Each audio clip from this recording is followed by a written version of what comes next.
guys in these high leverage situations. You saw Burke. That was big, I think, for him because he's always been kind of the fifth, sixth inning guy, maybe a couple innings. But, it's nice to have another guy that you're going to be comfortable in a high leverage situation. Boach, I know it's a new world. I really like the pitch clock, but I was wondering, as a former pitcher, I never had to worry about shaking 2 or 3 times to getting to the pitch I want. How many times can a pitcher feel like he can shake off until he feels like the time is running out and he just has to go with that pitch? How many times? Man, it depends how fast we're hitting those buttons, to be honest. But, I think there is going to be quite a few times if you're watching baseball where, you have to step off or call timeout. It beats, the penalty. Now, if you've used them both, you can't do it. And, you may have to eye wash them with the pitch that you don't have that conviction with.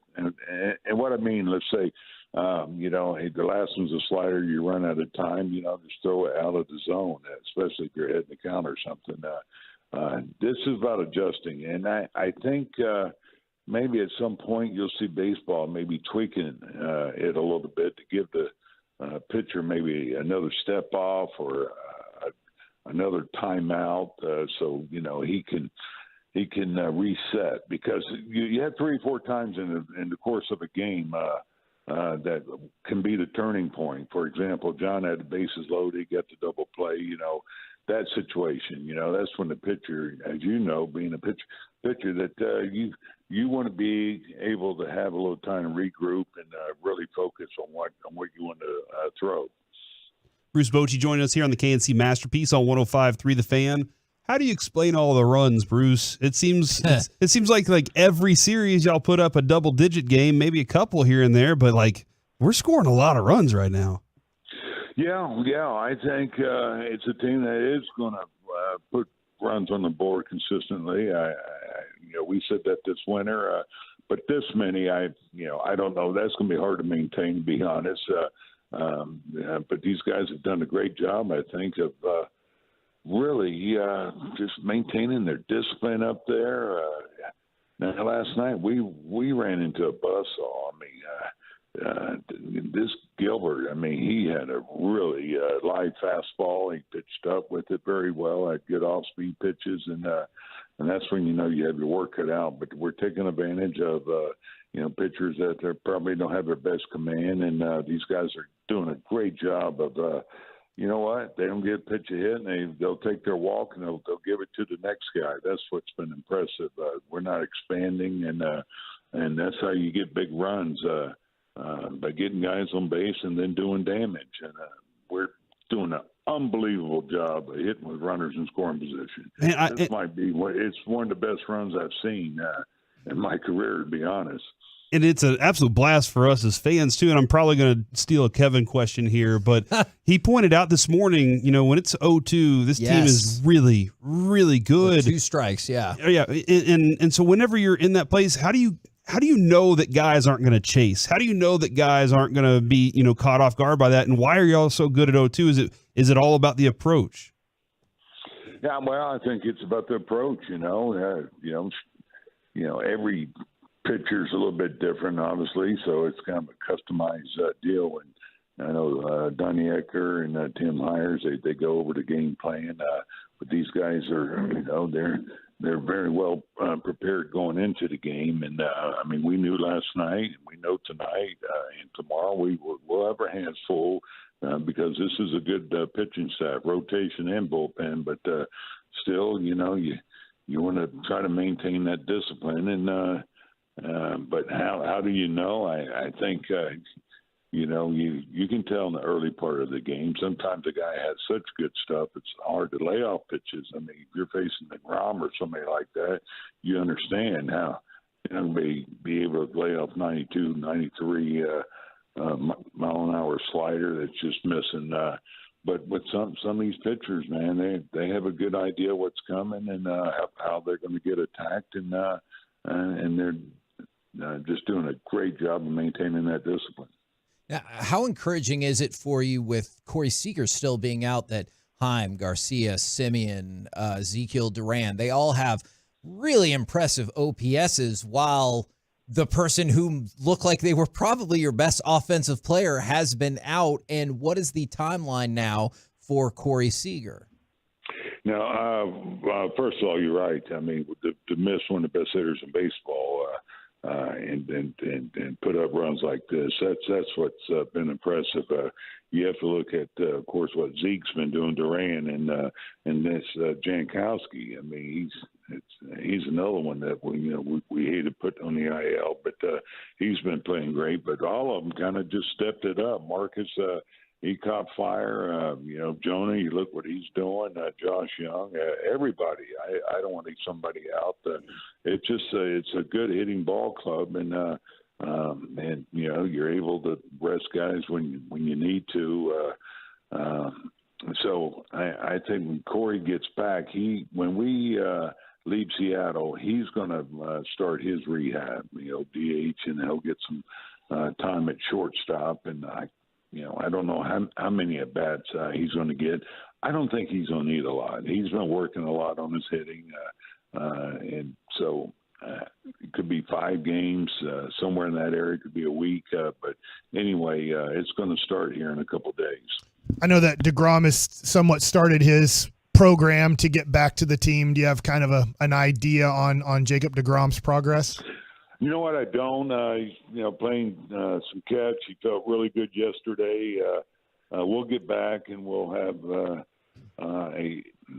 another MRI done just to see where we're at, and all good. He feels good, and we'll ramp him up pretty good at that point. And I don't have a target date, but until we get through Oakland, it's going to be just throwing catch and just gradually increasing that until we get some tests done. So, Boch, I was going to talk about this show on Netflix called The King of Collectibles. And I know we talked to you last week about your baseball card, and I was wondering, do you have a memorable collectible from playing, coaching in your life? Ooh, man. Memorable. Yeah, I mean, I'm racking my brain right now. Big one for me was Waylon Jennings. I got a picture of us. That's a pretty cool one for me because he was my guy in country music. But as far as baseball, I've been fortunate, been part of some pretty cool stuff.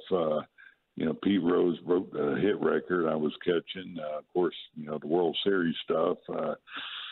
Do you keep like your jerseys from the final games of all the World Series that you were a part of, or?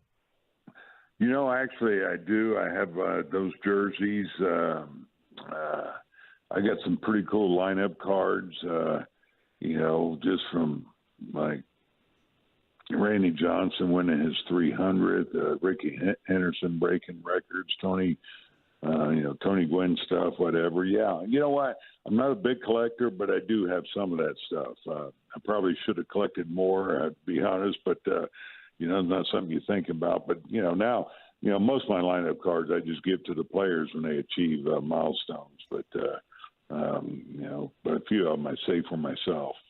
Now, since you brought up Waylon Jennings, I can't let this opportunity pass us by. Can you give us a little Ramblin' Man or anything like that? No, I wish I could.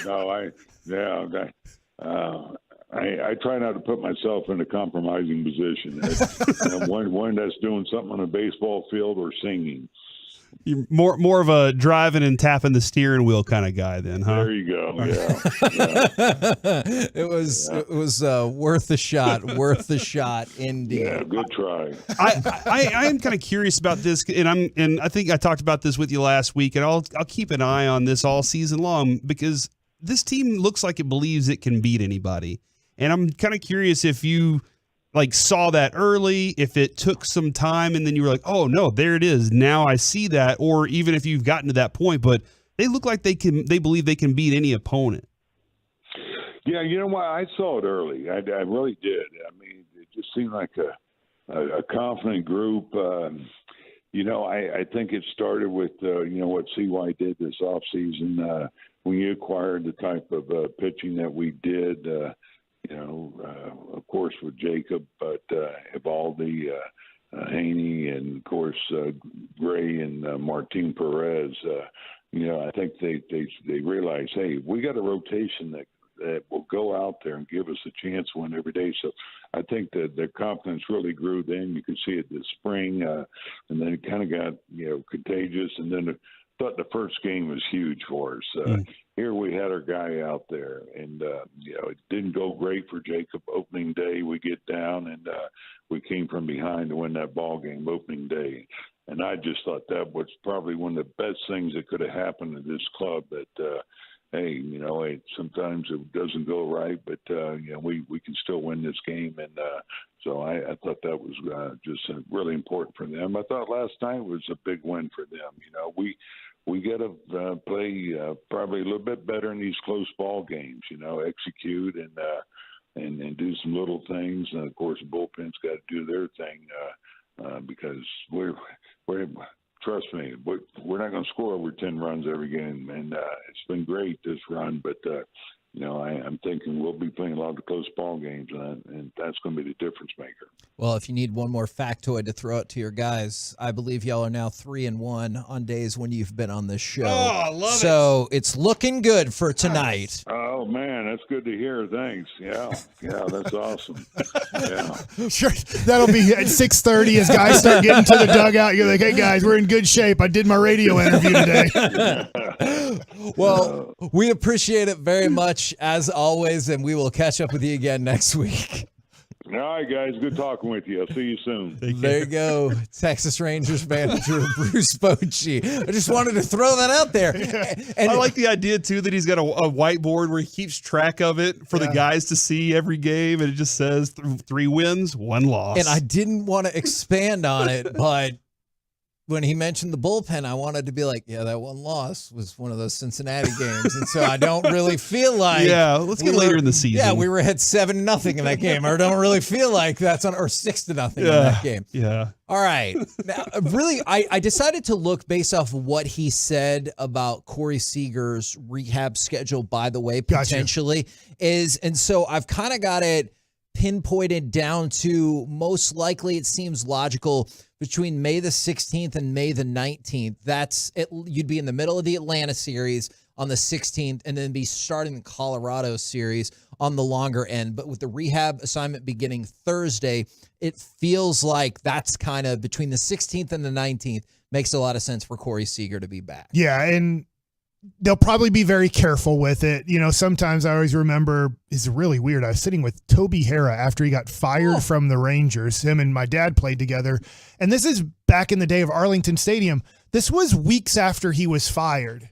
And he was sitting in the stands in Arlington Stadium. And nobody was bugging him or what a different time. Yeah. Could you imagine if, I know it's different because Toby played for the Rangers and is, but can you imagine last year if Chris Woodward a week later after getting fired was just sitting in the stands behind home plate for a Ranger game? No, I would be like, what is going on? But I remember them talking about an injury or something, him and my dad, and just I always like giving the guys an extra day. So when the training staff was like, he's ready to go, and they'd be like, all right, we'll activate him tomorrow. And just to give him 1 extra day.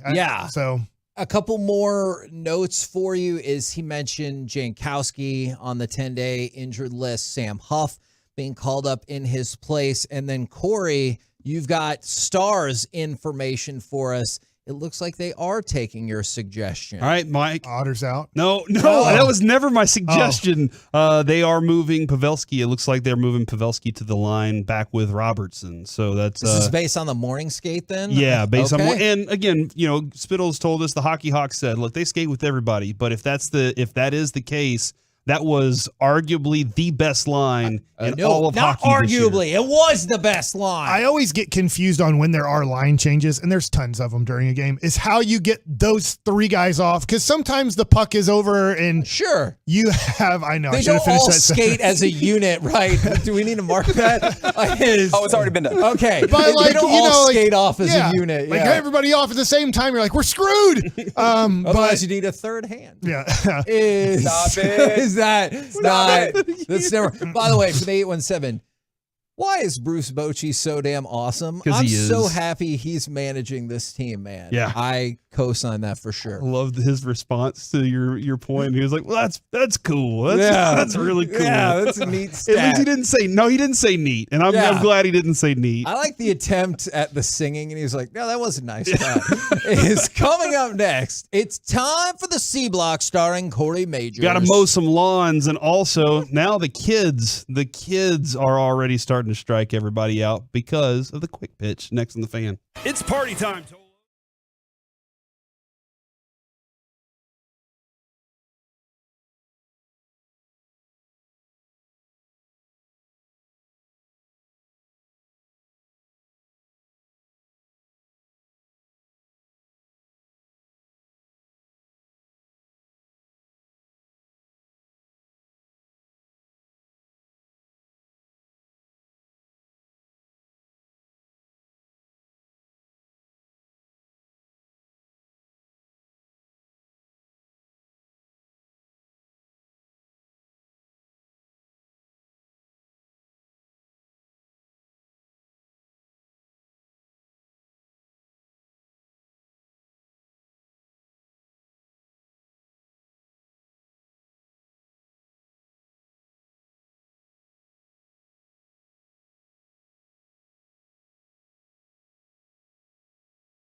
Studio, secured by DFWsecurity.com.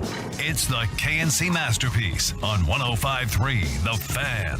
KNC Masterpiece right here on 105.3 The Fan. Got the C block in about 15 seconds, but don't forget, on Friday, the man who hosts the C block is also going to be hanging out with Bobby at Jake's Game Day in McKinney from 5 to 8 p.m., 4150 El Dorado Parkway in McKinney. You're welcome. Hey, by the way, thank you very much, Kevin. I'm going to be in McKinney at Jake's Game Day on. You took my content, Kevin. Wait, who are you going to be there with, though? One Robert Belt. Ah. I don't know if you guys have heard him on the morning show. Y'all should check that out. They do some great stuff. I do believe he's on vacation for most of this week, though. So, but he's coming back just for this. Yeah, when he gets back, wow. he's gonna go hang out with me, and I'd love to see everybody eating some game day foods, man. Jake's Game Day is where it is at. So yeah, and if you're like, hold on, I've heard of Jake's before. This is the same place that had the classic 1985 taste of great burgers, right? Like this is the same place. I grew up on Jake's Burgers, all right? And it's the same place. They just added a little rebrand. Hey, family, come on, let's go watch some games together and still deliver you the best food you can eat. Most kids grow up on breast milk, but you were big time. Yeah, out of the womb. You're like, I don't need the breast milk. Like that Noah kid. Yeah. All that breast milk. You were going up there like, give me some Jake's Burgers. Uh-huh. That is my mom's. I don't want that. I want a burger. You know? Yeah. Without all your teeth, I'm okay. Oh, you don't think that people without teeth can't eat a burger? I know. I would just think it would be harder to eat a hamburger without Jake's has all juicy your teeth. burgers. Yeah, okay, that's fair. Yeah, they're that easy to eat. Yeah. That's how eatable they are. Feed Noah a burger tonight. I found out that he eats tomatoes. He loves tomatoes. Them. Kevin can't stand looking at tomatoes. This is awkward. This is crazy. Look at them. There's red, brown balls. Yep. Mm-hmm. Thanks, Reggie. All right. Let's go ahead and get this C block underway. Kind of felt like it had started already. So my son had a game on Sunday. And they were playing a team they hadn't played before, and this kid gets up on the mound to pitch, and he's throwing nice heat, like it's giving a good pop every time. It's not 95 or anything like that, but he's throwing. He knows exactly where it's going. And through 3 innings, because I was keeping score, because by the way, I do keep score of every one of the kids' games and every Rangers game I watch too.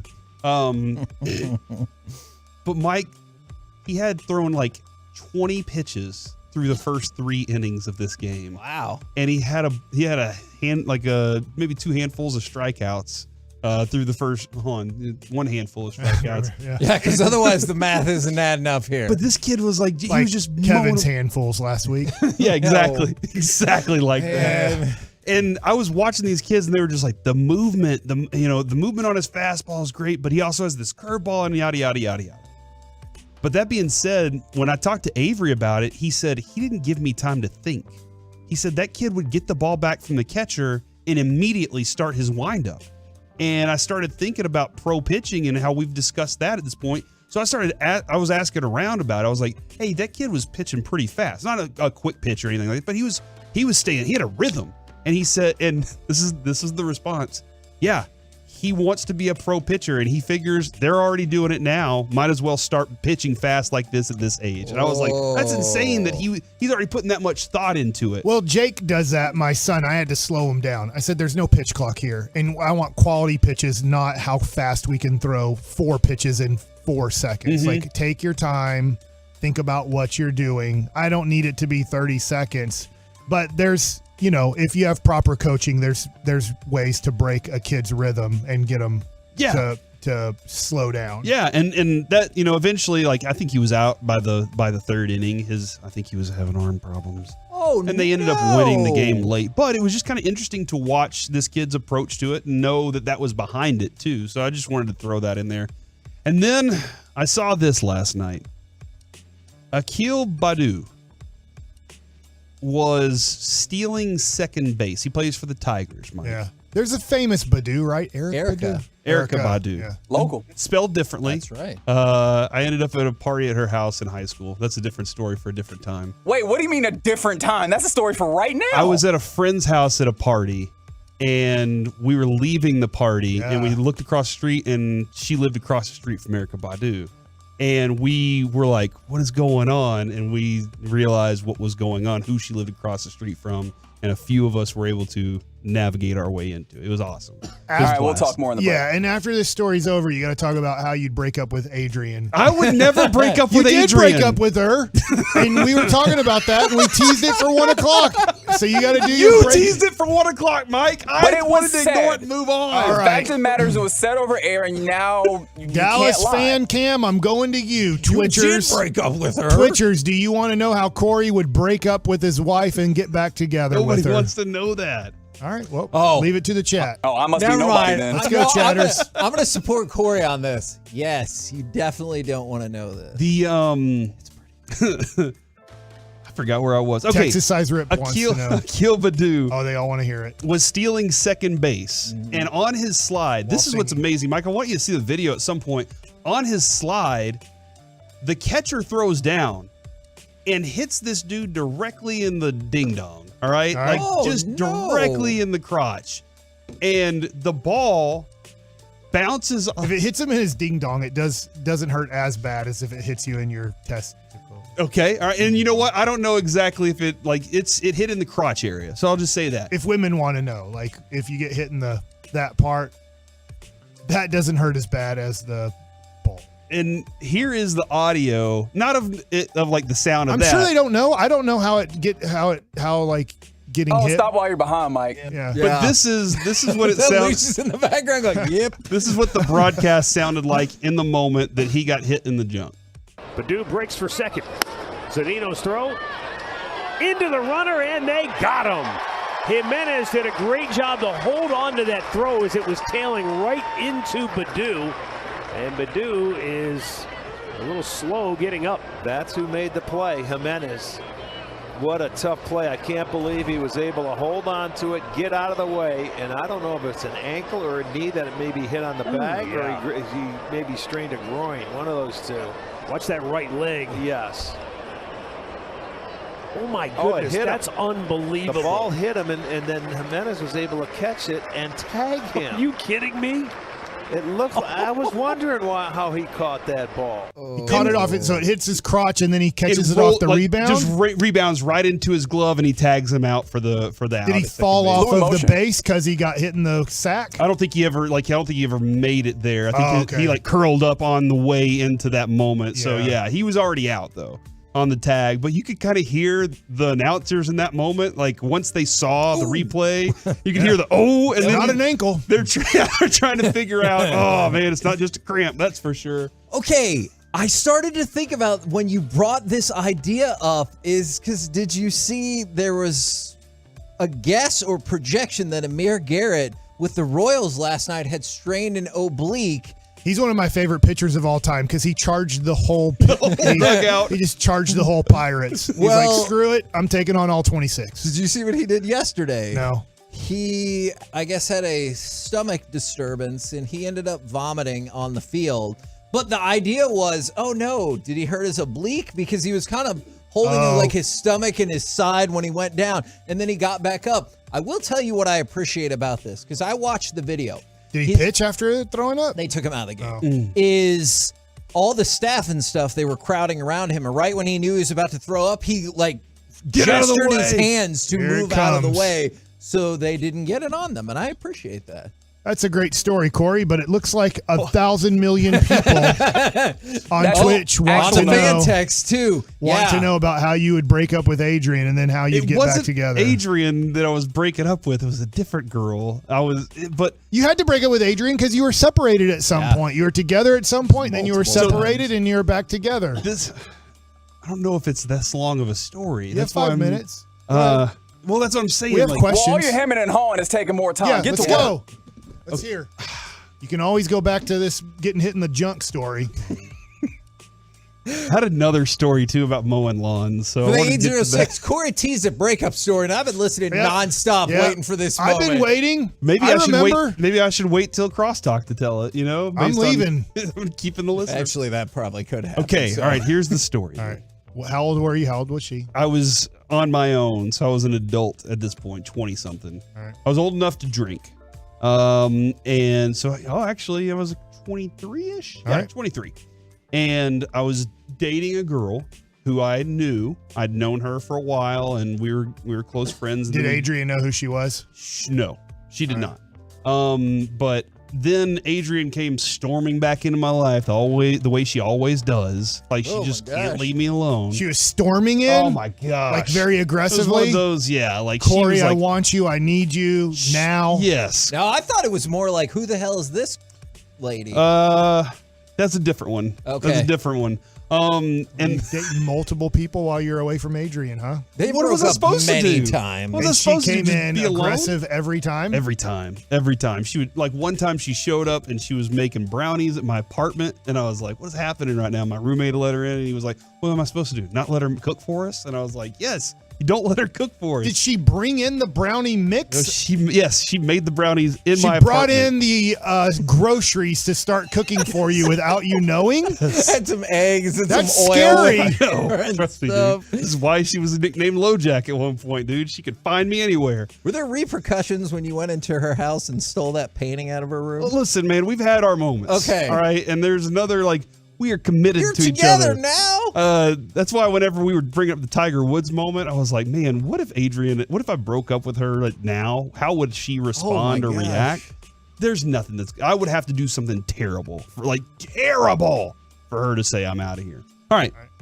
So I'm dating this other girl, but I'm like, I know I'm going to end up back with Adrian. That's just the way it is. I love her to death, man. I can't say no to her.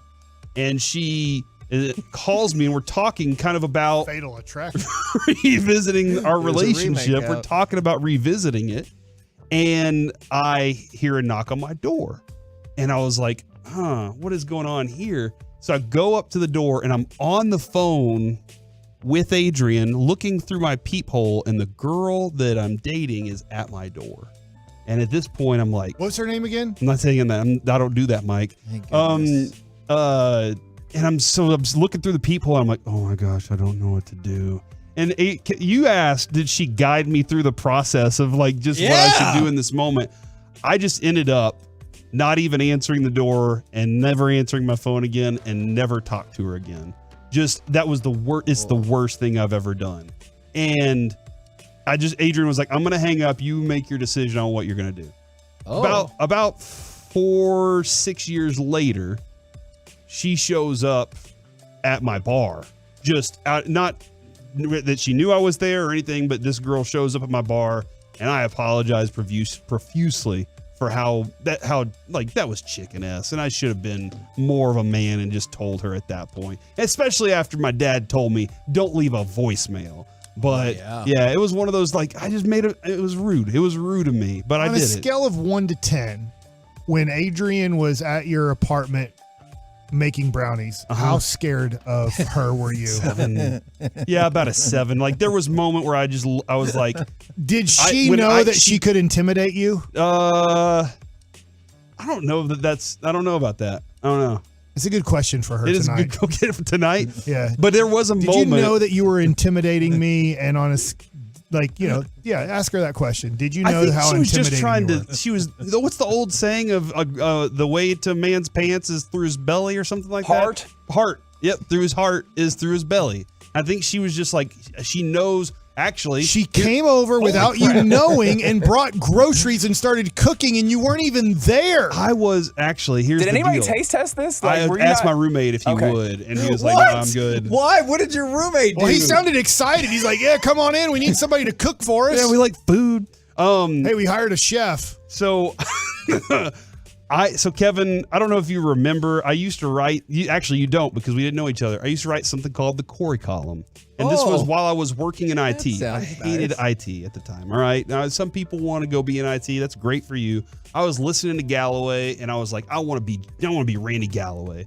And so I'm writing this thing, and I'm like kind of email blasting it out to people. And now I remember I wrote specifically something about making brownies and like how that was, anyway. And I think she read it, and she got the idea of, I'm going to go do that. So I think that's what happened. Is it was in that time period. She came back from Oklahoma. Not in her kitchen, and then brought over cooked brownies and said, here, these are for you. Yeah. She decided to go get the groceries and cook the brownies in your kitchen. Now, the second's more memorable, though. I think the original plan, let me throw this out at you. I think the original plan was she was just going to make the brownies in an apron.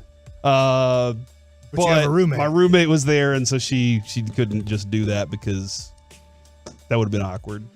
There's multiple people saying it sounds like you're together out of fear. I am not with her. Yeah. I am not with her now out of fear. All right. Was there a time? I was never scared of her. Was it like her recipe, or was it a box of brownies that she just had to? I didn't see anything. So she's good at making brownies. That's all I know. And did she leave, or did she like watch you eat them? Oh no, That's a quality follow-up question. I mean, we ended up hanging out the rest of the night. So yeah. And then, I think we've been together ever since. I think that's the last time that we kind of. And did she say we're together again, right? Like, there was also a mixtape CD that she made. Oh, she threw the Hail Mary, didn't she? Yeah, she threw everything at me, man. Can you remember any songs on it? Crazy Game of Poker by OAR. I don't know why. A lot of crazy songs. Yeah. Crazy on You by Heart. With or Without You. Like things like that. Yeah. Nothing compares. Oh my gosh. So yeah. Anyway, but yeah, listen, everything. How much younger is she than you? Like 3 months. Oh, 3 or 4 months. I don't know. Same age. July. She's November, so it's like 3 or 4. Nobody knows how many months there are. So she was 23-ish too. Yeah, she's the same age as me. So there we go. Is that good? Can I answer? Does that suffice? That was beautiful. I mean, it might have brought up more questions than it answered, but it was captivating to me. We're the KNC Masterpiece right here on 105.3 The Fan. Don't worry. A lot more people have questions too. Hi, Adrian. Coming up next, we will power rank the MLB power rankings. Next, right here on The Fan. And hear what Adrian texted. The more you listen, the harder we grind. The headlines are created.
Also brought to you by Window Nation, and it's brought to you by Frankel & Frankel. Life is unpredictable. Accidents happen. Frankel & Frankel are the go-to attorneys for car and truck wrecks in DFW. So if you or a loved one has been in an accident, contact Frankel & Frankel for a free consultation. Or at truckwreck.com or call 214 or 817-333-3333. K&C Masterpiece back here on 105 through the fan. We're going to do some baseball power ranking, the power rankings. But I got a couple of things for you real quick. One more serious than the rest is Matt Araiza, the Buffalo Bills draft pick, known as the punt god from San Diego State. You remember they ended up cutting him because the allegations that he was part of a gang rape and everything like that. Is no charges were filed.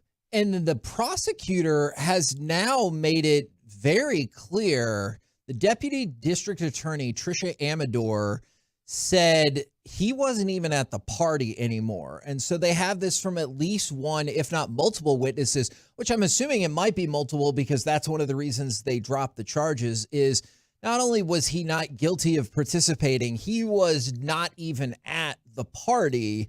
And so, I don't know, like I just watched Wow. And maybe we end up talking about this and we power rank another day. I don't know. But I just watched the Just Likes 30 for 30s, right?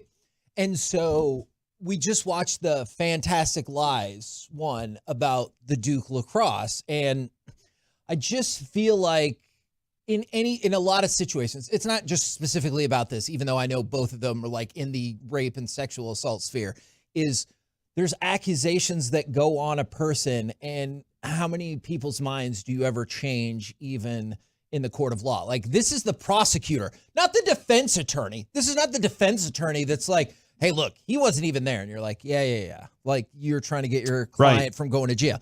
This is the prosecutor.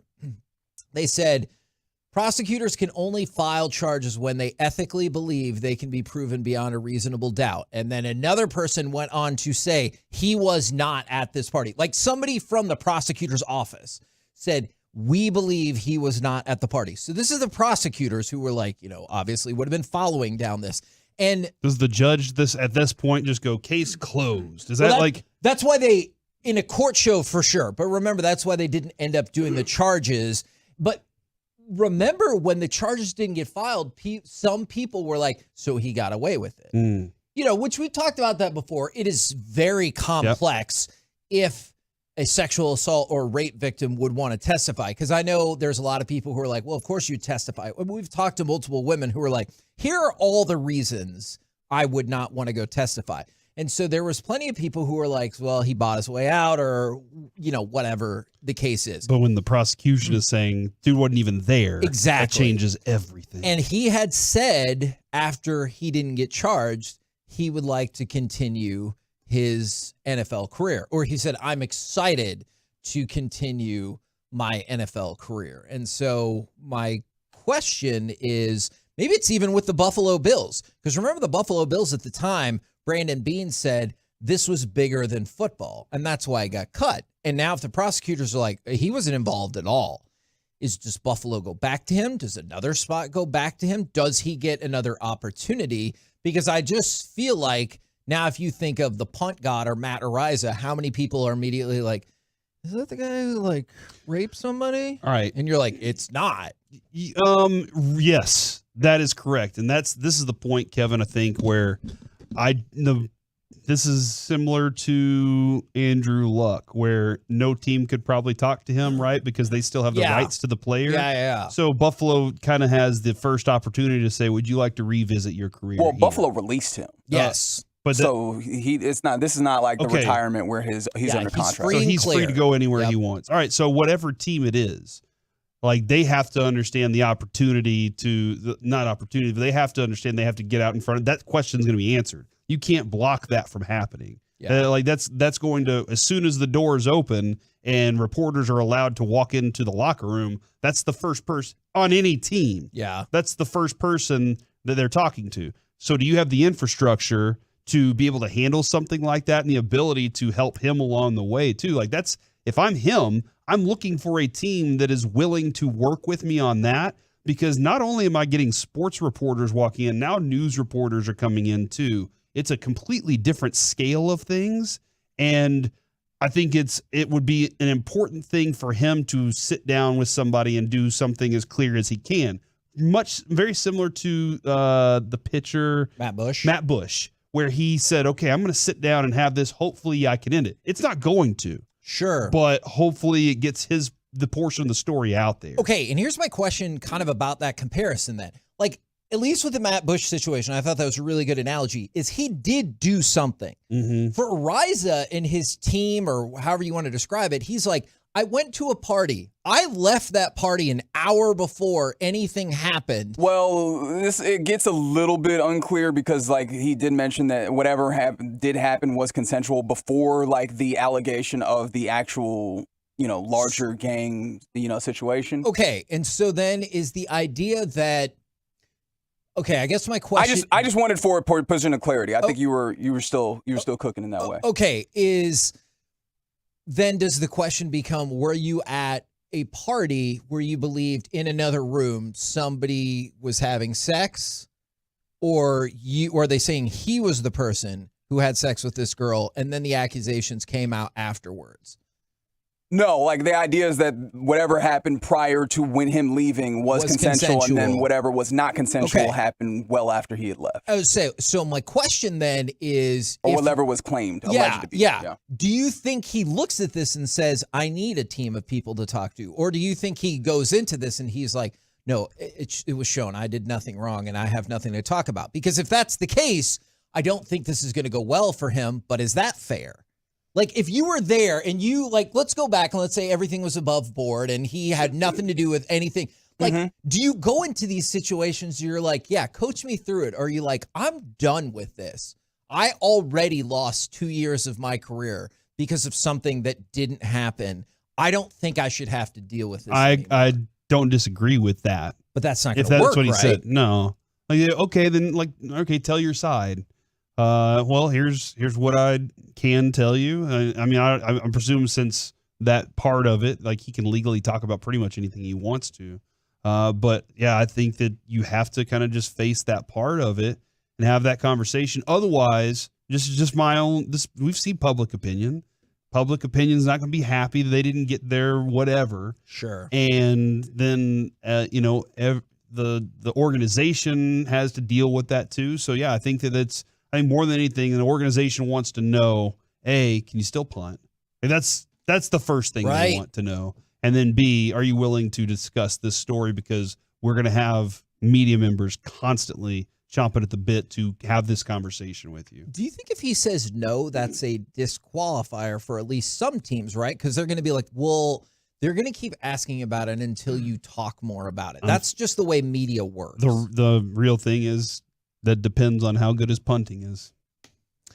Like, if they're like the dudes, like Reggie, when we were watching him punt in college, incredible. He was putting the... San Diego State was bad on offense, and they simply existed off of incredible field position and defense. Yeah, this dude put the boot on everything. So, that's honestly, Kevin, we've seen this play out with more than just a punter. Like, we've seen it play out with a lot of different athletes. Where it's like, look, man, this is as long as you can do your thing. Now, it's interesting because we just had the conversation about Trevor Bauer a lot, and he's still not in the league. So that's a different. And there's an additional aspect of Trevor Bauer. Like, I don't know, and maybe Mike can speak to this. It didn't seem like anybody in the league likes that guy. Yeah. And I think that's a whole different level of that as well. A huge factor. Yeah, because you think of, I'm sorry, I'm drawing a blank. He's an Atlanta Braves player, and he has multiple domestic violences. Oh, yeah, and like you brought up Aroldis Chapman. We talked about the issues that shooting he's the gun. had. Yes.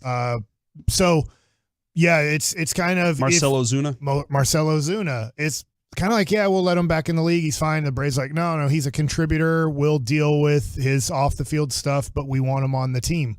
Whereas like Trevor Bauer he was acquitted of what he was accused of doing. He was never charged with that. And I do watch his stuff on YouTube over in Japan playing baseball, but it's like, I don't know if he'll ever get back in Major League Baseball because, to Reggie's point, I don't think anybody, all of his teammates are like, I don't want him on my team. And then I wonder about this, and somebody brought this up on the fan text,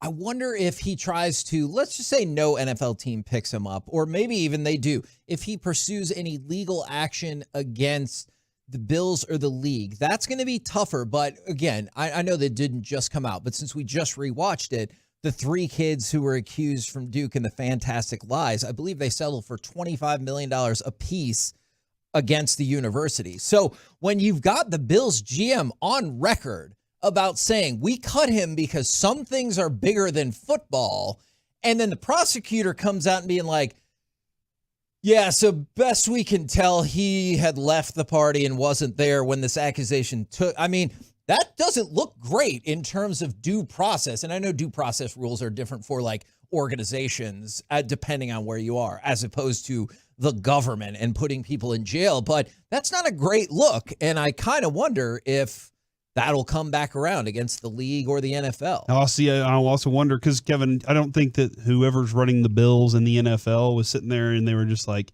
hey, should we do this? I don't know. Let's not even ask the lawyers. Yeah. But then I also wonder in that, where the lawyers this part of it might have never even popped up. Or he was like, look, I wasn't even there for this moment. They're like, all right. Like, I wonder how that affects that. And because it definitely does, because think about how long it took for them to not file charges, and then how much longer it took for the prosecutor to step out and be like, he was not. So what would be all the stories leading up to it, or some of the stories? Why are the Bills carrying an accused gang rapist on their roster? Yeah. Like that's tough to deal with all of the times. And like, oh, Matt Araiza had 3 punts of 60 yards, but also did this happen? Yeah. So I just something to keep an eye out on. I just thought it was a really fascinating turn of events. And we talked about this plenty leading up to it. And so I didn't want to ignore, because that's always the thing. It's like an accusation gets made on page 1. The correction is on page 7B. And I wanted to make sure that we talked about this. It is too something, Kevin. You talk about Netflix, Blockbuster. You sat in meetings where they said, how much of a hit can we take but still benefit? Yes. That's exactly what happened. That's where the football teams are, where they're looking at this going, how much of a hit can we take but still it be okay? There have been lawsuits from car companies that they are on record as they had a meeting and things took place, said, how much will it cost to settle these death lawsuits versus how much will the product recall happen? Mm-hmm. That's a thing that has absolutely happened. We're the KNC Masterpiece right here on 105.3 The Fan. Thanks for rolling with us today. I know we've had some maybe different topics than most people might attack. That one, probably. And Adrian's you and your brownies, Yeah, and the gambling thing. There's been quite a few. Coming up next, let's chit-chat with those fellas from the G-Bag Nation right here on 105.3 The Fan. All right, Tolos.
This segment of the KNC Masterpiece on 105.3 The Fan is brought to you by Classic Chevrolet. Classic Chevrolet has the Memorial Day savings you want.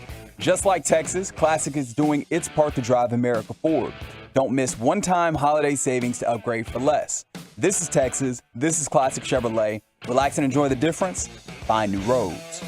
KNC Masterpiece back here on 105.3 The Fan. We talked earlier about the NHL lottery and Chicago getting the rights to draft Connor Bedard. They have sold $2.5 million worth of season tickets after winning the draft lottery. It feels like a lot. So Chicago fans are pretty stoked.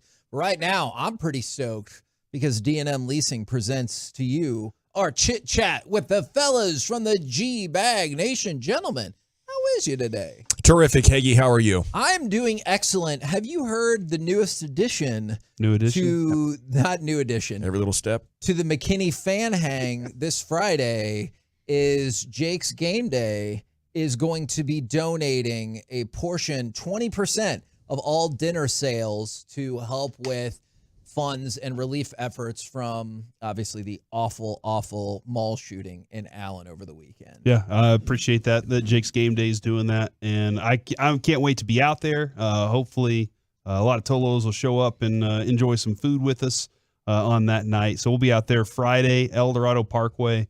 Me and Bobby Belt and anybody else that wants to come out will be at Jake's Game Day. So let's get some grub on. I like to say, let's take the Jakes. Ooh, I like that. Yeah. So here's the line that I throw on the end of this. All right. And I like that too. Let's go take the Jakes. Let's The line is Jake's Game Day is the move.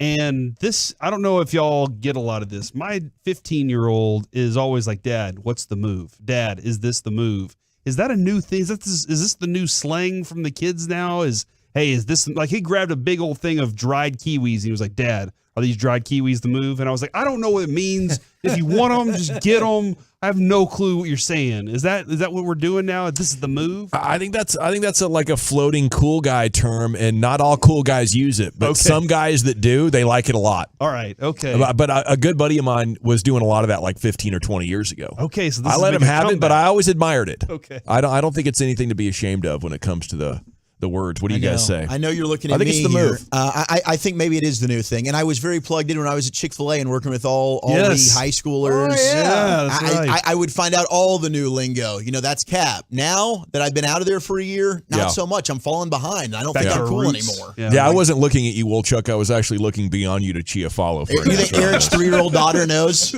I would trust him more than you, to be honest. Oh, okay.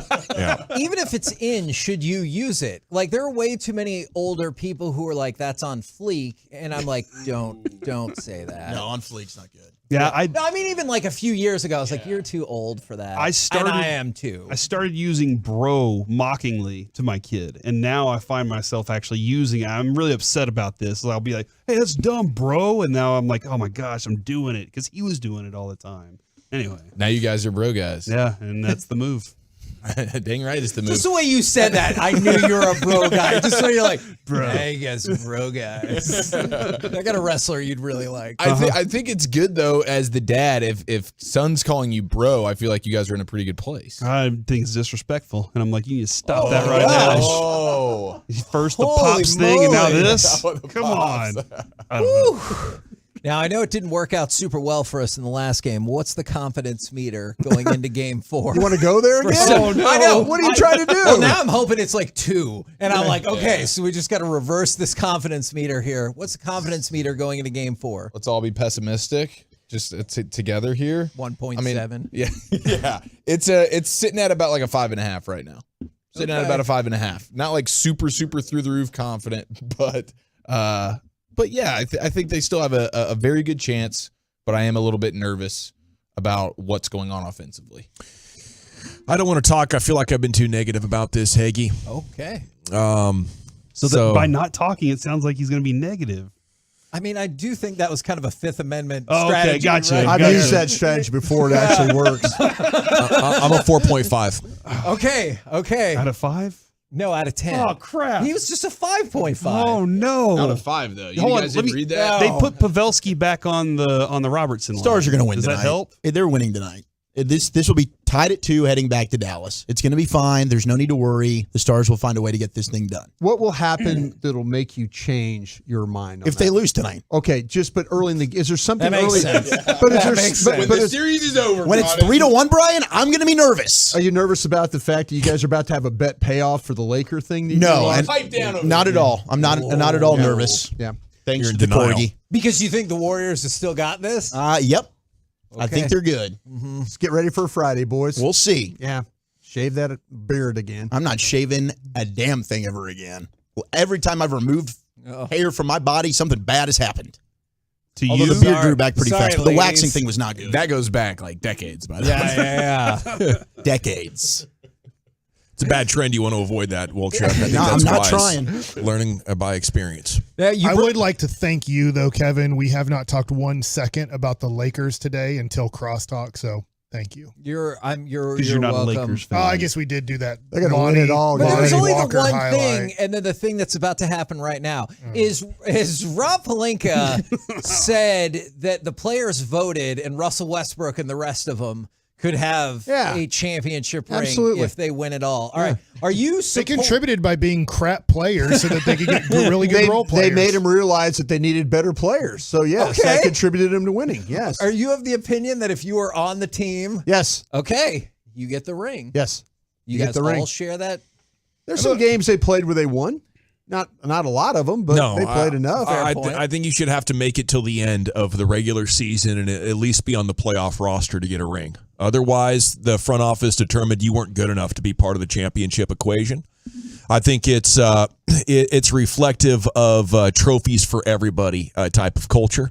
And hey, I get it. You've won a championship. Let's all celebrate. But no, you shouldn't. I wouldn't want it. I'd probably still take it, put it in a safe deposit box, though. Yeah. It's a fake ring. Like it's a real ring, but Westbrook had zero to do with this. The championship. Besides getting traded. Like, I don't know. In a weird way, I don't know if I would want it.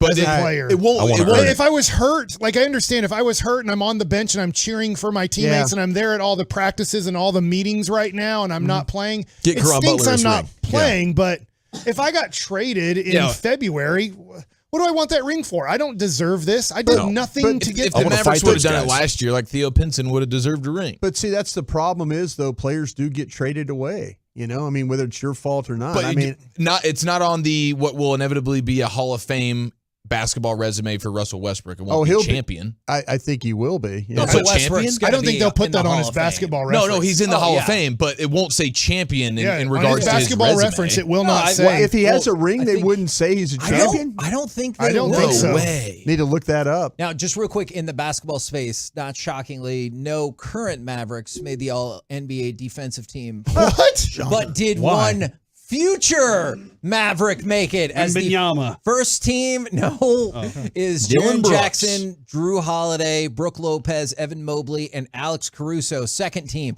Derek White, Draymond Green, OG Anunoby, Bam Adebayo, and Dylan Brooks. Second team. And then there's Mavs on the third team, right? No. What about the fourth? How many teams would you have to have in order to find a Maverick? Like, how many all defensive teams would you have to I'm going to create? go 8. I haven't thought this through yet, but I'm going to say 8. Who would it be? We need to do this. You get some votes. Who would it Maxey? be? It would be Dwight Powell. Yeah, No. he came back and just We got to keep God, the buildup of Maxey coming back and being that Kevin counts. Garnett Dodo on would this count, team was right? amazing. If I'm going to give away rings, I want Dorian Dodo on my. Finney-Smith, I want based Dodo on our on my conversation. I want claim Dodo him on my team. for our 8th team all defense. That's fair. I like that. That He guy could, go, ring. he could go even higher. What do you guys got coming up on the program today? I heard Nathan Evaldi is going to be on the show. That's right, Hagee. Pure gold as always. Thanks for asking. Nathan at 420. Woo! Looking forward to He's that. a good interview. Roll Nice. home with the G-Bag Nation. We have been the KNC Masterpiece. Make your way back with us tomorrow for a Dutch Oven Wednesday, 10 a.m. to 2 p.m. right here on The Fan. Say goodnight, Kevin. Good night, Kevin. All day, every day, bringing you insights.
From our fan studio, secured by DFWsecurity.com, you're rolling with the G-Bag Nation on 105.3 The Fan. It's hour one of the G-Bag Nation on 105.3 The Fan. Welcome into the show. This is the first of 5 hours, Brian. How the heck are you doing over there? What's I'm so doing funny? great. I'm laughing at the fact I just told Wolchuk, hey, let's care about the segments today, okay? Yeah, that'd be a step in the right direction. We got for him. 5 hours of this. Let's everybody lock in, Be nice if he focus showed us some on respect the woolly sometimes. bully, No, put it on Treat him me. like he's a real professional broadcaster. Thank you. That's over all there. I ask is for some Yeah. damn respect Instead of around what he here. actually He was such a child at the end of the day. What was Goodness up with that? gracious. I already got the side-eye working hard on Gavin over there. don't care about me. No, what happened, Brian? How did all this develop last Oh, night? geez. We were having fun at the 6 o'clock segment, and, Wooly Bully thought he was doing some award-winning, was it true or fart? Yeah. And he got all Well, it upset. damn well Lucius- is. It's flatulence we're talking about Lucius here. came up with the great drops, and Zach gets all bent. Lucius because, was loving it. because he felt like that, that Eric and I were not totally locked in. I'm used to it from Eric, but the nerve from you. Are Yeah. you kidding me? Are you freaking kidding me, Brian? I've never he looked over. You guys need to play better attention. We have three more true or farts to get to. Bro, you I guys just- were dogging around too much, Yeah, I not just caring did- about the segment. Oh, we only had you know, how we- many- We won't do true or fart anymore. You know We're what? doing I just it. won't do the segment anymore. it's retired. That won't do it. Eric just goes, I'll take it over for you, bro. I'll take the reins on Yeah, that it'll all one, be dog. made up, What do you and mean? nobody will give a damn. It's like, I had to get in these Bijan Robinson stuff. The makeup. Hey, Everything's We only Hey, talked that was about some Bijan good- Robinson for yeah. 3 months. Prevailing wisdom on that was potentially the highlight of the segment were how damn insane those Bijan high school numbers are. Of course they were. Any NFL running back in the NFL had insane high school numbers. You didn't guess the yards per carry correctly. That's because I know you hate when I go over. It even surpassed. You said 15. If I had You said shortchanged 20 by 3 yards. You'd have been upset. hours of radio. That's true. If you would have said 20, I would have punched you in the face. My man just rips off the headset. We need to pay better attention. I was trolling him while the segment was going on. I somewhat appreciated that, but Brian, I think it set you off. Get it together, dude. I was trying to help. I came up with Wayne Font's 1986 information. That was educational Another for me good nugget. personally. Yeah. Well, we're off and running here for another 5 hours, and I you love never you know when guys. Wolchuk's going to need a Snickers. So I think that's what. How long you been on this soda anyway? I can't have a Snickers. You're in for a Snickers for Yeah. 13 You look great, months though. now. You do look great. Dude, I'm 12 He's been pounds hangry. away. Yeah, Are he's you really? 12 pounds Yes. away. He's looking great. Has it been tough? It's been a grind to it? get these last few off. I've actually You're made doing great, though. You really are. made some adjustments I'll say with that to my you. time of eating at my last weigh-in, so hopefully we're going to crush this. Right on, buddy. Best of luck to you and Godspeed in that journey. There's Brian Broaddus, former Cowboy scout, NFL executive, Emmy award-winning broadcaster and media member. Lucius Alexander's in the Pimp Cup at Master Control. Wolchuk and Chia follow. Carter Freeman making his triumphant return over there to the Pimp Cup adjacent, and he is coordinating your video at 105thethefan.com, Twitch, and YouTube. And I'm Gavin Dawson. So thank you for making us part of your day. The truckwreck.com fan text is open. The Twitch and YouTube is open if you want to chat with some Tolos and Tolos over there. Dallas Stars game day, gentlemen. Feels like the series is on the line. Yeah. Will desperate team theory hold tonight? That's what we're hoping for. You know, I looked up the math of it. If you go down 3-1 in the NHL playoffs, you do have a better chance. About 9% of the time, teams come back. So Florida and Boston as of recent history, Yeah. I believe. yeah, we have long-term and good recent history on that. So that's good to know if you need to hit that copium tonight after this game about 11:30 in the evening or whatever. That'll be available for you. 9% chance you can still get it done if you don't get the dub tonight. But what do you guys say? Wolchuk, Chiafalo, desperate team theory holding. Yeah, I think tonight you will get that. And Miro's out there skating. He's got the face mask on. We'll see if that affects him. I have heard some players that aren't used to playing that regularly kind of affects the way they can see the puck. But Otter, I'm just going to bounce back off his postseason history. We've talked about this. He's 5-1. His save percentage is outstanding in games following a loss. And I think that you will see, we saw it after game 2. You know, they went back into the locker room. Their post-game comments were, we didn't have the energy we needed, right? We didn't have the response that we needed. And the compete for Seattle was greater. You saw that through the entire game in game 3. I think you come out with a response, and the fact that they're moving Pavs back up to the top line, maybe that gets Jason Robertson going. because we got to cross our fingers that he gets out of this slump. I think it was goals 4 and 5 where I lost confidence in Otter, and I need a big bounce back from him tonight. But I think it was 5-hole and then off the pad. The one that kicked off the pad and into the goal. And those were bad. Those were bad goals to allow. The 5-hole, he saw that puck. There's nothing about that with the defenseman screening him. How often do great netminders allow bad goals? How often do great netminders have multiple goals happen against them in a short period of time in 2 out of 3 games? I know it's confidence. I know it's seeing the puck. I know it's, a lot of that mental game between the pipes, and I respect that. I know you can bounce back from it, but when it's happened 2 out of 3 games, that's why I didn't want to talk during crosstalk. Like, my genuine vibe on this is, oh no, this doesn't feel good, because Ottinger's supposed to be your ace in the hole, Chief.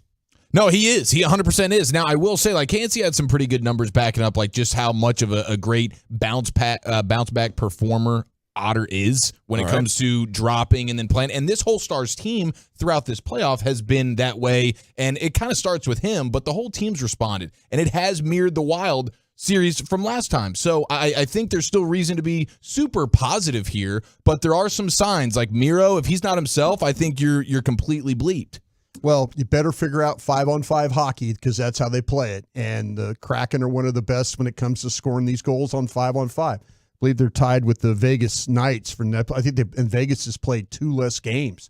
They've scored 25 goals on 5-on-5, and that's something that the Stars had taken advantage of some power play stuff, and they were on it a couple of times in these games. We just haven't seen a whole lot of penalties. So any advantage that Dallas has as far as the special teams go have been neutralized by the way the Kraken plays, plus the fact you haven't gotten any of those extra men on the ice things. So you better figure out this 5-on-5, because the Kraken have. You should be able to tell pretty quick. Yeah, like in game 2, you saw Tyler Seguin come out immediately. He initiated and was very physical, getting some checks. The forecheck was working. You'll see how physical the Stars want to come out and play within the first minute of this one tonight. We'll get a good read. 2-1-4, the Stars have been down 2 games to 1 in 7 of their last 10 playoff series. That's good. That's the kind of factoid. But what is their record when they're down 2-1? Are they 9-17, I believe? Looks like they're 4 of the last 3. They've won 4 out of the last 7. I think there was something. I think down 2-1. Brett Severin, I think, had a tweet, and he's a guy that's in the media and stuff. I thought that there is hope when you're down the way they are, but sure. It didn't seem like it was on the good end of things for the Stars. No. Long-term history is no. You get down 2-1, you're most likely going to win that series. But over the last 3 or 4 years, the Stars have actually been able to turn that into an advantage by the time the series is done, one way or another. We'll talk more about the Cowboys schedule a little bit later on. It is one of the top subjects right now in Cowboys Twitter. Strength of Sked is out though. And they're freaking tied for 3rd most difficult. The whole division, though, it's the division. If you look, I think Philadelphia is number 1, and the Cowboys New York are 6, and the Giants, the Commanders are 8. Yeah, exactly. So all top 10 because of who the opponents that you have, and then you have that swing game that you have to play. I will that ask. 17th game. The swing game can kind of influence it one way or another. Certainly, and I think the Cowboys have a tough one this year. But, in your experience in the NFL, I've always wondered that, because it changes so much drastically year to year. Preseason strength of schedule, how much can you really read into that? Well, the Cowboys have had an easy strength of schedule the last 4 or 5 years. And I think the last couple of years, their record was inflated by it. So I think it can hold true, although certainly it's not a lock that all these teams are going to be good and all these teams are going to be bad. But, you have the Lions and the Niners, and Seattle's looking up. Now, they're coming to AT&T, so you'll be favored significantly there, but they're coming around. The Dolphins and Jets on that schedule, that looks tough. The Bills on there. Maybe you could count on a couple of easy games, but there's a number of them in here that will swing the season. And hopefully this becomes a team that wins games against good teams in the regular season, which has been, unfortunately, a rarity since Parcells left. That's how long it's been. Lakers win, and Brian, our hero, is Lonnie Walker. How about that, Lonnie? The guy went full Kobe last night. Yeah. Put the Lakers and us on his back. And now we're sitting here up 3-1, and the Nosebleed boys are staring down the barrel of a bet payoff if the Warriors can't make something special happen. I don't know about you, Walchuk, but I felt personally disrespected by Lonnie Walker last night. I did too. I felt like Lonnie Walker was staring straight at us every time he looked into the camera and was saying, "Bleep, you idiots." Yeah. I mean, some of the buckets he was making were, I mean, he's just pulling up with pretty good defense, in his face. And he's like, no, I got the confidence here. Or he's stealing it and going coast to coast on you. And you're like, okay, starting the fourth quarter off with that 3 ball. And LeBron looked at him like, okay, maybe you're going to be tonight's Austin Reeves or Hachimura or whatever. And dear God, Lonnie Walker did that thing. You have the Lonnie Walker game. That's why I'm pretty much like I think we're bleeped here, man. I think we're in a world of trouble now. You didn't call Lonnie Walker sinking your hopes? No, I knew there was going to be moments where, okay, LeBron, Anthony Davis, and they don't quite have it right now. Yeah. Perfect. This is the game where the Warriors are going to win. Unfortunately, Lonnie Walker happened, which is the single biggest surprise of any playoff series to this point, including an 8 seed beating a 1 seed in a gentleman's sweep, resulting in a championship coach being fired. If it wasn't for Lonnie, you guys would be right. Thank you. Yeah. Well, okay, here's why we're a Lonnie Walker away from victory. We're still going to be right, and it's because Air Korg is on our side. All right, it's a TikTok famous corgi, and she is called Steph Fury. All right, she has predicted every single game correctly in this entire series. She shoots from her nose basketballs into a net. She picked Lakers game 1, Warriors game 2, Lakers game 3, Lakers game 4. Dubs to come back and win it in 7. So she's Steph already Curry done this. That dog is on our side. She's already done her part. The corgi is going to win it for us. Move over, Lonnie Walker. That dog has not made 3 straight baskets for the Warriors. Don't go there. I got the video to prove it. Those animals have been pretty successful over the years, though. It's pretty amazing. Yeah.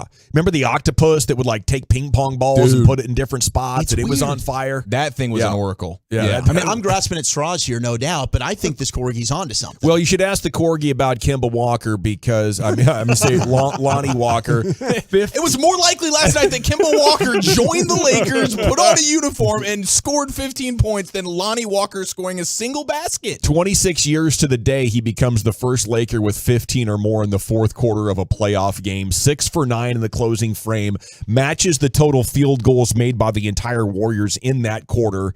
And Steph Curry had some big misses late. I don't think you can overlook that either. Turnover late too. Yeah. He got 2 decent looks at it, but maybe that's the end of the dynasty.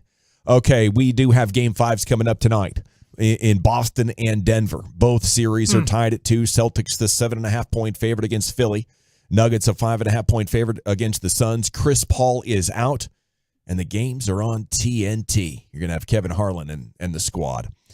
Hey, what a win last night for the Rangers, though. 2-1. Oh. Gray goes 7 innings. Smith strikes out the side for the close, and the Rangers managed to push 2 across in the 7th with a sac fly from Young and an RBI single from Heim. Yeah.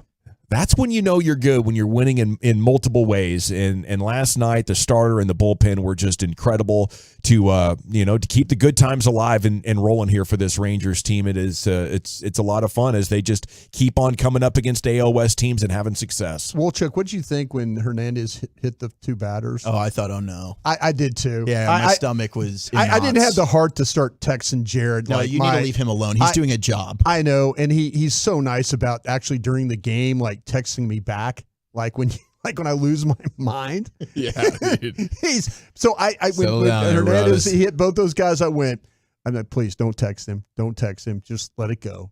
Man, sure enough, though, they got the. Hey, he got a big punch out, and shout out to Brock Burke as well. Yeah. And then how about Will Smith closing it down? Yeah. And to do this when you were going up against Gilbert, who was on. I mean, the dude was fantastic, perfect through 6. You just weather the storm. Shout out to John Gray as well. He gives up that first inning home run to Ty France, and then he bounced back. The slider was working for him very, very nicely. But this was the type of grinded out win. They've won a lot by scoring a ton of runs. Right. But you get a 1-run victory, which you struggled in a year ago. Right. You're able to find a way to knock out one of the best pitchers that you're going to face all year long, who had his best stuff that night. This was a big-time victory last night for the Rangers, showing that they can do it in multiple ways. You got Heaney and Kirby tonight, pregame at 8 o'clock. Heaney looking for a bounce back.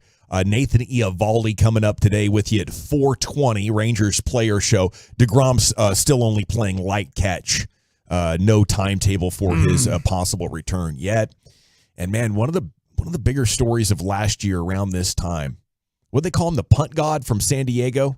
Was he punt god? Punt god, Yes. Matt Araiza. He was not present. He was accused of being the instigator of a gang assault of a young lady at a October 21 party.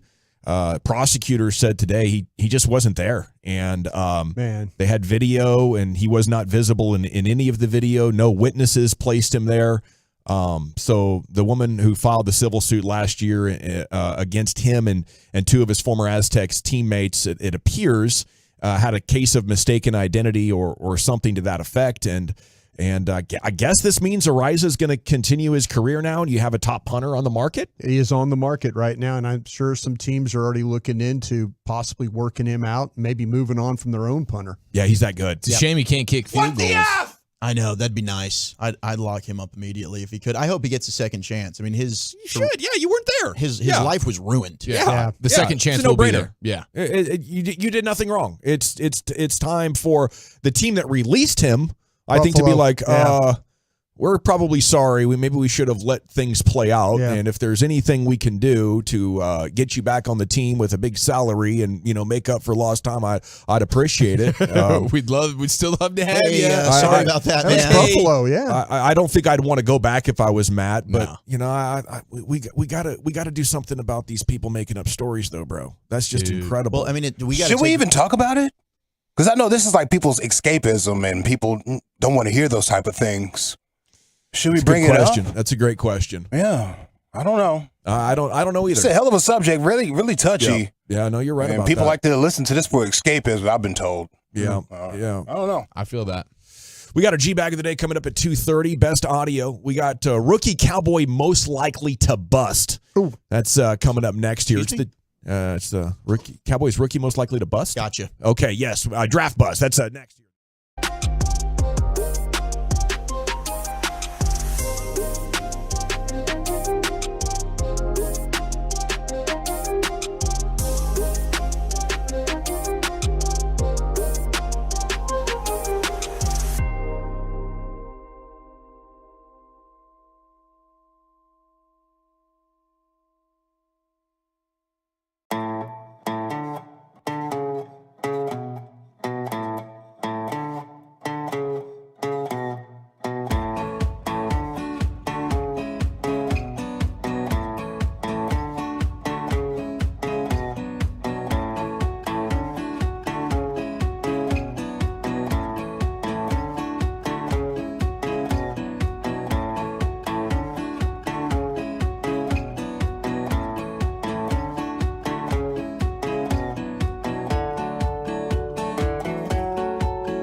Sir, welcome back. It is The Nation. We have the G-Bag of the day coming up at 2:30. Big Fan Hang Friday. You got Corey and Bobby at Jake's Game Day in McKinney, okay? And they will be there 5 to 8 this Friday, so you want to go hang out on Friday night, Jake's Game Day in McKinney with Bob and Corey. It'll be a time. Segment here is brought to you by the Frankels. Yeah, buddy. There's a reason you need a special license to drive a big truck. So companies that hire drivers and put them in a big truck should be held accountable for what happens when one hurts you. Frankly, you need Franklin Frankel. Consultation's always free. Truckwreck.com. Here we go. Chiafalo has some Cowboys content for you. And here he is, Eric. Okay, so we were hanging out at the wedding the other day, me and Wolchuk, and I was just like, you know what? Because, of course, we were just talking ball, just a couple of football guys cutting it up. And I was like, obviously we're going to get some busts in this Cowboys draft. So especially looking at the top maybe 4 selections, realistic, it's hard to project any 5th or 6th round pick doing it. I mean, I guess in this case with Deuce Vaughn, a lot of people feel comfortable saying like, okay, he's a 6th round pick, but you feel pretty good about him. But who's the guy that you feel like when we look back in 3 or 4 years, he's the most likely to be the regrettable pick? Is it Schoonmaker? Is it Overshown? For me, it's Schoonmaker. It's like the second round death wish for the Cowboys. Kind of feels that way sometimes. It's not always true, but it definitely feels that way. It's happened with tight ends before, too. Yeah. The tight end is that sort of position that you see where it's like, oh, that guy just didn't work out. And then I think he's a little bit banged up. So I'm like, if anything, maybe he's a good player, but he's just he's kind of an injured guy. The thing, it's funny because I had some questions for you guys in Krusty's Corner today, and my number one question was bigger offensive impact, Luke Schoonmaker or Deuce Vaughn? That's a great question. That's a fun question. You want us to answer that now? Yeah, you could go ahead. I mean, since you've already brought it up, I mean, I don't want to. If you, I'm feeling good about Schoonmaker's floor. I think he is going to help you. I just don't think he's a star. Immediate impact, I'm going to take Schoonmaker. I think your bust is Overshown. Sorry to bring in 2 things at once. No. But, I think Overshown, they're saying as a stand-up linebacker, you can't help that much year one, and you're kind of back in the depth chart like you're Luke Gifford. I'm sorry, but that's an instinctual, easy position to come into the NFL compared to the others. And if they don't think you can have an impact right now, I think that's your bustola. Your best shot at a bustola. Mozzie Smith ain't busting. Right. Nobody that strong with a dump truck like that is busted. I wouldn't go Mozzie either. I would lean Schoonmaker over Deuce. I think Deuce will have the more splash plays, but I think Schoonmaker's just going to get way more reps than Deuce. I just don't know how much they're going to actually play Deuce Vaughn in year one until they prove otherwise, right? We saw the same thing with Tony Pollard, who's an electrifying player that they just didn't use. Now, Kellen Moore's not here anymore, so maybe Brian Schottenheimer and Mike McCarthy have a better plan for Deuce, but I think Schoonmaker's going to get more opportunities, so I'd say him to answer your question, Brian. I'm also going with D. Overshown as my pick for the most likely to bust of the Cowboys' top 3 picks, which is pretty much what we're doing here. Sure. He's the player that I had graded lowest of the 3. And when I watched him, I just didn't see a very instinctual type of player. He's athletic as hell, traitsy as heck, and I like the talk about moving him to edge, but he's a guy that just hasn't really played one true position for long enough to really grasp it. So you got to have a plan for him, and I think Dan Quinn might. But if I had to project one guy that might end up not making it, it could be him. If you carry this thing to the 4th round, I'll say that Junior Fehoko having to go from end to defensive tackle might be a busty kind of a thing. Okay. That maybe, there's some people that are thinking about, could this be the new version of Tyron Crawford? Where all of a sudden he's playing end, he's playing tackle. What is he? What is he? And now you don't have a position for him, kind of a thing. Right. I mean, he is. When you start to talk about motor, effort, and all that, yeah, you can see all that. But I worry about if the fact he's going to have to put on weight. Is he going to have to play another position? Is that going to be? Are we going to see what it is with like what it was for Tolbert? Was it too much for Tolbert? Is it too much for Junior Fehoko to have to make a switch from edge to a defensive tackle? Yeah, I think that makes a ton of sense. And I mean, honestly, back to your question, I think it's fair to ask about the Schoonmaker and Deuce Vaughn thing. Conventional wisdom, the obvious answer I think would be Schoonmaker having the bigger role. But I mean, the running back position, Tony Pollard's coming off the injury, and you got Ronald Jones. Don't seem to trust Malik Davis. Yeah. Like Deuce Vaughn, just through the tough position that is the running back, and like how much they get banged up, like he might be the guy that's there because they haven't really invested much there. Youth matters so much at that position, and explosiveness matters. I'd like top end speed and size, and obviously if he had those, I think he'd be a second or third round pick. But I think chances are very good Deuce Vaughn is immediately a productive, helpful player in this offense. Oh, absolutely. His ability to catch the ball, they want to throw short to running backs. I mean, this is right up Mike McCarthy's alley. Yeah, I just wonder how much he's going to actually get snaps. And injury-wise, if you have injuries ahead of you, then sure, then that opportunity presents itself. But like at the tight end spot, like it's realistic to say Schoonmaker doesn't impress as much as Ferguson or Hendershot.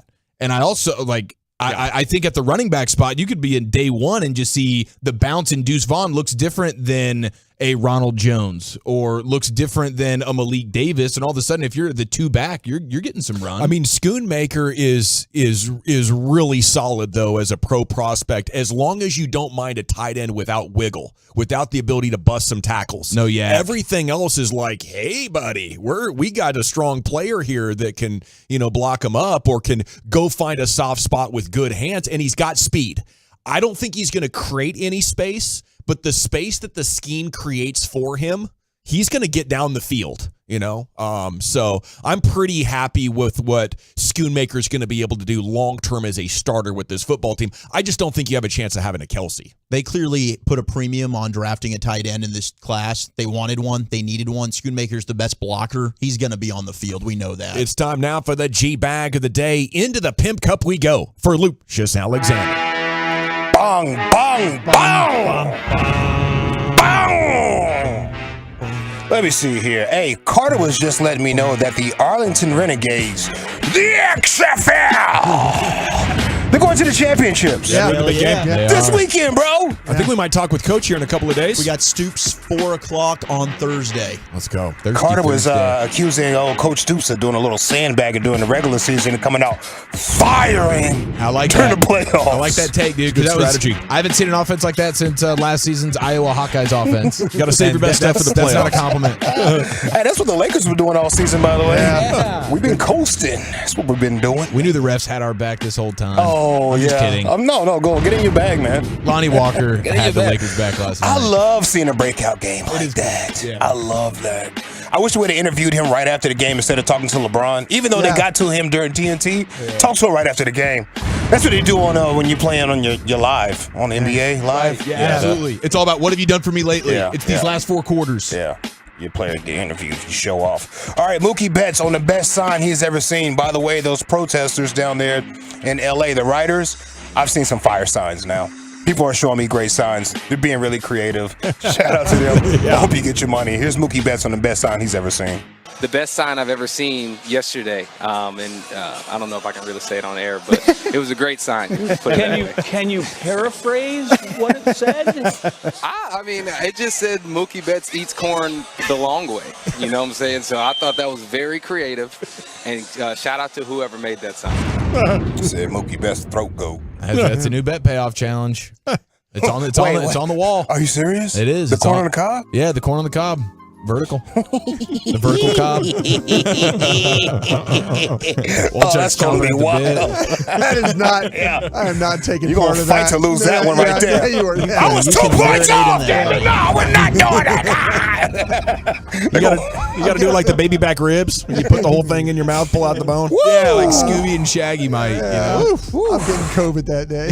Oh, God. All right, we got a girl right here. She's in a public restroom. relieving herself. She's singing the song Wonderwall, which is a great song, by the way. Those brothers, I hope they get back together. Yeah. Come on, man. Y'all piece it up. Your brothers, They damn it. won't, never. Your family, damn it. And this reminds me of Nosebleeds, guys. Hold on. I'd like to say to you, but I don't know how.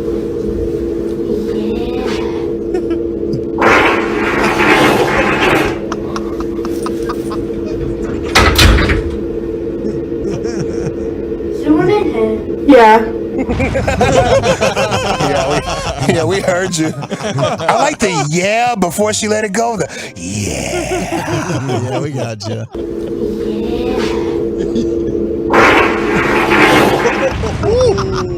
Everybody's got their own routine, I guess. We got to add that one to True or False. She needed that, man, desperately. Let's see. I don't want to play this because I feel like I'm advertising for The Rock, and he doesn't need any more advertisements. Everywhere. Yeah, but he said he's pretty good at sex. You've been called the best wrestler of all time. You made a lot of money acting, but you've never been called the best actor of all time. In your mind, like, what are you the best at? Horizontal hula. Bruh. One more. Oh my God. Now you a monster. You know what I'm saying? You got like a game plan going in, because I know like my first position, second position, like it's a movie script written out. Yeah, you got a beginning, a middle, and an end. And a climax. Yes, there we go. I've never heard that phrase in my whole life. The horizontal hulu? Yeah, I had to visualize it to see exactly what he was talking about. And I was like, oh, yeah, okay. Yeah, I didn't want to play it because I don't want to advertise for the man. Yeah, you see what I'm saying? You know, bam, bam, like them 60s girls on those videos. Yeah. They be getting it, bro. In the 60s, they used to hula hoop a lot. They did. Bow, bow, bow, Good exercise, too. Good ab work. Bro, if you watch the 60s bands and the people in the background dancing, they was getting busy. Yeah, I don't think you could do that for any more than about 7 or 8 minutes at a time. And shout out to anybody can do the Charleston out there nowadays. That Charleston's a fly little dance. It is. Yeah, it's a fly dance. They've been doing great dances for like 50 years, dude. Fly dance, in bro. the 40s, they were swinging around and stuff like that. Yeah, exactly. Yeah. Big bands. Yeah. Dawson, you like to cook a lot of meat outside. I do. You ever had like a vegan neighbor tell you, I don't want that meat smoke coming into my yard? No. Meat smoke. Get your meat smoke. Yeah. Listen to me. Get your meat smoke out Could you explain? I'm a meat stretcher, not a meat smoker. Stretch that meat. Hold on, here we go. We are vegans. We can't have meat smoke coming into our. No, we're going to speak to our landlord. Well, you don't want to try some? No, that is murder. You are murderers. I'm calling murder. Oh, that's fine. I'm calling the landlords. You want some? That's awesome. Wow. What's the landlord gonna do? Come on, nothing. Yeah, nothing. No, they can't do anything. No, you have to move if you don't like your neighbors. Yeah. You got no choice. Dude. You have to get lucky that when the people that come in to look at your house, your neighbors aren't home. You know? That's your best bet. Just keep showing that thing till you can move. That's phenomenal. It's the worst. Yeah. I used to be the bad neighbor, so. Really? Yeah. Like, what do you mean? Like, tell it neighbor type of situation? No. Your car's been out there for 3 days on a flat tire. We were the loud ones that people had to deal with. Oh, that's not bad for me. I'm not mad at the Stretching his damn meat over there all the time. I thought we were fun. We'd always invite them, you know? Leave her alone. Is that enough? You're a Succession guy, right? Absolutely, 100%. One of the best shows I've ever seen in my entire life. I thought you had the audio of Piers Morgan's quote from literally last night where he says, Succession without Logan Roy sucks. Got to episode 7 and really struggling to maintain interest. It's become vegan TV, missing the hot sizzling meat. That's a real I'm only on episode 3, Eric. It is wild. It is wild. They like to settle it down and give you the illusion of peace before they drop this surprising murder on you. I love it. Yeah. I love it. Well, I guess he's By the dead. way, Succession is a comedy, people. I want you to keep that in mind while you're watching it. It is a comedy. It feels like a drama because it has drama. It's categorized as drama, but it's also categorized as comedy because some of that stuff is just out of control. My brother said it leads the league in F-offs. Yeah. Oh, yeah. Logan Roy, baby. Macaulay Culkin's brother in that is pretty darn cool. Great. He's great. Awesome. He's great. I like the doofus dude. Oh, yes. Yeah, the cousin. Yes. Yeah. Yeah, he's good, too. He's a scene stealer. All right, Carton Arcs. Last one right here. Carton Arcs showed up. Oh, this is going to win. Yeah, here we go. Oh, the curbing right in front of the cart narcs too. That's too bad. There's a cart return right over there if you want it. Are you? There's a cart return right over. You want to take it over there? No, that's your cart, not mine. Now, who are you? I'm Agent Sebastian with the cart narcs, like it says on my chest in bold, powerful letters. Spend $300? Oh, what'd you buy? Groceries. Okay, so then do you think you get to make it harder for the next person to park? Oh, here come the. Okay, let's bring them on. You know what? You're a I'm a nice guy. I'm helping out the community, actually. I have one need. And who are? I want your card. Okay, I got one for you. But yeah, so did you have one knee when you walked into the store too, or did you lose it on the way in? That's me. I'm a nice guy, actually, sir. Dude, I watch your stuff all the time. Thank you, sir, Igor. I work here, and I'm actually doing cards right now. Oh well, you are one of the heroes. How about a sticker? How about that? Can I take a picture of you? Yeah, definitely. He's got fans, bro. He does have fans. He's got fans. I tell you what, I think about this guy every time I go shopping. Every time. And I tell you what I've started to do, Lucius. I park right by that cart corral. Yeah. I park right there. Okay, now there's no issue. You'll spend 5 minutes waiting for one of those spots to open That's up. right, Won't you? that's Circle right. that thing like a Yes. shark. Is it Mookie Betts, our champion, talking about the greatest sign that he's ever seen, heckling him? Girl in a public restroom singing. That's a winner. Rock says he's pretty good at the horizontal hula. Meat murder, cart narcs. I'm going with the girl in the public restroom. It's just too good. I'm sorry, Chief. How about you? Dude, no apologies necessary. This is a gauntlet right here. I think I'm gonna go. I think I'm gonna go with the vegan smoke. There you go. That's a good one, Lucius. Singing one wall in the bathroom. It's 2-1. One wall. Bully. I'm going with the fart. 3-1 brought us. I'm going to go with meat smoke. Okay. My score of 3-2. And your new G-Bag Today champion. It's a girl singing Oasis in a public restroom. Krusty's Corner's coming up next. Where are we going with that, sir? I've got some questions for my guys about this Dallas Cowboys. We'll talk about that next. Coming up Wednesday morning on Sean.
Yes, sir. Welcome back. It is the G-Bag Nation on 105.3 The Fan. Hope you're having a great day. It's time now for Krusty's Corner with Brian Broaddus, the Emmy Award-winning media member, #1 influencer in Cowboys social media, at Brian Broaddus on Twitter. Here he is, king of the Krusties. Broaddus. Thank you very much, Joe. Got it. Appreciate that. Had to hustle on over. Busy. Yeah, a little busy on the phone. We got the NFL schedule coming out on Thursday, right? Yeah. That's what they tell me. We're working on that. Not next Thursday. This Thursday. Like some We're schmoes working might on have that. thought. Yeah, We're working on the that. 11th. Let's see if we can pull this thing off. We'll give it a go. Maybe our show will have a little. Maybe we'll have it. I don't know if we're supposed to do that or not. Are you going to put it together? We'll see. We make our own rules, dude. We ask for forgiveness later. Yeah, that's exactly right. We have dump buttons, right? We can just dump it, right? Yeah, absolutely. Yeah. All right, here we go. I promised you guys some questions. You guys, you did answer one of my questions about the bigger offensive impact with Schoonmaker and Deuce Vaughn. That was good discussion by you guys, by the way. Like that a lot. All right, my next question for you guys is, does the fact that the Cowboys don't have a kicker at this point bother you? Yes, it does. Ideally, you have a veteran kicker that you can trust. And when you don't, you can end up with a really bad one. And this team likes to get guys that kick hard, and I think that it's resulted in them having 2 over kickers in a row. So, yes, it gives me anxiety. What do I mean by over kicker? Guy that's trying to kick it too hard doesn't have enough accuracy. Got the strong leg. They like the strong leg there. They want to boom it. I think the only it does. I am a little bit worried about it, certainly. But the only reason I'm a little bit okay, they've done this before. Like last year, they get Maher in last minute, and he ended up being really good for the majority of the season. Then things went awry with the yips there in the postseason. Yeah. But you still have a guy like Robbie Gould out there. Now, some might not like him, think his leg's not strong enough. I get that. But to me, he'd be a very good signing. Yeah, it is a little bit annoying, but it's also there's much more annoying positions that they could be having questions about right now. So it's not like keeping me up at night by any means, but you'd like to get them get that thing figured out as soon as possible. Yeah, I talked to a special teams coach in the league, and I asked him about Robbie Gould, and I'll read it again what I heard, and this is where I think that if you're a Cowboy fan, you have to be concerned. And, ideally, my guy said, the team would have a punter that can handle the kickoff duties. Robbie Gould did it last year. The year before, they had a punter that was able to handle that. And this last year, they didn't. So he had to kick off, and they struggled with that a little bit. But he really doesn't want to attempt field goals from 50+, so it could put a strain on the offense in the fringe territory. Okay, I think – how many field goals did Brett Maher attempt from 50 yards last year? Was it 11 that they took? It was quite a few, and that's his specialty. He was better the longer distance. Now you're talking about if Robbie Gould does not want to kick long field goals, and you have a coach like Mike McCarthy that is willing to put your kicker out there at 50+, isn't that a bad fit for this team? For the Cowboys, it probably is. But again, I don't know. They haven't necessarily had the right fit at kicker. Maybe they need to change the way that they're thinking about it a little bit. You're looking at a Band-Aid fix anyway. I don't think anybody that they bring in now, unless you just catch lightning in a bottle and it ends up working out, is going to be a long-term fix there at kicker. Okay, my next question for you guys. We mentioned this earlier when we opened the show, and we started talking about road games and stuff like that. And I went through and I looked at this. I said, give me the Cowboys' record in these road games. And the games I picked were Miami, San Francisco, Buffalo, and Philadelphia.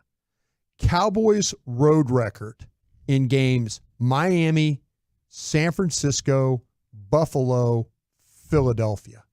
Those 4 games. Sounds like 1-3 to me, Brian. Yeah.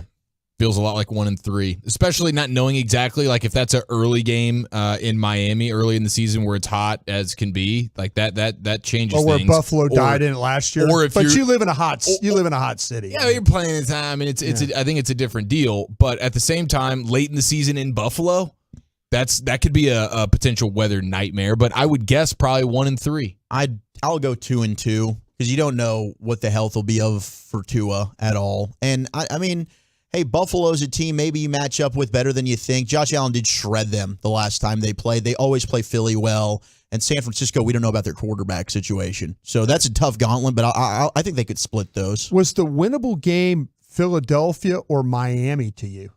More so Miami.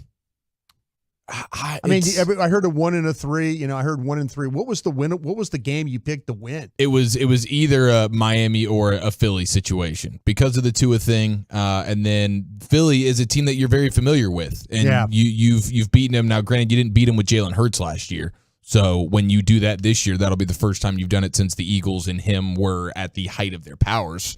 But I would still think that you play there all the time. That's a team you're familiar with. That could be the victory. Yeah. I think the most likely victory out of those two is Philadelphia. I think the least likely out of those is Miami, and then out of the three, the least likely. There's no way of it happening is San Francisco. So, in orders of most difficult: San Francisco, Miami, Philly. Hell, you almost won in Philly last year with Cooper Rush. Yeah. Right. Yeah. A lot of familiarity. They're going. They lost a lot. We'll see how good the Eagles haven't are. beaten Dak. Yeah, the thing about it is the fact that you guys didn't even. You think the San Francisco game sound like a loss? Just automatic loss. But their quarterback situation is. I don't think we're giving it enough credit for how that could be a huge problem. I think we're all just banking on. Well, if he just did it with Brock Purdy, why couldn't he do it with Sam Darnold, who we know has talent? He's not a Beathard that you found at the end of a draft or an undrafted dude. He's got talent. Same with Trey Lance. So. I mean, we're just assuming that that's going to work out, but that quarterback situation could be weird. I hear another question. You have something, Gavin, or was that you? We good? Yeah, I do want to say San Francisco has a great knack, or maybe it's intentional of peaking in the playoffs. So regular season Niners, I think we should acknowledge, are more beatable. Yeah, you might be better off if that's an early in the season type of game. Yeah, I like it. All right, this is my question for you guys here. Is there ever a time for matching outfits with you and your significant other? And I say this because we're starting to see pictures of Choppy and Sarah on their vacation. Yes. They're wearing matching outfits. Is there ever a time for matching outfits? Wait, so they went to a nice dinner and they decided to wear the same colors so they would sort of match in the pictures? Hawaiian shirt and top were matching. Yeah, they were identical. You're saying it's the exact same shirt. Yeah, her in a lady top, with no sleeves and stuff. I could see Chop wearing a brassiere. Yeah, but she just a full on dress. She was wearing she was wearing almost like a sundress kind of a thing. Choppy was going with the Hawaiian shirt, but it's the same print, pattern, same That's pattern. Hilarious, same dude. pattern. Is there, Gavin? Is there ever a time? A good bit? If it's a good bit. A good bit? Okay, I could see that. I was going to say if she says, honey, if you do this, that one friend of mine's going to come over this weekend, if you know what I'm saying. That'd be about it. Oh, wow. That's one of that. You saying something about what's going on with this relationship? No, I'm just saying. What's that? Lucius? Stuck one in there? Yeah, I think it's embarrassing. I think it is. Now, maybe some guys are like, I'm going to be a little bit embarrassed to make my woman happy, right? And if you're just that guy that you're just like, I'm going to sacrifice because I know how happy it's going to make you, I salute you. See, knowing this couple the way I do, I feel like this is Sarah doing this for Choppy so he doesn't get upset. No, Choppy is willing to do whatever. He is. He's Choppy's willing. Yeah. Sarah wears the pants in that relationship 100%. And Choppy wears the shirt he's too. He's a free baller guy. Yeah. And the panties sometimes, what I heard. It's true. I heard it too.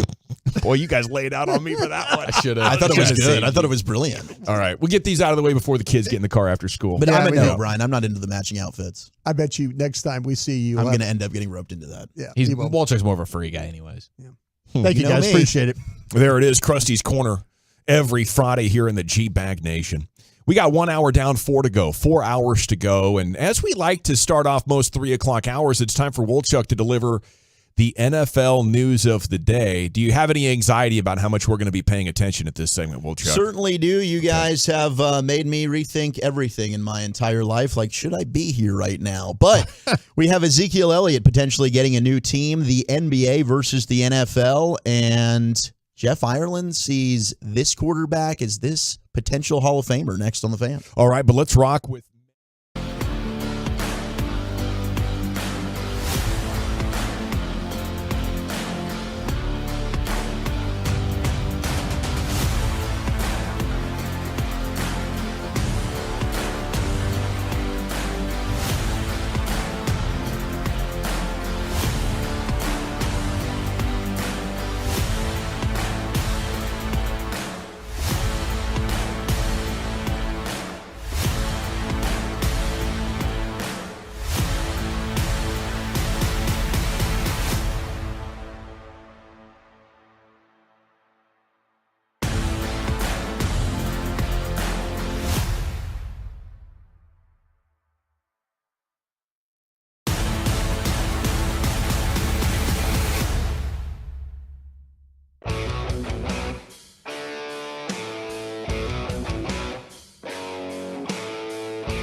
in studio, secured by DFWsecurity.com. You're rolling with the G-Bang Nation on 105.3 The Fan.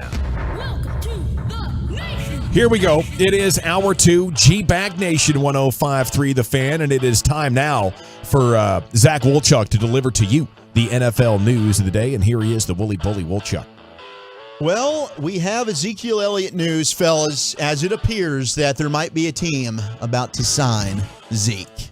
I didn't know the Renegades could add talent right before the championship game. I think that would be an outstanding move for Coach Stoops, but it is not an XFL team. It is a team in the National Football League, as Jeremy Fowler of ESPN reports that the Tampa Bay Buccaneers could potentially sign former Cowboy Ezekiel Elliott. Fowler was told that the Bucs are looking for a running back 2 behind Rashad White, and added that Zeke could be an option for them. A return to the Cowboys is also still an option, according to the report. But I do think this Bucs thing, if I had to pick a team that ends up signing him, it's the Bucs, and it's all because of what we talked about initially after he got released, the relationship with Skip P. Yeah, you're absolutely right about that, but I've also been on the phone while this was all going on. Ooh. And I was told that the Buccaneers were very interested in him, and he wants to play for the Bucs, but he might be too expensive for them. Oh. And so that's kind of what I'm hearing down in Tampa, that there is some interest there, but the price of that has to come down in order for them to sign him. Don't you think with Zeke the price probably will come down eventually? We'll see, but that's what appears. Before the draft, there was a lot of this conversation, and you're absolutely right to connect him with Skip Pete, and because I think Skip wants to play, I think Skip wants to have him down there. And I think that Ezekiel would like to be down there. But what is the price of being down there? And that the whispers I'm hearing from there is that the price is a little high right now for the Buccaneers. Makes sense. I mean, he's certainly not a guy that you want to bring in unless it's at your price tag. We've seen the Cowboys operate like that for a long time. And Zeke has afforded himself the financial ability, I guess, to make those decisions. Hey, I don't necessarily have to play. So if I'm going to, here's kind of my number. But I'm with Wolchuk. The closer you get to the season, maybe it's into training camp, maybe it's preseason, all your bros are playing and they're with a team. And if you really miss it, then I could see that number going down. But right now, why would you do that if you're Zeke? Yeah, I mean, you have time to wait it out. You got plenty of time, and if you get a running back injury in training camp for the Bucs, all of a sudden they might acquiesce. Right, absolutely. Now, we're waiting for the NFL schedule release to come out. It'll be this Thursday. We're very excited about it. But we have the first ever Monday triple header in league history on Christmas Day, as they are going to go head-to-head with the NBA. We all think of the NBA on Christmas Day. Yep. Well, Christmas falls on a Monday this year, and the NFL has had 2 games on when it's fallen on a Monday back in 2006 and 2017, but they're going to go ahead and schedule a good old triple header. Is this fair to the NBA? I mean, they're basically just saying, we're going to steal your day here because the viewership's going to go to the NFL. I thought they did the triple. I thought they did the Sunday triple this year. This is because it fell Monday, on the Christmas. Monday triple header. The Monday. specific first day time they've ever done a Monday Okay. Christmas Day triple header. Okay, gotcha. I think it's fair. You know, anything's fair in the world of pro sport and business, you know, and it's called capitalism for a reason. So if you feel like you can capture more of the market, go for it. I just think it's time for the NBA to quickly pivot to Christmas Eve. You know, let's make a move here, boys. Looks like NFL's taking Christmas. It looks like our show is the day before now. And you can you don't even have to really change your promos that much. You just throw in Eve after all of the them. NBA on Christmas Eve. This is really only a one-off, though, right? Don't you think? As a one-off, because the Christmas Day will move now to Tuesday. Sure. So it's really a one-off thing. It's a conflict for 1 year. The NFL the last 3 years have taken advantage of the Christmas holidays because of the way the calendar falls over the weekend, and then so if I'm the NBA, I look at this as fine. If you want to take advantage of having football on Christmas Day, by all means, have football on Christmas Day. But then the next year, and then the next year, and they won't have this opportunity for what? 6 years, right? I don't know what the numbers are on that, but I guess if you're the NBA, you're always looking ahead to future Christmases and hoping they fall on a Tuesday, Wednesday, or Thursday. Exactly. Well, okay, so to answer your question, last year Christmas they played Packers and Dolphins, right? That was one of the 10 most watched regular season games of the entire season with 25.9 million viewers. Yeah, more than any of the NBA games they played. Yeah. Oh, for sure. Yeah, NFL's going to crush the NBA. It's a sad deal, but at that point in the NFL season, these games are high stakes games. And at that point in the NBA season, what are we talking about? Did I read something, and maybe I just saw it was a tweet or something like that? Did I read that there's no longer that CBS is responsible for the American Football Conference? There's all kinds of crossing. Yeah, they've been crossbreeding quite a bit over the last couple of years. But now it's completely open? Now everything is open. Yeah. Each station, whether it's CBS or Fox, and I don't has the rights to the games. They basically can pick which games they want, and they'll probably get all right, each week they'll alternate who gets which turn or whatever it is. Yeah. But we're not going to have solely AFC games on CBS. So and NFC games on Fox. Romo and Nance could do more Cowboy games. Absolutely. Okay. Mm-hmm. Yep. Absolutely. There'll be kind of a bidding war for those. Now, Man Campbell, who we love on this show, gives us some great audio. He was on Chris Long's podcast, and we've often made fun of how much caffeine he drinks, and he told us kind of his ritual. So Chris Long's asking him about that, and I think Man Campbell has a serious caffeine addiction. I'm wondering, how many milligrams of caffeine do you think Dan Campbell takes in a day? Man, I couldn't tell you. A lot more than I should. I do know that, man. I'll start the day off with those two big old cups, those venti cups, and they're double shotted. And then I still drink. I'll drink throughout the day, So actually, the best thing for me is when the season gets here in practice. Like this time of year, the players, they're lifting, that's great, but we really don't have them right now. So it's just an endless amount of coffee throughout the day. It's ridiculous, I mean, one day somebody's just going to find me on the floor, but twitching. Dude, I get that way sometimes. I was a little bit shaky yesterday. I did like a fasting situation. I basically just consumed nothing but coffee yesterday, and I had moments during the show where I was like, "Oh my gosh, you got the shivers." This is how Dan Campbell feels every day. I've done so much caffeine I vomited. And then energy drink and Diet Coke and a little dehydration. Yeah, I remember you came in with the Celsius that one day, and you were like, "Dude, never again." I'm done. I tapped out that day of the energy drink game for good. You could make one Celsius last you like 2 weeks, just a couple sips a day. Yeah. So I admire guys like Man Campbell who can consume this much caffeine and have it not bring them to their knees. The NFL though, in the buildings, they are fairly used to finding guys on the floor, but it's usually for the booze, like Brian's guy Scott McLuhan. Former Commanders, I'm just telling you, Seahawk. You give Scotty a case of beer, he'll find you 10 quarterbacks to play. Case of beer a day. He'll find you some players. The janitors will find him 5:30 the next morning. Hey, Scott, it's time to wake up and start working again. Scott's secret stuff. Scotty, I tell you what, Scotty's one of the best scouts I've ever been around in my life, but my man can put down some cocktails. His kryptonite was sobriety. I'd say so, yeah. Dude, he kept getting kicked out, but he kept getting jobs because he was He's so really dang good at drafting. He was a professional baseball player. But he needed to be hammered to do it, is what's being alleged. He was at his best when he had a few. Hey, talk to some professional poker players. They'll tell you the same thing. I can't do this sober, but I'll tell you, just give me a little extra performance enhancers. I'm zooming here. It's too boring when you're sober. That's the thing with poker anyway. Oh, like when you need a little something. The boredom will eat you alive. Playing poker. Just drink it off and keep talking. Couple of signings today. Kareem Jackson is going back to the Broncos for his 14th NFL season. He's 35 years old, former 20th overall pick of the Houston Texans in 2010. Last year, he finished with a career-high 94 tackles, 3 passes defense, 2 fumble recoveries, which is pretty impressive at his age. But he's going to go back, play with your buddy Sean Payton there in Denver. And the Bucs made a signing to their quarterback room. They're going to play behind Baker Mayfield and Kyle Trask. It's former Ram John Wolford. John Wolford, who ended up having to play in a playoff game for them because you had Jared Goff banged up. And he is, man, him and Kyler Murray are 2 of the funnier guys to watch run around out there because he's small as well. Mm-hmm. But maybe he ends up getting some starts for Tampa Bay with how their quarterback room's looking. I'll tell you, if you listen to Bruce Arians talk about Baker Mayfield, he's like, he was better than any quarterback. Oh, he's propping him up. He was like, he's better than any quarterback we evaluated in this year's draft. And I'm sometimes I just, but quarterback make people do weird things. Yeah, they do. Well, let's say weird things too. Well, here we go. Let's keep talking quarterbacks here. So Jeff Ireland, Brian? I do. Okay, so Jeff was actually really fair to me when he took the job because Parcells convinced him to fire me, and Jeff said, "Listen, I want to keep you on." But another guy was offered a guy named Brian Gain. He says if Gain doesn't take the job, you could stay.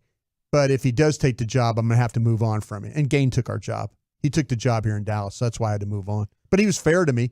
He was fair. It was an old Brian versus Brian situation, inevitably. Brian won. Brian ended up being like a general manager with Houston. Right. Yeah, so Brian's a good evaluator and stuff like that. But I will give Ireland credit. The way he got the job was a little underhanded. But other than that, I mean, he was fair to me about it. Do you scoff at Brian's that spell their name with an I? Every time. Yeah. And remember if you ever watch with Clapback Brian, if you like my name is they'll go at Brian Broadus and they'll say, "Hey Brian, Brian." And I'm like, that's disrespectful. I'm like, this Brian thinks, I'll spell my name. This Brian, Bryan. That's actually a good way to do it. I usually just let it go because people do the same thing to me, but it's Zack. But they see your name right there, right? I think the same thing every time. It's like you literally are my looking name at my is name right there. It's not that hard to spell it right. Yeah, okay. But whatever. Yeah, but I mean, Broadus, we all know the alphabet can be difficult sometimes. Yeah, how many letters? 26? You nailed it. Yeah. Gosh. Proud of you. Learning on the job. Yeah. So how many questions you guys missed that day? Was it 8? Okay. Might have been. Why are we bringing up old stuff, man? Yeah. I don't know. We need to forget about that. Exactly. Stop living in the rear room.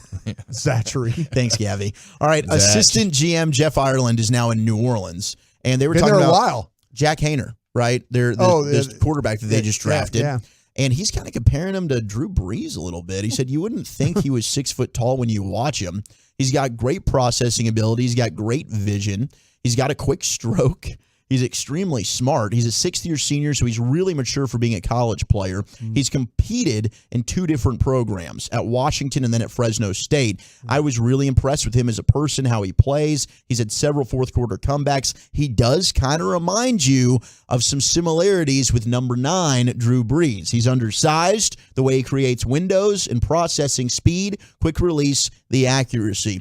Did you see some Drew Brees and Jack Hayner when we watched him? Kind of felt like that UCLA game. If you watch it, how Drew Brees would bring you back if you get down, and he just kept, the UCLA game was he was getting crushed, and he just kept throwing and He's throwing. A tough kid, He's a very tough kid for being 6 foot. But I'll tell you what, though, he does, Drew Brees does a good job of finding those windows, kind of moving in between, the pass rush, and I kind of saw that in Hayner a little bit. Yeah. Yeah, Hayner, I liked Hayner. He certainly is a good developmental prospect, but gosh, you put the Drew Brees label in New Orleans on him. Well, you watch Drew Brees play at Purdue. Tough. I mean, Drew Brees was a winner in high school. He's a winner in college, and obviously a winner in the NFL. So we've got Mike Vrabel news, the current head coach of the Tennessee Titans, and he once proclaimed that he'd cut off his man part to win a Super Bowl as a head coach. We know he did it as a player. Yeah, 3 times, but he needs that 4th one, man. He's now officially going to be inducted into the New England Patriots Hall of Fame as the fans voted on him to be the 34th inductee to join the Red Jacket Club with a ceremony date and time to be determined. Vrabel said... Do they play each other? Actually, that's a good question. Maybe they do. We'll have to look up. He might show up. We'll have to see. Yeah, because they're waiting on the date and time, so we'll have to find out. But it was Robert Kraft who said, "It's my pleasure to announce Vrabel as this year's selection of the Patriots Hall of Fame. Mike's leadership and versatility were principal to one of the most successful eras in franchise history." Would you open terrible this up? Look, by the way, that red jacket they give him is a terrible, ugly, a terrible look. The red jacket is not. I'm good. looking at this. I now. do kind of like good. The fan vote here, though. And I know that one of the things that Jerry's talked about when he bought the Cowboys in the Ring of Honor, he was told, hey, make sure you keep It's not his team, it's the fans' team. It's just a very private club there. But I wonder if you should open it up maybe once every 10 years or so and let a fan vote for who's going to get inducted in the Ring of Honor. Maybe we'll finally get Jimmy Johnson in there. Do you think the fans, if you had to pick, do you think the fans would vote Jimmy in first, or they would pick another player? Jimmy. I think that Jimmy would definitely be the fan vote, yeah. But who would, 877-881-1053. Jimmy win? Jimmy'd win for sure. Would you vote, Jimmy?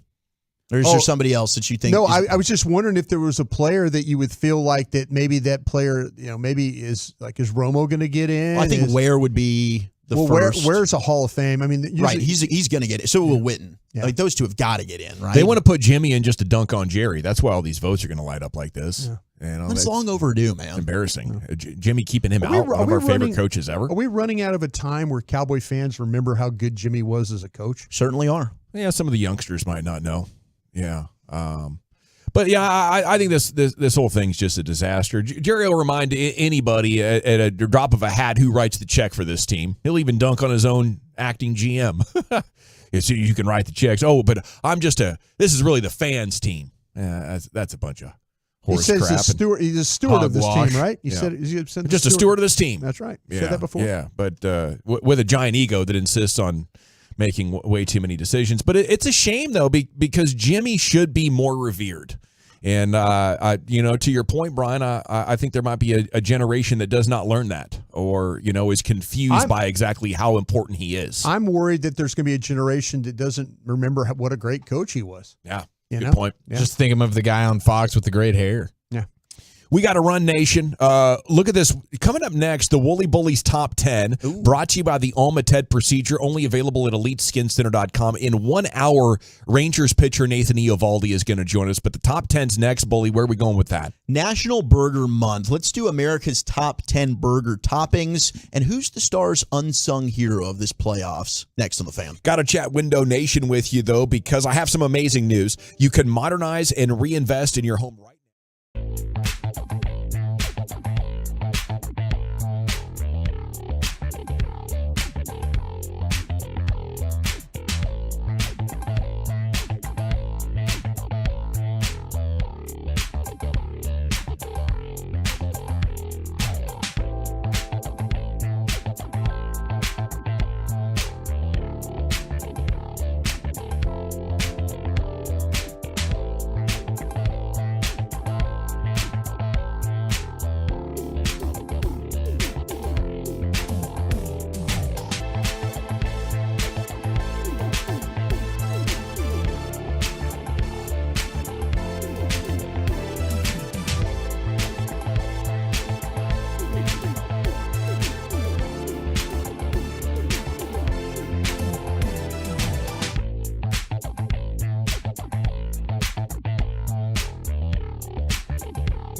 A special license to drive a big truck, so companies that hire drivers and put them in a big truck should be held accountable for what happens when one hurts you. Frankly, you need Franklin. Frankel consultation's always free. Truckwreck.com.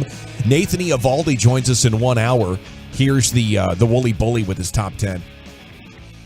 Thank you very much, General. We will get to the top 10 in just a moment. Let me know what your favorite burger topping is on National Burger Month, 877-881-1053, and the Twolos and the Tubers as well. Did have some Ranger news to tell you about, and a shocking situation here that I didn't know. Hey, shout out to this guy, but I don't know how we'd feel if we were 79 and this happened to us. But the Rangers have placed outfielder Travis Jankowski on the 10-day IL, retroactive yesterday, with a right hammy strain.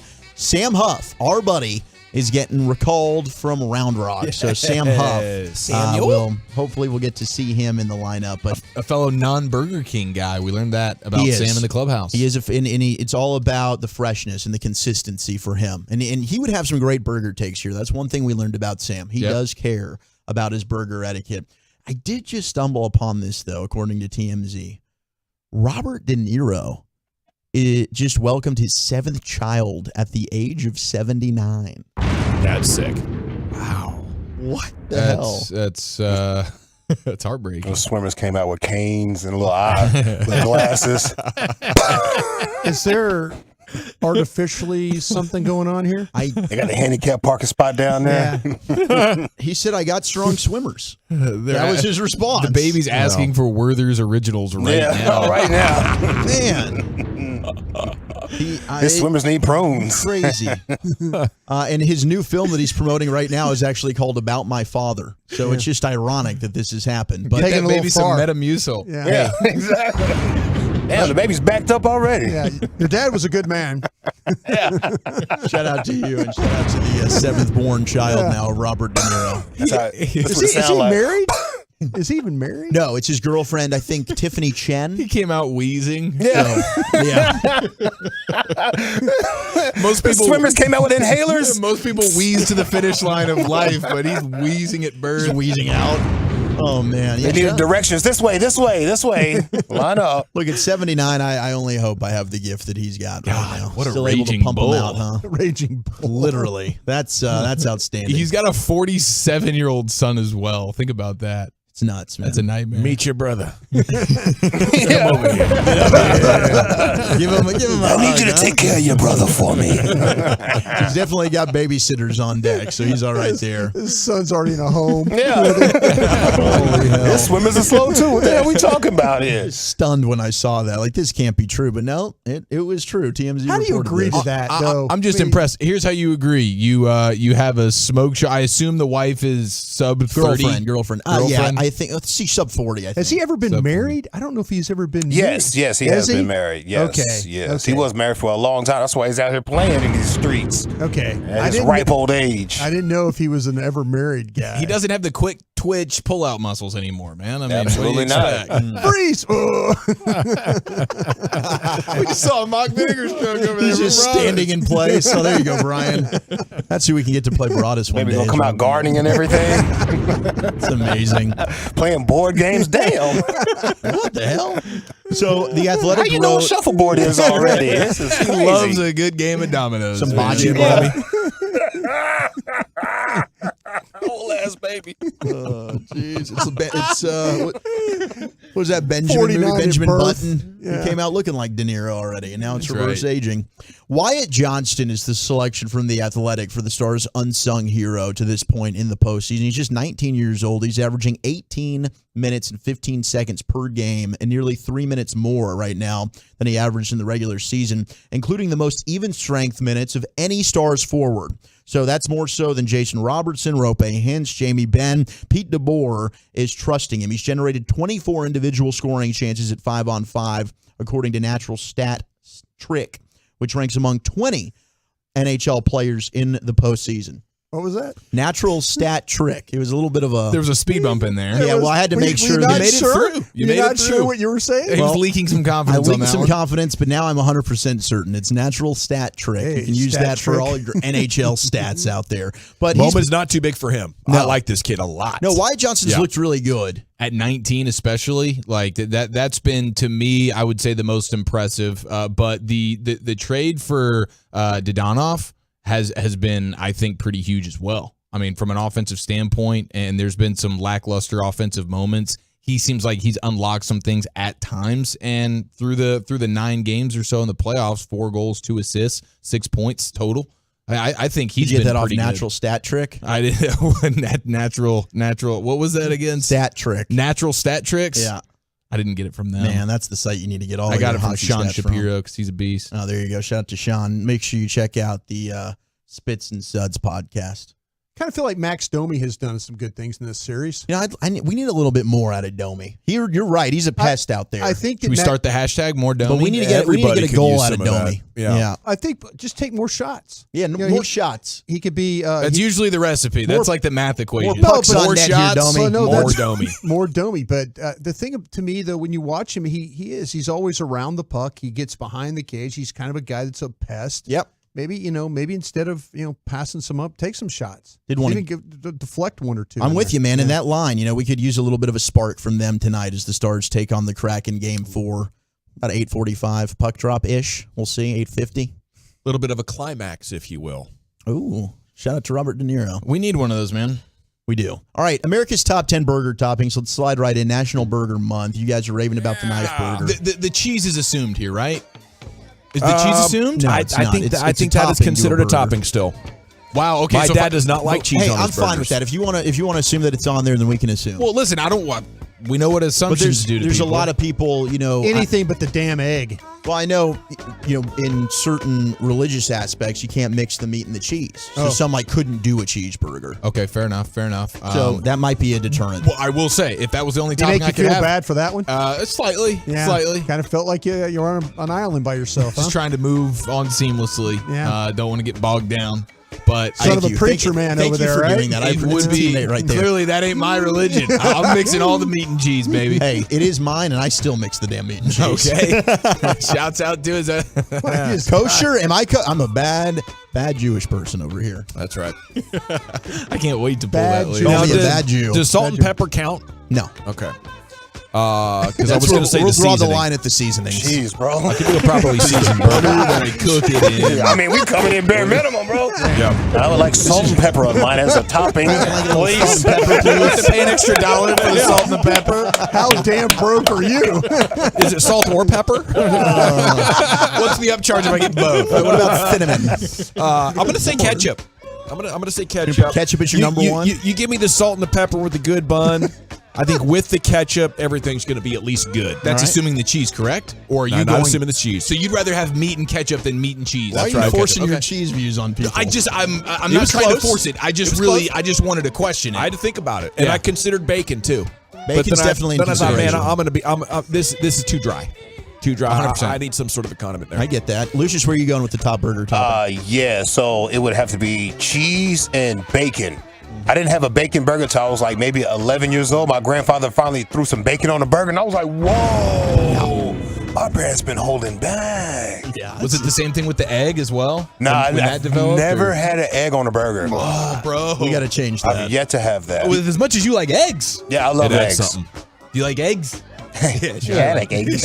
So does Robert De Niro. Yeah, clearly. Get on out there, boys. Go! We'll find the egg, boys. I just got a swarm of old folks coming from him. We do have the 678 a fried Dory. egg. The 469 a sunny side up egg on a burger is the best. We No, got a lot of it's not. egg love that's coming in. I'm going to try that because I think that orange goo would maybe serve like the ketchup. Yeah, if you want to It use could, that, yeah. just go ahead and use the egg in a binder and make meatloaf if that's what you want to do. Sounds wonderful. Meatloaf is so good. I'll do that too. Yeah. Love, bro. Number 10 on America's top 10 burger toppings is barbecue sauce. People do love their barbecue Okay, sauce. yeah. Where's salt and pepper? I'm interested now. I'll try and find the salt and pepper on here. Coming in at number one. Coming in at number one is he asked it pepper. seriously. Hold on. Is salt and pepper part of this one? Are people really doing barbecue sauce on burgers a lot? Hell yeah, dude! With a nice bacon burger with barbecue sauce. Sweet and spicy bacon. I'm with you on this, Gavin. I'm with you on Like this a barbecue one. bacon burger. I'm with you. Okay. It's not a go-to thing, but if you've ever just had a barbecue burger, it works. It works. Number 9 is mushrooms. Not for me. I'm down for mushrooms on my burger, but good on pizza. Okay. I'd rather have it on the pizza. Yeah. Yeah, I agree with that. Not Maybe for me. some on the burger. marinara. Something like, I'm not on my burger. Yeah, not on my I'd burger. rather have maybe a chocolate bar. Ooh. Yes. Some mushrooms in a chocolate Yes. bar. Okay. Yes. That's a pro yes, tip right about there. 3 grams. People talk about the almonds, but it's all about that mushroom. What happened to you that day? He was a nice Did you eat kid. the rest of the bar? Did you? Oh, I made a mistake. I ate the rest of the bar. Sorry, I got a daughter. I got to I get the rest of disappeared. this bar. I gotta go. I disappeared. I'll tell you that much. Slow down, you're driving too fast. I'm scared as hell, man. Why are you driving so fast? We're not in a rush. Oh, the colors, they're very bright. Driving so fast. Number 8 is bacon, which I think is very low. Yes. That's crazy low. Very low. Number 7, we got mayonnaise. Okay, yeah, gotta have it. Yep. I'm fine with that. I like a mustard mayonnaise combo on a Yes, burger. sir, 100%. I'll do a mayo and ketchup combo too as well. Get that pink sauce popping. Like There you go. Into the pink. Number 6 is pickles. No, thank you. Yeah. There are times do where like I a just pickle. have a hankering, but it's not a go-to necessarily. Okay. We got the mustard comes in at 5. Okay. Way Mustard. overrated. Okay. Mustard. Had a lot of love for Burger King coming out here on the Yeah, that's what I'm talking Trucker.com about. text line. Really? 214, the Burger King Rodeo Burger. I saw this BK discussion went to Houston today. It's gone viral. It did. It Landry went all the- Locker's weighing went in. all the way to Houston. Looks like he's got bad food takes. Landry's as well. got much better taste than the schmuck next to me. A lot of bad opinions in the great state. Number 4 is lettuce. Really? Over mustard? That's kind of down the Over bacon? That might Over be bacon. that might And be. this is America. Yeah. Courtesy Is of there any ABC science News. behind? Oh, this is ABC News. Yeah. Okay, so we know they just made it up. They polled America. I'm not going there. Finally, we get some love for the That's from Fox. Hey, make me a burger list. I'm down for jalapenos too. Jalapenos. And I thought jalapenos should have been on here, but I guess America, some people don't like the hotness. What about a good grilled onion? That's what I'm about to say. Grilled onion's my favorite one. Absolutely, me too. That's why I love the sweet and spicy bacon burger at Whataburger. Number 3 is tomatoes. I like tomatoes on Yeah. a burger. On a bacon burger is really good. Yeah. Salt and pepper on it too. Yeah, I gotta have the salt and pepper with the tomatoes. But I think the tomato Oh, the is tomatoes, Lucius. Yeah. Yeah. that's the most like If you so can many afford people are anti-tomato in a huge way. Like I see I've grown. that's the number one lot on I that. I think that's the number one topping I see adults removing from misordered burgers yes, or whatever. and it used to be me, and now I've changed my palate. I tell you what, it's funny because we had those burgers last week. Dawson looked like he had a salad next to his burger. He took everything off the burger. Plain Jane He over there. just went, meat and cheese. Yeah. Salt and pepper. I like my burgers. I like a side salad. You know? Yeah, but you had it all on one side. It was like, oh, he's got a salad. And then he was like, the burger's so damn fantastic. It's a great burger. Yeah, that's. I mean, you got to grade the burger, not the salad right. on top of It's it. all about the meat. I'm totally with Chiafalo though. The tomato ruins it. Like I can work through onion, jalapeno, peppers, even like sour cream. If I crunch down on a tomato and that burst of juice goes in, I have to open my mouth and just let it fall out. It's a texture thing. I see it a lot, man. I see it a lot. I like tomatoes, but I just see that adults across the board are very anti. So you would eat a junior bacon cheeseburger with no tomatoes? Yeah, I'll never eat a tomato. Wow. Now I'll puree one and make a sauce out of it. It's delicious like that. Yeah. Hot sauce. Yeah. Number 2, we've got onions or grilled onions. Good call. Yeah, I'm good for either or. Yes. Yeah. Shoestring fried onions. Dawson over here making his own ketchup. Yeah, he is. He is heir to the Heinz Yeah, fortune. a little salt and pepper, a little ketchup here. I date Betsy Hunt. Number 1, we got a tie between ketchup and salt and pepper. Okay. Just the ketchup, really. Okay. Thank you, little boy. He's the ketchup. Ketchup is the friends of meat of condiments. Tomatoes are a high inflammatory item. Did not know that. Yeah, really good if you try to stop smoking too. Really? Yeah, trying to stop smoking a lot of tobacco. So you just stand It'll around, help your curve a little stand bit. around a bar and pull out a bag of tomatoes. Yeah. And start, Well, I'm trying to quit, you know. hey, you want to smoke? No, that you just Take a tomato. Tomato, Just tomato like like an a tomato. I got a bag of maters here. Hey, we got Cowboys strength of schedule update. Last hour, the story was third most difficult schedule in the entire league. Do we need to say not so fast, my friend, to that and what Cowboys fans say are the 5 biggest mistakes of the last decade? That's coming up next here in the G-Bag Nation. Want to chat D&M Leasing, though, because if you want or need a new vehicle right now, you need to call my friends at D&M. Just place your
of all dinner sales to the Allen cause. Jake's Game Day, 5 to 8, 4150 Eldorado Parkway in McKinney. Jake's Game Day is the move. This segment of The Fan is brought to you by Classic Chevrolet. Oh, thank you very much, Lucius. It is the G-Back Nation here on 105.3 The Fan. Cowboys' strength of schedule was a topic earlier in the broadcast, and we were talking about how, based on last year's win totals, it appeared that the Cowboys had the third most difficult schedule in the entire NFL, and we looked at some of the difficult matchups on there. Warren Sharp, one of our favorite members of the national NFL media, he specializes in using analytics and making it very consumer friendly, right? He doesn't put it in nerd language. He puts it in layman's language. So whenever Warren Sharp writes about something, I usually find it interesting and fairly easy to digest, and kind of makes you feel a little bit smarter without totally beating you down with nerd analytics. So he put together an article, strength of schedule based on projected win totals from Vegas odds makers. And we started, this I believe is more up to date. I would trust Vegas odds makers projected win totals more than win totals from last year. A lot of teams have moved on from quarterbacks. They have begun rebuilds. They spent a bunch of money and are hoping to contend. They had a great finish to the season like Detroit or Jacksonville. And now their win total lacks some context. Boys, what I think we have here is pretty good news. NFL teams with the hardest schedules in 2023, top 5 Patriots, Bills, Chiefs, Raiders, Dolphins. No Cowboys in there. You get a Warren Sharp's fancy little a chart here, and you find that Cowboy star well below the 50 line. 23rd most difficult schedule in the NFL. Yes. Is that a little chicken soup for your Cowboy soul or what? Makes me feel better. Yeah. Although you still rattled off all their opponents, and it seems pretty tough to us. Yeah, just looking at the opponents, like yesterday when we were looking at this and I said, hey, there's 13 wins on there, I might have spoken too soon. I think the smart pick is 12-5, and I can't rule out 11-6. 13-4, you're going to have to win 3 of those 5 games that Brian gave us in Krusty's Corner today, because there are a number of very difficult opponents on this schedule, what it looks like right now. Yeah, those road games you're talking about, Miami, Buffalo was one I mentioned, Eagles, San Francisco and Niners. Eagles. Yeah, those were 4 games, and you guys were kind of hinting this thing might be 1-3. Yeah. I mean, you got Aaron Rodgers. If Tua is healthy with the Dolphins, or who knows, maybe Eric's dream's going to come true and Tom Brady's going to be the QB in South Beach by the time you get ready to take them on. It's true. You do have to recognize that this schedule is going to be difficult, even though Warren Sharp says not as difficult as the news from previously in the day went. Now, how accurate is this model? Last year, of the 10 teams predicted to have the hardest 2022 schedules from Warren Sharp's method, only 2 went to the playoffs, the Bengals and the Chiefs. Of the 7 teams forecast to have losing records but predicted to have easier than average schedules, 5 went over their win total, including the Giants, Lions, Commanders, Jags, and Panthers. Warren Sharp is in his element when he's doing these kind of stories. Of the 9 teams forecast to have winning records and predicted to have easier than average schedules, 6 went to the playoffs. So strength of projection schedules, how accurate are they? Warren Sharp says the short answer is yes, they are accurate. Of the 7 teams that actually had the easiest 22 schedules, 6 went to the playoffs. 7 teams are the hardest, 2 went to the playoffs. And of the 11 teams that actually had the hardest 2022 schedules, only 3 went over their win totals. Wow. So, take a look at that, and I think you will find a little bit more reason to believe maybe the Cowboys are going to have another successful campaign, perhaps make the playoffs for a 3rd year in a row. Here's Wolchuk with a report what fans say are the 5 biggest mistakes of the last decade. Yeah, The Athletic put out a fan vote for the 5 biggest mistakes from the Cowboys front office.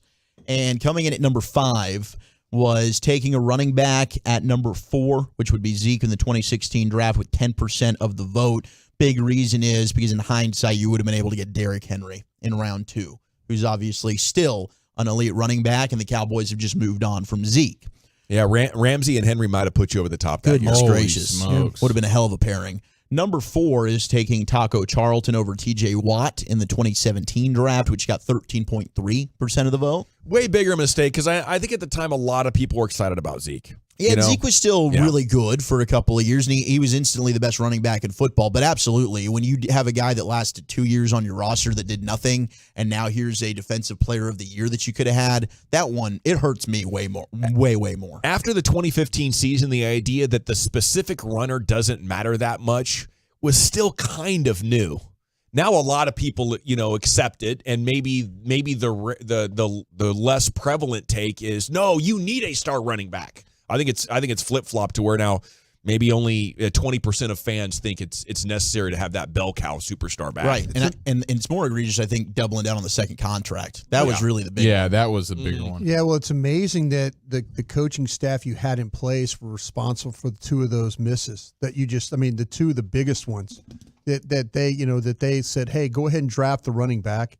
And then the next, several years later, they come back and say, oh, we're going to take the defensive end here. Well, okay, to your point there, Brian, number 3 with 13.7% of the vote, keeping Jason Garrett way too long. Oh, God, that might be number 1. You know what?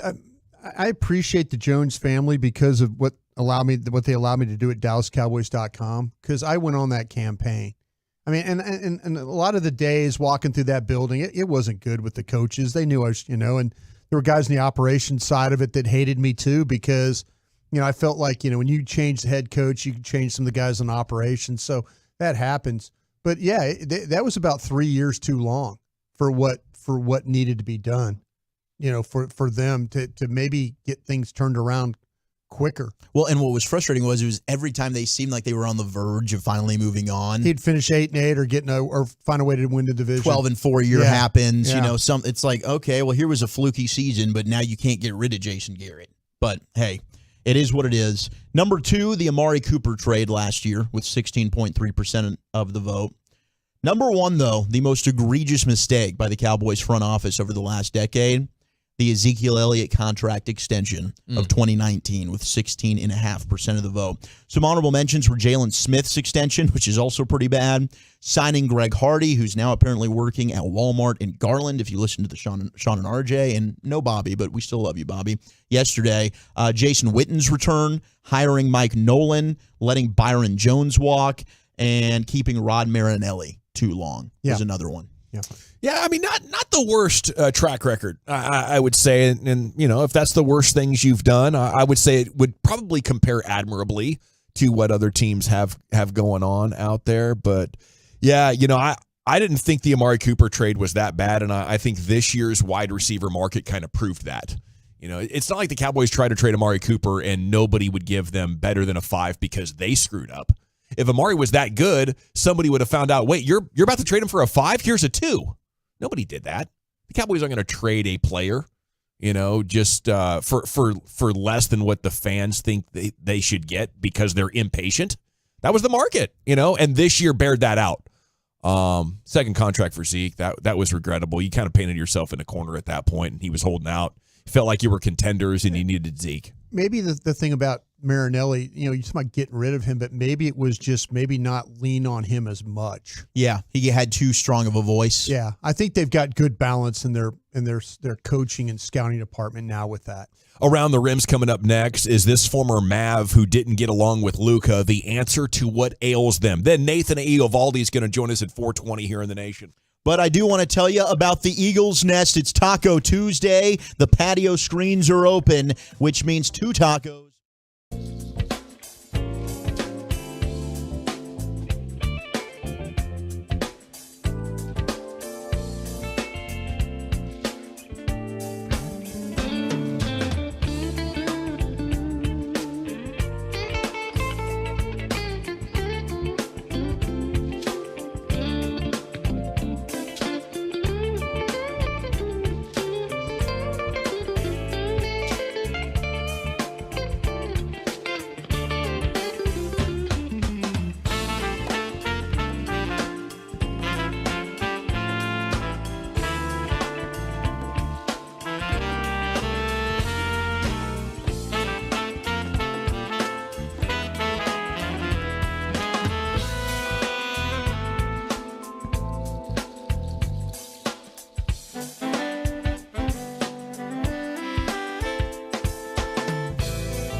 From our fan studio, secured by DFWsecurity.com, you're rolling with the G-Bang Nation on 105.3 The Fan. Here we go. Hour 3 of the G-Bag Nation on 105.3 The Fan. Let's talk some hoop with you. There's a lot of chatter today in the association about a former Mav. Some MFFLs wanting the Mavs to bring them on back. Let's talk about it and all the branches on the massive 7-3 topic tree. General at your service. There's Broadus, a tall man himself in the Pimp Cup. Luke shows Alexander over there. Master Control here, 75 and Fitzhugh. You got Wolchuk and Chiafalo, and you do have Carter Freeman back and coordinating your video, 105thefan.com, Twitch, and YouTube. Let's do this, Chief. Yes, sir. We go ahead and cut the lights out. We put the kids down for that afternoon snoozer. The G-Bag Nation's going all 56 inches around that rim. All right. Rain dance. Rain dance. I gotta join here, man. I've been saving for a special occasion. It's always a special occasion when the General has some news on Porzingis. Yes, that is right. As Porzingis did an interview on a podcast there with Ariel Helwani, good interviewer, good media member. Topic online has spun into, is KP what the Mavs need? The truckwreck.com fan text is open at 877-881-1053. Time to get reunited and have it feel so good. The interviewer here said, hey, it wasn't a perfect fit with the Mavs. KP replied, I thought so too, for sure. We never played up to that level, and a lot of it is on me. I'm glad that he's owning that. I think it's just the reality that KP will never be a playoff player as the team's leading scorer and go-to guy. And I think what KP realizes is I needed to be more complimentary of Luka Doncic instead of insisting that they run the sets for me, even though I would get you 10 less points per 100 possessions than Luka Doncic. I wanted to be a superstar on a bad team more than I wanted to be a cog on a good team. I don't know if that's exactly what Porzingis is talking about, but I think somewhere in his subconscious he knows that.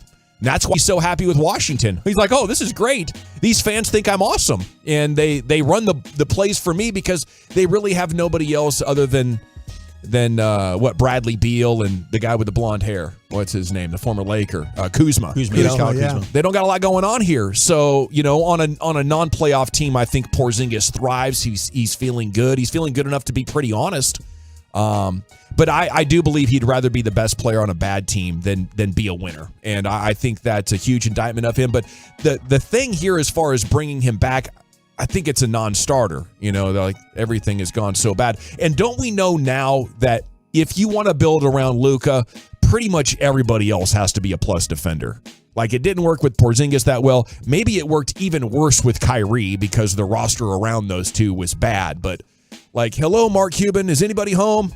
Quit trading for superstars that can't play defense. That ain't going to work at all. Yeah, and ones that have a history of getting injured all the time. Can't have that one. I mean, even if would you act? There's no way that Luka would want this to happen. And ultimately, you're at a place where you're trying to make smart basketball decisions that you would feel like Luka is going to be signing off on. I don't know that he would sign off on this. And even if he did come knocking on the door saying, should we dip back into the Porzingis waters? I'd be like, I don't think so. I don't think so, Luka. I think we need to let's look elsewhere here.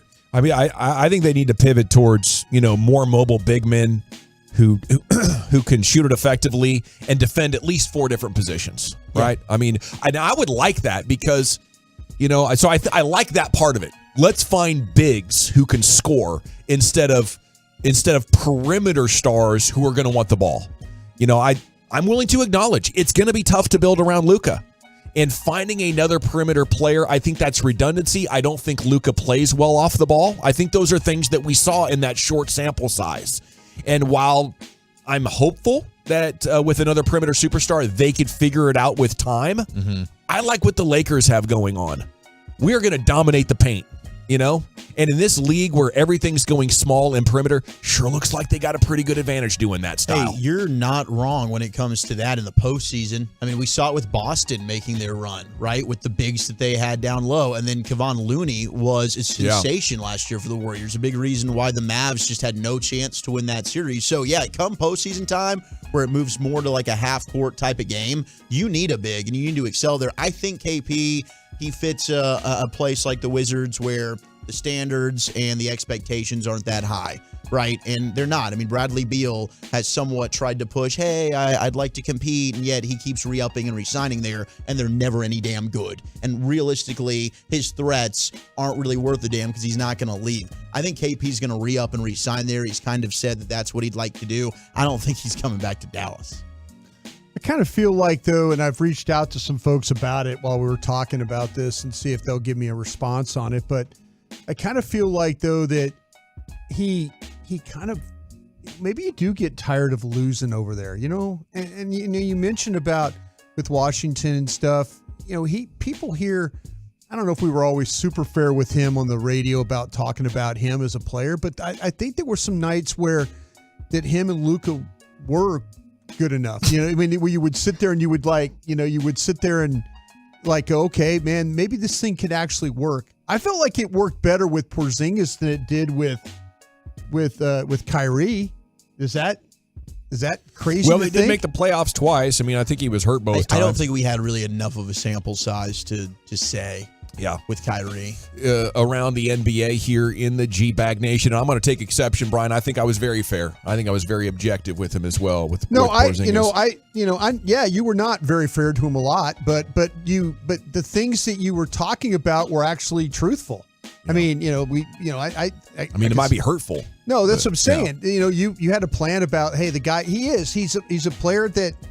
But maybe that has changed. I don't know what to do with Luka now. I don't know if get superstars around him or just get role players around him. I don't know. I've seen him have more success when he just had dudes hanging out with him. But wouldn't you agree with the overall premise that we need defenders who don't get hurt? Yes. Yeah, anybody needs players that don't get hurt. Well, they made a run to the conference finals with 3-and-D wings. We can't spend a bunch of money on offense with guys that can't defend a paper bag. That's what I'm saying. Then they should get run off the floor in the playoffs. Then we should never think about, as long as Luka's here, as having superstar players. Yes. Well, one-way superstars. I don't need any of these guys that don't play defense. I don't care how many points per game. How many superstars really play defense, though? Well, the ones that win championships. Yeah, those are few. That's not a bad point. But Mark Cuban, I don't think, is ever going to change his mindset on that. He is all about the superstar, and he's proven that for the last decade. All righty. What else do you guys have as we go around the rim here in the nation? So with lots of good basketball last night. You had some unfortunate stuff going down with me and Wolchuk and these Warriors. Unfortunate souls. We'll get to that here shortly. But you'll be looking at a bet payoff here shortly. Yeah, I know. We're just one we got game the away. On really. Our side, baby. We do have the Corgi, who is picking games and has picked this series on the front end of it, and he's nailed every game to this point, he or she. And so they you don't even know if it's a he or she. You're relying on I'm not the Corgi guy. Wolchuk is feeding me this Corgi info. He or she I'm paraphrasing. It's Steph Curry, okay? So I'm thinking it's a boy. Steph. Steph Curry. It could be Stephanie. Nah. Steph Fury. That's a good name. Steph Furry, not Fury. Yeah. Either way, they sound badass, and this Corgi's going to win us the damn title. Okay, Corgis are great. You're not winning 3 straight. I'm sorry. All right. I'm nervous, dude. That my basketball. My stat of the day is courtesy of Sports Center. Steph Curry, the real one here, as good as Furry is. Steph Curry 0 for 12 in his playoff career on potential go-ahead shots in the final 45 seconds of the fourth quarter or overtime. Wow, that's crazy. You would have got me. You would have got me on that one. 0 for 12. What'd you think about having Steph guard LeBron in the fourth quarter last night? That's not by choice. That's LeBron and the Lakers hunting Steph Curry, which is what you saw them do, years ago when these. No, I guess it wasn't these two. I don't know. It seemed like that's what Kerr's deal was. Hey, Steph, go out there, and that's your guy. That was LeBron hunting Curry, and that was smart. But you can't take Curry off the floor. We'll see what Kerr can do, but that's the you saw. I mean, you see even the Heat and the Cavaliers, though it didn't work for them, versus Jalen Brunson. Like Jalen Brunson's a really good player, but he is being hunted defensively. And it's like, well, I can't. Thibodeau's like, I got to keep him on the court. I mean, you got to keep Curry on the court, but that's the disadvantage when you talk about two-way superstars. You don't really have that in Curry. So if you're also not getting the clutch gene out of him, that's going to be frustrating. Draymond's turning it over. I would have never known that. Klay Thompson's not making anything. You're getting no help from Klay and Jordan Poole. In games 3 and 4 combined, Klay Thompson is 8 of 25 from the field, 7 turnovers. Jordan Poole in the last 2 games is combined 2 for 13 and 6 turnovers. So that's just an absolute nightmare. They've done a nice job of flipping the switch, but I think the Lakers have done a better job.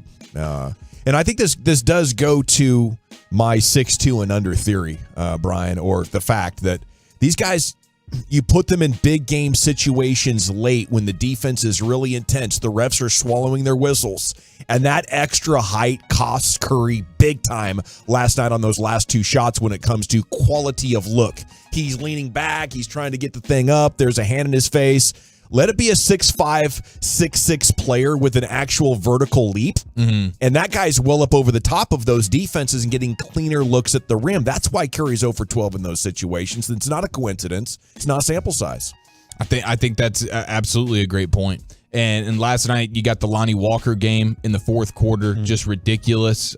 He goes for 15 points off the bench, and it was special. It was random. It was weird. And a 15-point fourth quarter in the playoffs hasn't happened since Kobe did it 26 years prior in 1997 on May 8th. So it was 26 years to the day.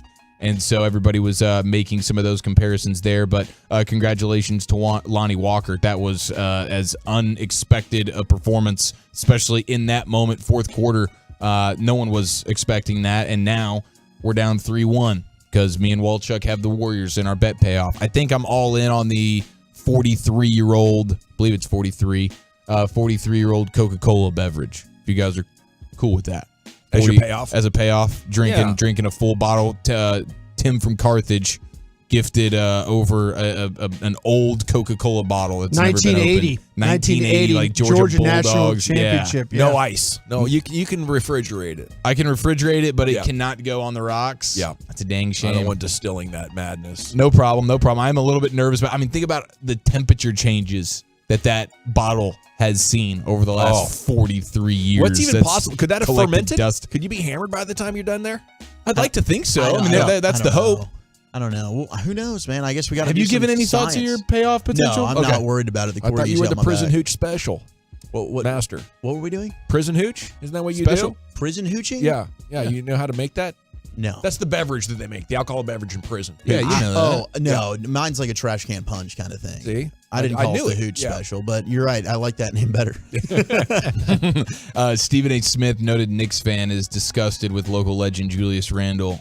He's quoted as saying, "I'm so disgusted with Julius Randle, I'm on the verge of asking him to be traded because he has not shown up at all, really, for these Knicks in this series." And Julius Randle, after the game last night, after the Heat win, he says, I think it's fair to say that the Heat seem like they kind of want it more, which is definitely not something you want to hear from one of your guys in the postseason. But I believe this to be the worst sports take of all time, and we discussed this yesterday. I believe Greeny woke up this morning on Get Up and did Hold My Beer to the G-Bag Nation when we discussed our worst sports takes of all time, because he's got one fresh, hot off the presses from Get Up this morning. We have the sound here, but Greeny, I believe, just trumped us all with the worst sports take of all time involving the Heat and the Knicks and why. I mean, just crank up the old excuse machine, unlike you've ever seen before. Here's Greeny.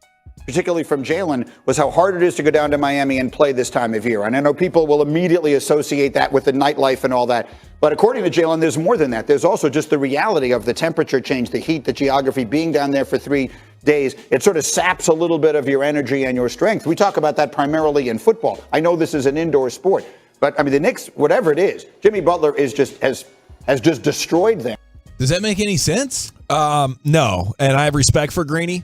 I think this is a moment where he didn't have anything else to go with, so he's like, to hell with it, I'm going with this take. He's just going to filibuster. Yeah, and he regretted it. They had 30 seconds till the break, and he had to come up with something. He was filling time. The coffee was wearing off. Absolutely. It's a little bit potentially humid. There's sand and oceans and palm trees, and that can throw you off when you're indoors. I mean, it's not like there's air conditioning. You're outside for 24 hours a day in 90-degree weather. It's going to sap you, Chief. I love that he tried to pin the terrible take on Jalen Rose as well. He didn't want to own it himself. He's like, I've talked to Jalen Rose, and he claims that, and Jalen's like, no, don't you do that to me.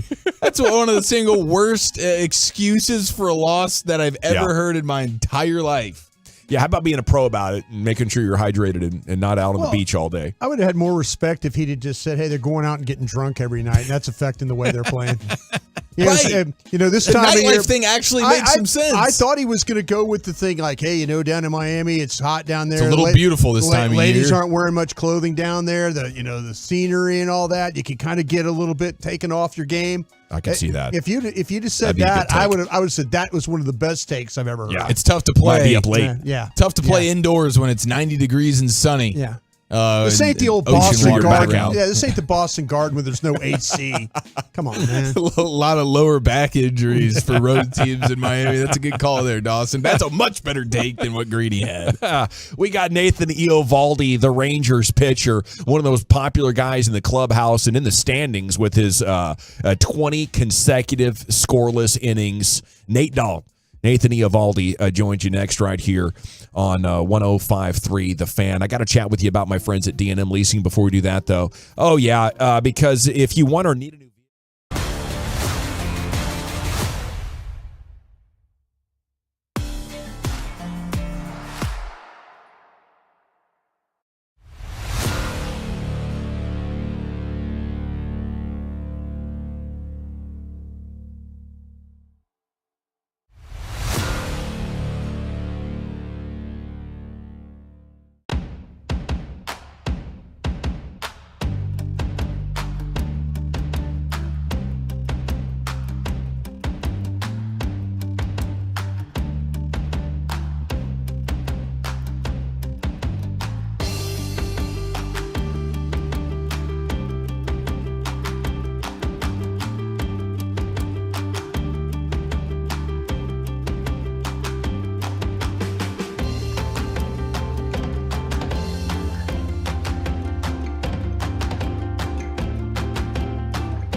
Yeah, welcome back, G-Bag Nation. It's time for the Texas Rangers Player Show.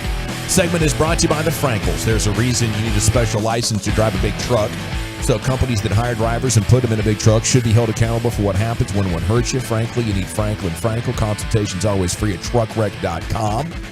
The Texas Rangers Player Show is brought to you by the Junior Rangers, and it's brought to you by Cars for Kids. It's joining us now is one of the most popular Rangers with the team in the clubhouse, in the bullpen, and with the fans. He is from Houston. He was an Aggie commit. He's a World Series champion and an all-star, and he's riding a streak of 20 scoreless innings going into his next start, which is Saturday in Oakland against the Athletics. And he joined the Rangers last winter as a free agent. He joins us now on the show, Nathan Eovaldi. And a good afternoon, sir. How the heck are you up there in Seattle? I'm doing pretty good. How are y'all doing? We're doing great. We love having you on the team, and we just like to get an update from you here. 5-6 starts in? What do you think? You make the right decision coming on back home and being a Ranger? Yeah, I'm pretty excited about joining the team. Obviously we had our high expectations coming in, and with all the moves that we were able to make in the off season. But I think with everything, the way the team's been able to gel, I'm really excited with where we're at right now. How do you feel about right now being in this rotation? Clearly, you've taken a step up and been absolutely fantastic. 20 consecutive scoreless innings, no deGrom, but this entire pitching staff has been absolutely sensational so far. Yeah, I really don't feel like you can say enough about the pitching staff. Obviously, when we have deGrom in there with us and he's healthy, it takes us that much further.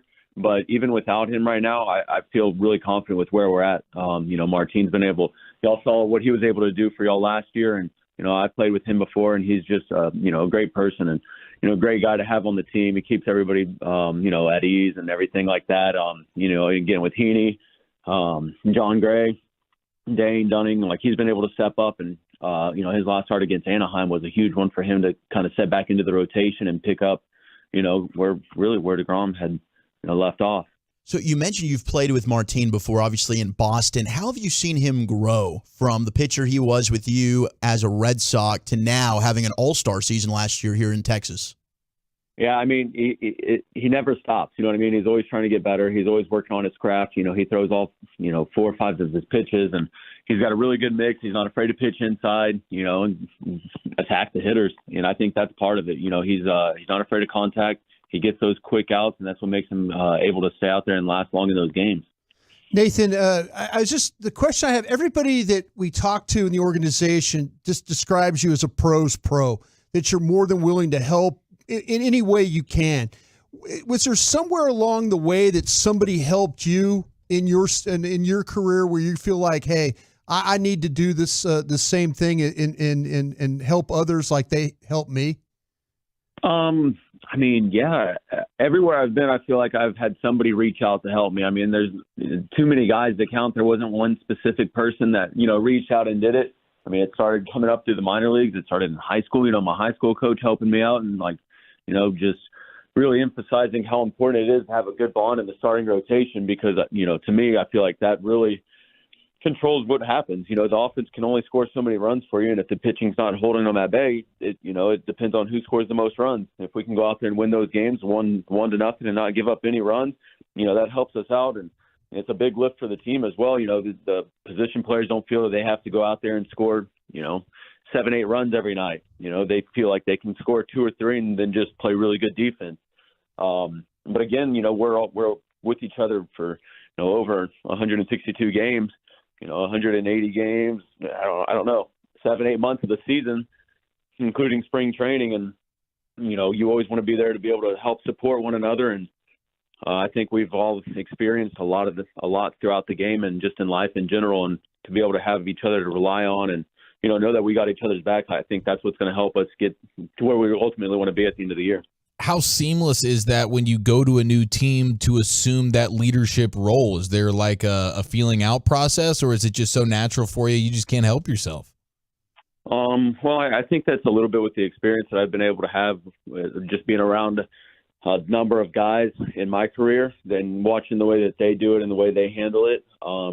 Just knowing where I am right now in my career and the things that I've witnessed and seen, just really trying to simplify the game. And the game can speed up on us really quick, and those times, I feel like I've been most successful I've been when I've been able to slow the game down and really just to be able to recall everything that I was doing out there.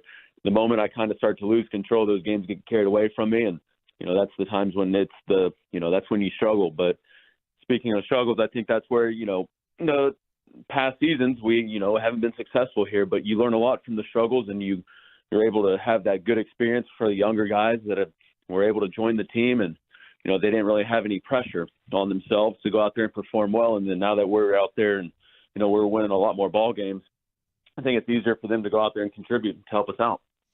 This team has a lot of young players in the farm system, and as these guys come up, what do young guys coming into the big leagues need to know, or what are things you can tell them that put them in the best possible position to have success and be comfortable?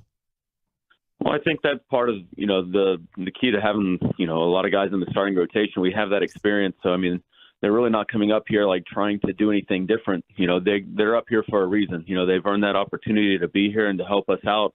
And if we're out there going deep in the games, you don't feel like you have to stop the bleeding in any way when they're making their debut, especially with where we are right now in this situation. And I try to remind them it's the same game. The lights are brighter. Obviously, there's more fans out there, but if you've prepared for it enough, it shouldn't be too overwhelming. Obviously, you're going to have the jitters, that first inning out there, but then the moment you can settle in and again slow the game down, I think that's when they're able to be themselves and show everybody why they're here. Nathan, when you're going along as well as you have, do people leave you alone and just let you do what you need to do, or is this when you need more communication and talk about things, or do you just I got an idea, I got a plan, this is how I'm going to approach each time that I go out on the hill? Yeah, I mean, I feel like I'm a very, I try not to be superstitious. I try to talk to everybody like on my start days. Like I'm definitely not a person that people would be avoiding on my start days. They know a day I'm starting, I'm excited to be starting, but then also too, I like, it's just the routine of things. I continuously try to do what I've been doing, day in, day out. Try not to think of it as anything other than another start. I try to have pride in going just day to day. I try not to think about, what's going to happen in a week or where I'm going to be at, how the arm's going to be feeling. It's a very long season. I don't want to jump ahead and, I don't want to have any setbacks or anything like that. So I try to keep it one day at a time and kind of go about it as I normally would. And that's one of the nice things about being a starter is, you get your 5-day routine and you get an extra day. It's like, sweet, you get an extra day. If not, like you're good with your rotation and you're good with where you are right now. Nathan Evaldi with us here in the G-Bag Nation on 105.3 The Fan, pitcher of the first place Texas Rangers right now. And, Nathan, it's been a while. You mentioned this. You know the struggles that the Rangers have had over the last few years. At 21-13, you were a part of a World Series championship team there in Boston. Do you see any similarities with this year's Rangers team, or what it takes in a clubhouse? How far can this team go? No, yeah, I mean, I see it. I think one of the biggest things that I've seen so far this year is, with deGrom and then with Seager going down, we've had a lot of guys step up and, numerous amounts of ways. You got Ezekiel Elliott, who's been able to play really good shortstop and having great at-bats. Josh Young has been outstanding over there at third. We've had, a lot of our outfielders, Jankowski before he got hurt, but Grossman's back to being his normal self, Teoscar, Dolly out there in the outfield. Like we're able to keep everybody fresh because everybody else is doing their job. We're not having to rely on just, one or two guys in the lineup to get the job done. And, I think that's part of it. I still feel like there's a lot of room for us to improve. We've had to me, that first month of the season where we did what we expected us to do, and this month with as many games that we have on the road, I think that's a little bit more of a challenge for us. But, this first road series, we've been doing pretty well so far. You'll be happy to know, Nathan, that your teammate Dane Dunning voted you as the guy he'd most trust on the team to babysit his future kid. He doesn't have any yet, but he's about to have one, so I thought you'd like to know that. Yeah, I've got two kids myself, so I mean, obviously I'm very honored that he would select me to be the one to watch them. Now, is your favorite date to take the kids on a donut date? Because that's my particular favorite. My son will not pass on donuts. He loves some donuts and some kolaches. Anytime spending time with my kids, it's always great with me. And It's tough because they're both in school now, so I don't get to see them as much as I normally did. During the season, I would always have them out there with me everywhere I go. They make a lot more of the road trips, but now with them being in school, it's a little bit harder now not being able to get to see them. But thankfully, with where we are with technology, being able to FaceTime and talk to them all the time, it's, that 5 minutes of FaceTime's nice. What's the top donut? My daughter goes with the sprinkles. Doesn't really matter. She either wants pink or purple. They're all the same, I feel like. But my son's pretty much a glaze or chocolate, but he's real big into the kolaches right now. He loves those ham and cheese kolaches. So good, bro. So we did the top 10 burger toppings earlier. I do a top 10 list every day. What would be your number one burger topping? Happy National Burger Month, by the way. Ooh, I'm a big bacon ham or bacon cheese. Not too much. Like, you know what I mean? I like to keep it simple, just a nice bacon cheeseburger. What do you like to do in Seattle during the day? I haven't really done too much. Looks like a pretty cool place to hang out down there by the ballpark. Yeah. Especially this time of year, Seattle's so pretty and really nice out here. The weather's been great. It's not freezing or anything like that. So it's just been nice to go out, walking around the streets and stuff, get that fresh air. How do you like pitching? How do you like pitching in Oakland? I like it. It's one of those stadiums I feel like I've done fairly well at. I do enjoy having all that extra ground where we can get some of those foul balls and hopefully get some quicker outs. But I like pitching there in Oakland. You seem super pumped to be back in the great state of Texas. You're a Texas kid. Was this something that you kind of always were hoping for, later on in your career to return to Texas and maybe play with the Rangers? Yeah, absolutely. I've always thought about it, what it would be like to, honestly, it was Houston, thinking about what it'd be like to play in Houston because it's only 30 minutes from home for me. But being out here in Dallas, I think it's that perfect fit because all the family has to kind of commit to a 3 to 4 hour drive to come out and stay and, watch some baseball and stuff. So I feel like I'm not getting hounded too much by, ticket requests or things like that. But I couldn't be more happy than where we are right now. And, especially as a team and coming together. And this is the first year being over here and just the way the guys have been able to turn the page from, the previous upsets during the years. Nathan, I was going to ask you about with Jonah Heim as the catcher, and and he's having such a nice year at the plate. But is that the hardest thing for when you change teams to dealing with new catchers when you come in, and how quickly do you develop that rapport with them? Yeah, that's definitely the most important thing, I think, is building a relationship with your catcher, especially, guys that you haven't worked with before. Obviously, I've worked with Sandy Leon before in the past. So when I, first got up here, throwing to him was fine. But in spring training, it's, they do a really good job of making sure that, Mitch and Jonah, Sam Huff, all those guys are available and they're coming out there to catch your bullpen so they can see what you're working on. And then it's just them learning the trust of, that you have in your pitches. And I think that's one of the other challenges I have is, I have 5 pitches and, I don't want to shy away from any of them. And I want to pick the right times to be using those pitches. And now with the pitch clock, I feel like we have to be on a faster, get on the same page faster. And that becomes a little bit more of a challenge. But man, in these last 2 starts that I've had with Jonah, I thought he's done outstanding. I think I threw to him the first 2 games of spring training, and then it was Mitch from the rest of the way out. And then when Mitch got hurt, I ended up throwing to Sandy up here. And then, Bocho was talking to me about it too. He told me that he wasn't trying to pair me up with any specific catcher. It was just the way that everything had kind of unfolded because it's important to have the catchers, save their legs because, again, it's a long season and Jonah's been raking at the plate. And we want him to stay as hot as possible. And we got a long season, but he's done a great job back there behind the plate. How much clubhouse roasting would go to the teammate if you guys found out that he was on vacation with his girlfriend or wife and they were wearing matching outfits? Was that Jonah? No, not Jonah. It was somebody, one of our teammates. Yeah, one of our teammates here at the yeah. station. Yeah. I feel like we have every right to crush him for this. I'm curious your thoughts. Yeah, I would definitely say so. It's definitely good for a nice roasting. I understand it. I probably wouldn't do it. My wife would want me to, but I don't know if I'd be able to pull through. But it's always a good roast session. Who's the best roaster on the team? Is there somebody that's perpetually good at dishing it out? We've got a few that are just the subtle jabs that are pretty good. Mitch is really good at it. Garver. Will Smith's pretty good. I'm trying to think who else. Brad Miller, Simeon a little bit. Not too much, but, just those subtle ones. Give the boys a good laugh. All the veterans, it seems like. That's good. That's good. Yeah. Well, sir, thanks so much for everything you do, not only for the team on the field, but in the clubhouse, man. You're just an absolute blessing for this team, and we love watching you rock out there. So keep giving them hell, and we'll be pulling for you. Thanks, fellas. I appreciate it. You got it. Nathan Evaldi here in the G-Bag Nation. 20 scoreless inning streak goes up Saturday in Oakland, Brian. Yeah, and for appearing on today's show, Nathan will receive a $100 gift certificate to Pluckers.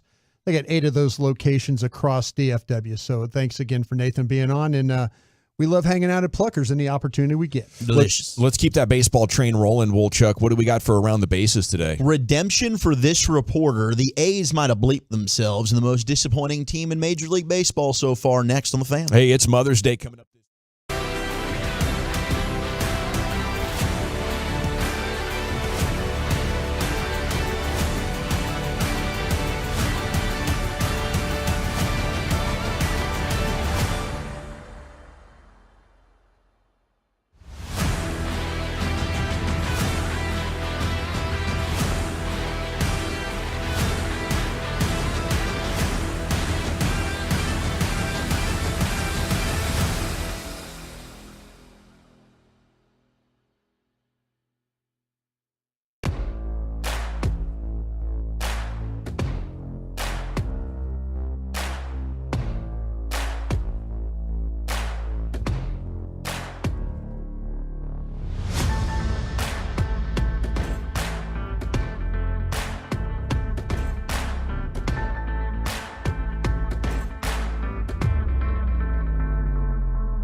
This segment of The Fans brought to you by Classic Chevrolet. Thank you very much, Lucius. It is the G-Bag Nation here on 105.3 The Fan. Coming up at 5 o'clock, we'll take a look at what to watch for as the Stars look to even up the series against the Kraken tonight, 8:30 on ESPN. We'll also do some Cowboys Twitter. Right now, it's time for the Wooly Bully to tell you what's relevant with the Rangers as we go around the bases. Here he is. Yeah, fellow AL West rival, the Oakland A's, they may have royally screwed up their plan to move to Vegas, as right now it doesn't seem like they're going to get the $500 million tax deferment that they were expected to land. The team is looking to state lawmakers for that $500 million package involving tax credits and the creation of a special taxation district to help fund this stadium. Doesn't seem like they're going to get that, so they're going to have to look at alternate sites now in Las Vegas as things are just falling apart for the A's. They have reached out to ownership of the Rio Hotel and Casino, which offered the team 22 acres of the resort's 90-acre site. The A's had rejected that deal that could have greatly reduced some of the costs associated with the land acquisition because the team was concerned about traffic access. But right now, I think they're just going to have to take whatever the hell deal they can get so that they can move to Vegas and build a stadium. I kind of feel like Mark Davis has something going on here. Ooh, I could see this. I think Mark He's back-channeling their demise. I think Mark Davis is back-channeling some stuff right now. That's very irresponsible of me to say, but there was such a disdain by him and the Raiders. He believes that the reason why the Raiders are still not in Oakland because the A's, they drug their feet on getting a new stadium out there for his football team as well. Oh, I like that. So he is going to make anything difficult for ownership in Oakland. You think he's ruthless like that? Oh, absolutely. His old man was the same way. He's got local lawmakers in his pocket. I guess I just can't take him seriously enough to right. leave. I know. With that haircut. Yeah, how can you have that haircut? No, there's never been a story about him. Oh no, he's tough. Yeah, he's tough. tough. He swings a big stick out there in Vegas. He does. All those lawmakers. I mean, he takes care of the lawmakers out there. He's like Ace Rothstein or exactly. Casino, taking care of the commission's officer and everything. Exactly. There you go. Having you all held up, Nikki. Yeah, Michael Corleone. Yeah. Corleone, when he did his stuff, when he met with the governor there and all that. So yeah, I mean, the Raiders carry a big stick out there in that market. Now, the Rangers are going to be in action tonight. It'll be another 8:40 first pitch. Andrew Heaney taking on George Kirby as the Rangers are going to see the three best pitchers that the Mariners have to offer. Tomorrow it'll be Luis Castillo in a day game. I learned something last night listening to Jared that the Mariners evaluate their pitchers. They're all three-quarter pitchers. The arm slots are all interesting. And they evaluate it that way because they feel like that they get that three-quarter, but with the elevated fastball. So if you look at the way their pitchers pitch, they're all similar in their styles.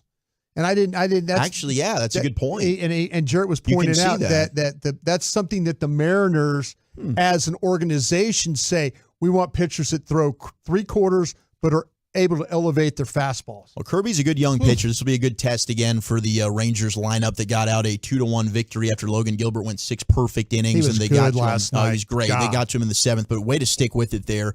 Jonah Heim delivering with the go-ahead RBI. Now, you guys remember last year we had an MLB reporter who works with the Dodgers that went down the big slide there. Bernie Brewer. In Milwaukee. Broke his hand. Something David Vassig or something like that is his name. Broke his ribs?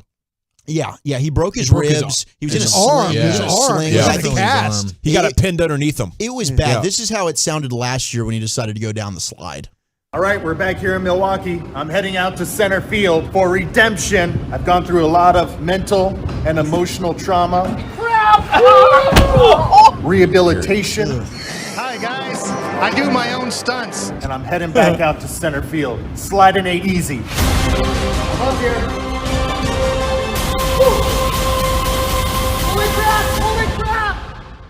So he goes, holy crap, last year, and then he ends up slamming to the wall this year. And that video there, the Dodgers social media team posts him going down the slide again, redemption time, but he chickened out. He went down the kiddie slide at American Family Field. That is no redemption. What the hell, man? I'm surprised the full slide's even still standing with the lawsuit that I would have put on him after that. Well, I think there was self-infliction there.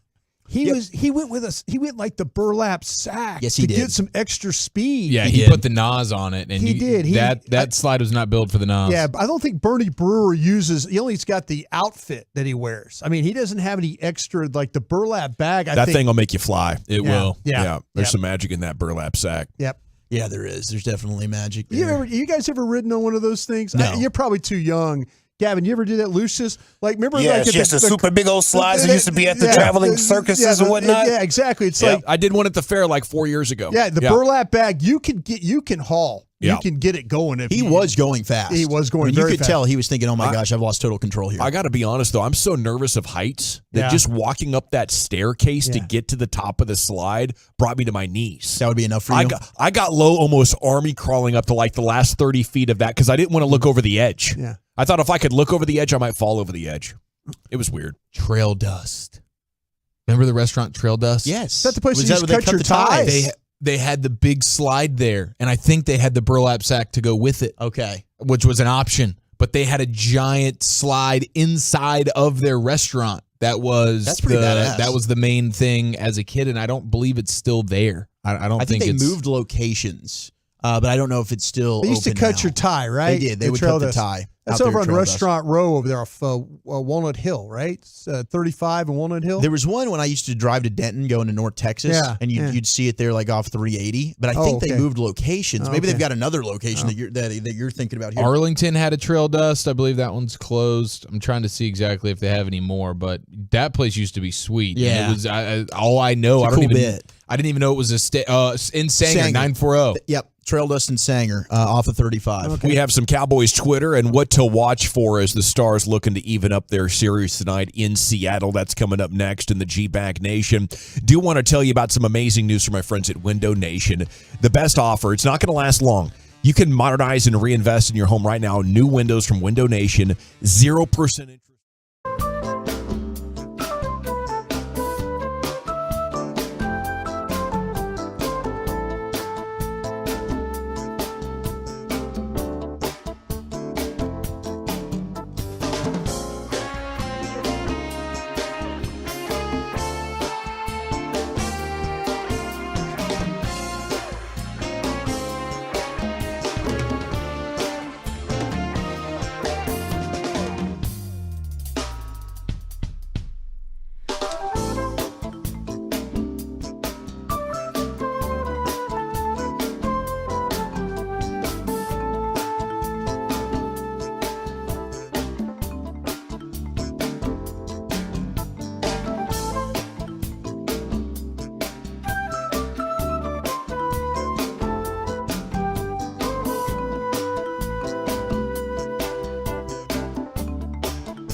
The Fan. Hope you're having a terrific day. We have some Stars content, some Cowboys Twitter here for you in the G-Bag Nation. Jennifer Letcher service. There's Broadus. There's Lucius Alexander in the Pimp Cup. You got Wolchuk and Chiafalo here riding with you, and Carter Freeman is coordinating your video along with you. We are the G-Bag Nation here. Pardon me. On 105 through the Fan. What's your number one watch tonight? You got Suns Nuggets, intrigue. You also have Celtics 76ers.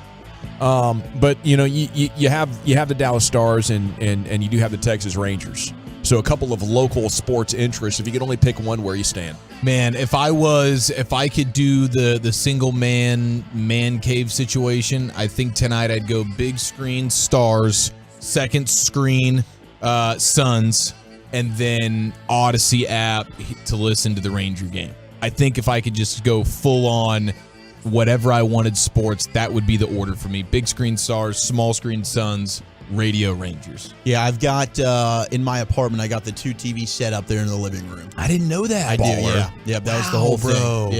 Yeah. That was your one must have. Like my one must have. Anything else? I don't really care about the furniture. It was just all about I just wanted the 2 TVs for a night like this. Yeah, I got a lawn chair I can sit in. Right, I got Rangers in. And then I got Stars over here on the right side. Maybe I'll fluctuate on occasion, like Stars go to intermission, then I'll pop on, see what's going on with the basketball, that kind of deal. Or I'll fluctuation. Just, fourth quarter, game's tight. I'll just put one of the basketball games on the big screen, and I'll pop on Hicksey and Sandler on the Odyssey app. So we're going to be set tonight. Wow, dude. So you actually get to live out my dream tonight. Yes. You bleep hole. I am living. What are you going to have your audio on, though? The audio will be on the Stars. Yeah. While you listen to the Rangers. Yeah. It's got to be the Stars on the TV, and I've got to the point where I feel a little superstitious because I've been listening to Hicksey and Jared call these games. You better keep listening. So I'm just going to keep listening on the radio side of things. Well, I don't know what the fluctuation is going on with my Hulu situation at home. Oh no.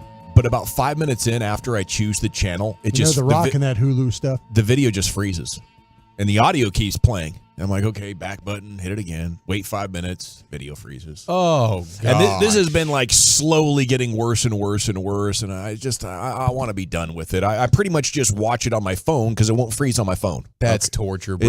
It's bad. I guess I'm just lazy. I just need to have the DirecTV people out there and say, to hell with it. Put that dish on my house, and I'm never going back to this streaming trash again. Okay, can you just have D-Stream? Yeah. Yes, I do have just D-Stream, but it's DirecTV Stream. And is it good? Right. Yeah, I love it. It's not freezing? Great. No, it's not freezing. It's been working just fine. So you don't have to have the full-on DirecTV in order to also have the stream. You could just have the DirecTV stream. Yep, you can just have the stream. I think that's the move, dude. And then the good thing is because you have the Stars are going to be on ESPN. Yep. So I'll use the ESPN app to go ahead and watch the Stars while I have I'm rotating on the D-Stream with Rangers and basketball. Yeah, it sounds like Wolchuk's got it the best right now. Of course, he's into Bachelor Pad. Right. Go figure. Right, boys. 405 Dawson, order the damn cable, bro. It's not worth the mental anguish. Okay, I'm going to take that. Brandon from Fort Worth, Stars on both screens. 817, I haven't seen a single Rangers game on Bally's. No wonder the sport's dying. The sport's actually doing quite well. They got to get this Bally's thing figured out. Get a smart TV with picture-in-picture. Okay, that's old school. 2001 called. They want their TV strategy back. Damn, I'm going to pull up to Wolchuk's crib. For real, dude. Hey, you got an Yeah, invite, but man. bring your own chair, right? Yeah, unless you want to sit on the floor. Well, no, I was gifted couches, so you're okay. Bring your own chair. But you should probably bring your own chair. You don't know what's been done on those couches. Okay, at 877 You don't know what's been done on my lawn chair. 1053. Touche. It's a sturdy lawn chair. It is. Love DirecTV streaming. You can still get a DVR for the living room, says the 817. Get a Spectrum stream. You get to choose 25 channels plus local for $25 a month. Bally's included? Spectrum stream might sound like the winner. Wait, the Spectrum shows all games, says Brandon Fadley in Fort Worth. I think you have to have their internet, though. I don't know if you can just do Spectrum's cable. I could see that being a bundle deal. Yeah, package. But otherwise, that would be a freaking no-brainer. Then the 972 says, Gavin, reset your modem. You need a stronger router modem. Yeah, I've heard all about that before. Yeah, it sounds great. Okay, where is Jason Robertson, asked the Morning News. Stars need a record-setting boost from their record goal scorer. And some incredible things in here. Hockey experts, what do you think about this? The text is still open. Please leave your name and city you're texting from. Robertson has 2 goals, 9 games. Both came in the power play. 1 point in assists at even strength. A man who averaged 0.8 points per game at even strength is producing just above 0.1. Please say it's a small sample size, but he wasn't better in last year's 7-game loss to Calgary, in which he finished with 1 goal, 3 assists. 23-year-old potential superstar of the league, averaged more than 1.3 per game this season, hovering at 0.77 exclusively on a power play that shredded Minnesota's penalty kill. I think he's working through it, said DeBoer. I don't think anyone was good Sunday night, so that's not a fair tag to just put on him. Thanks, Pete. Although he's 6'3", 200, Robertson's a player who uses his speed and skill, writes the Morning News, not brute strength. And in the playoffs, those open ice opportunities while facing the same opponent night after night are very limited. I think he's got a roid, Brian. No, that I see what you're There's doing. Something else? No, I think that, to me, they had the hockey hawk on yesterday, Gavin Spittle, and he was talking about the fact that with Robinson, teams starting to hunt him. He got hunted in the Calgary series last year, and the first 2 series of this year. That the teams have been going after him. They've been very physical with him, and that might be bothering him a little bit, the way he's playing. What do you guys think of the line adjustment angle, putting him back with the line that he was so good with, and maybe the idea that Pavelski's injury plus some line tinkering so far up to this point has thrown him off, and getting him back in there with his guys. What is it, Pavelski and Hintz? That maybe. That opens it back up. What do you think about that theory, Wolchuk? Is there hope in there? I think there's hope. I think absolutely. And maybe, to your point, going back to the original lines, maybe this is what Robo needs. I am concerned, and you did say the Hawk talked to us about this, but, Calgary physical, Minnesota physical, not Vegas, but this Seattle team has been playing physical, and maybe there is something there with Robo, and we just got to hope that that's not the case, because he's the future of the damn team. Well, the problem that they've been running into again, and Hawk was talking about that when you're the home team, you get to make the last change. Yeah, and so what happens is that the Kraken could very well be matching him with physical lines. We'll see how that goes, but once DeBoer puts his guys out there, then, here the Kraken, they can match you if they feel like that they've got a really good checking line that they can, and the whole thing about Robinson is it's that stuff that he's able to do right in front of the net. It's those really quick wrist shots and things that he's able to get off there and find himself in good position. He just hasn't been had the opportunity to get as many of those off as that he has during the regular season. There's times where he's capable of taking a puck, spinning, and just firing it on net and having it be accurate. But we haven't seen that from him. We've seen him try, but they're not giving him a whole heck of a lot of room. No, they're not. And Rope, who was very good, had some... He's been very quiet in this series. Against Minnesota, right. Yeah. But this series, yes. Both those guys. And I think because Robo struggled consistently for the entire postseason, you're not really pointing the finger at Rope at all. But they need to get more from all of their big guns. And I think you got to look at the captain, Jamie Benn, as well. Because Jamie hasn't been asked to play necessarily always the same style that he has in previous years, dropping down to the third line. But you need to have him throw his body around, set the tone early in this one. I know Coach is confident that, hey, we were here last time and we've been down 2-1 in 7 of the 10 last series as an organization. But I don't think that's a reliable strategy. I don't think getting down 2-1 and being like, yeah, it takes us a while. You're not Floyd Mayweather, bro. Okay, you don't get to spend 5 or 6 rounds and then come back and unless you're just out of this world talented, and I don't think them getting down 2-1 is any indication they have them right where they want them. Dan Orlovsky here, Cowboys Twitter, second day in a row. Another surprising stat, in his last 30 starts, Daniel Jones has only thrown 13 interceptions. Pretty solid stretch for a guy who really struggled with that his first few seasons in the NFL. With the Giants. So there's the update on that conversation. I cannot wait to see how this season gets going and, exactly what the Cowboys are able to do with this approach. Blogging the Boys has a video up that's definitely some chicken soup for your Cowboy soul. Have you seen this? Watch Micah Parsons keep up with Deuce Vaughn and Jamar Chase in an agility drill.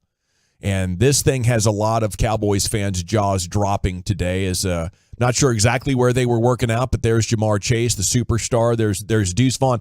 And it's like a quick, 10 yards and back and then go 20 yards. And there's Micah Parsons pretty much leading the pack, leading the trio. Yeah. Special dude. It's that pro agility shuttle there where it tests that burst and then just the overall quickness, the lateral quickness as well. He's mighty impressive, especially when you consider the fact that he's probably, at this point with the weight gain and so he's probably heavier than he's ever been. Yeah. And still to be able to be hanging with and beating guys like a Deuce Vaughn and a Jamar Chase, that's wildly impressive. You ask where they're doing it. I assume they're doing it in Austin, right? Wasn't that the thing? Isn't he doing his bulk up and hang out? And I think that's the same spot where we saw him a few weeks ago before the draft doing some insane full torque med ball stuff with old Bijan. Yeah, he's a freak. I mean, he is one of the rare athletes. We saw him, trying to race other receivers during the Pro Bowl, right? And he's out there winning some of those. I mean, he's special, man. He is a special type of dude, and I'm glad to see that speed is not falling off with him putting on some extra weight. Do you think he could play that medicine ball volleyball with James Harrison?